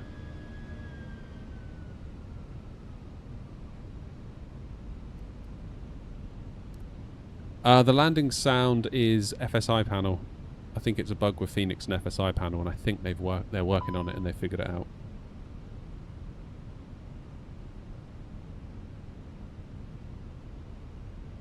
Hey, Farron.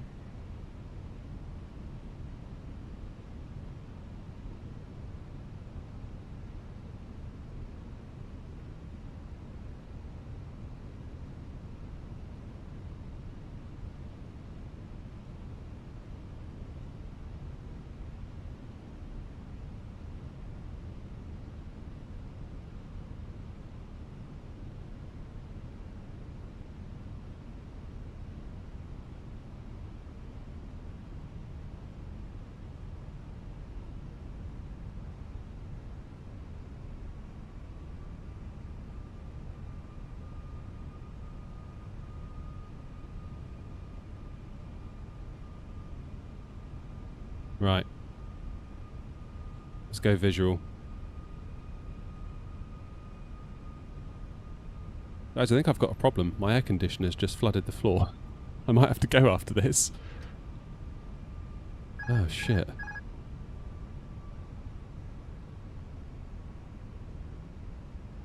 That's a problem.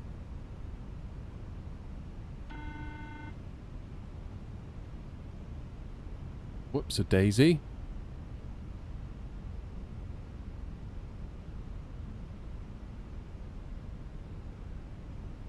Why was it doing that?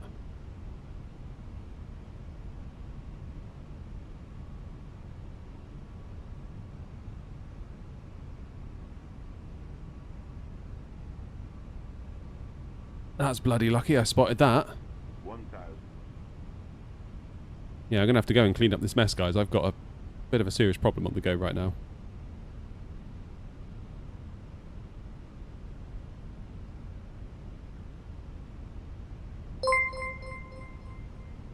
Is aviation tree?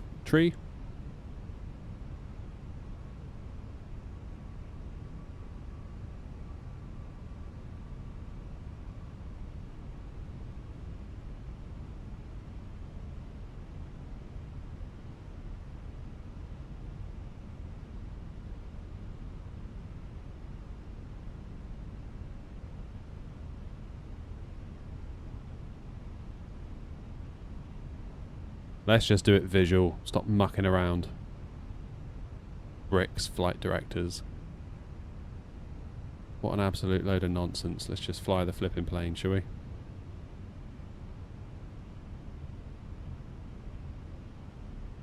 $500. $400. Damn, that wind is strong.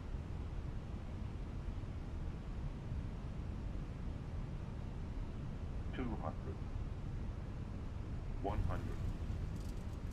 50, 40, 30, 20. Retard. This new stick is paying dividends all day long. Damn! Woo hoo hoo! That's 3 for 3! Oh, I'm just too good. Yeah, something's gone wrong. 707. I've got a floor full of water, so I need to sort that out. So I'm very sorry, but I'm literally looking at a floor full of water. I've got a bucket, and the bucket's overflowed as well, which is weird. Yeah, I gotta go. Sorry, guys. See you for the next stream, whenever that is. I don't know, but I really need to sort out this leak. Wasn't expecting to end the stream this way. I'll see you again. Wish me luck.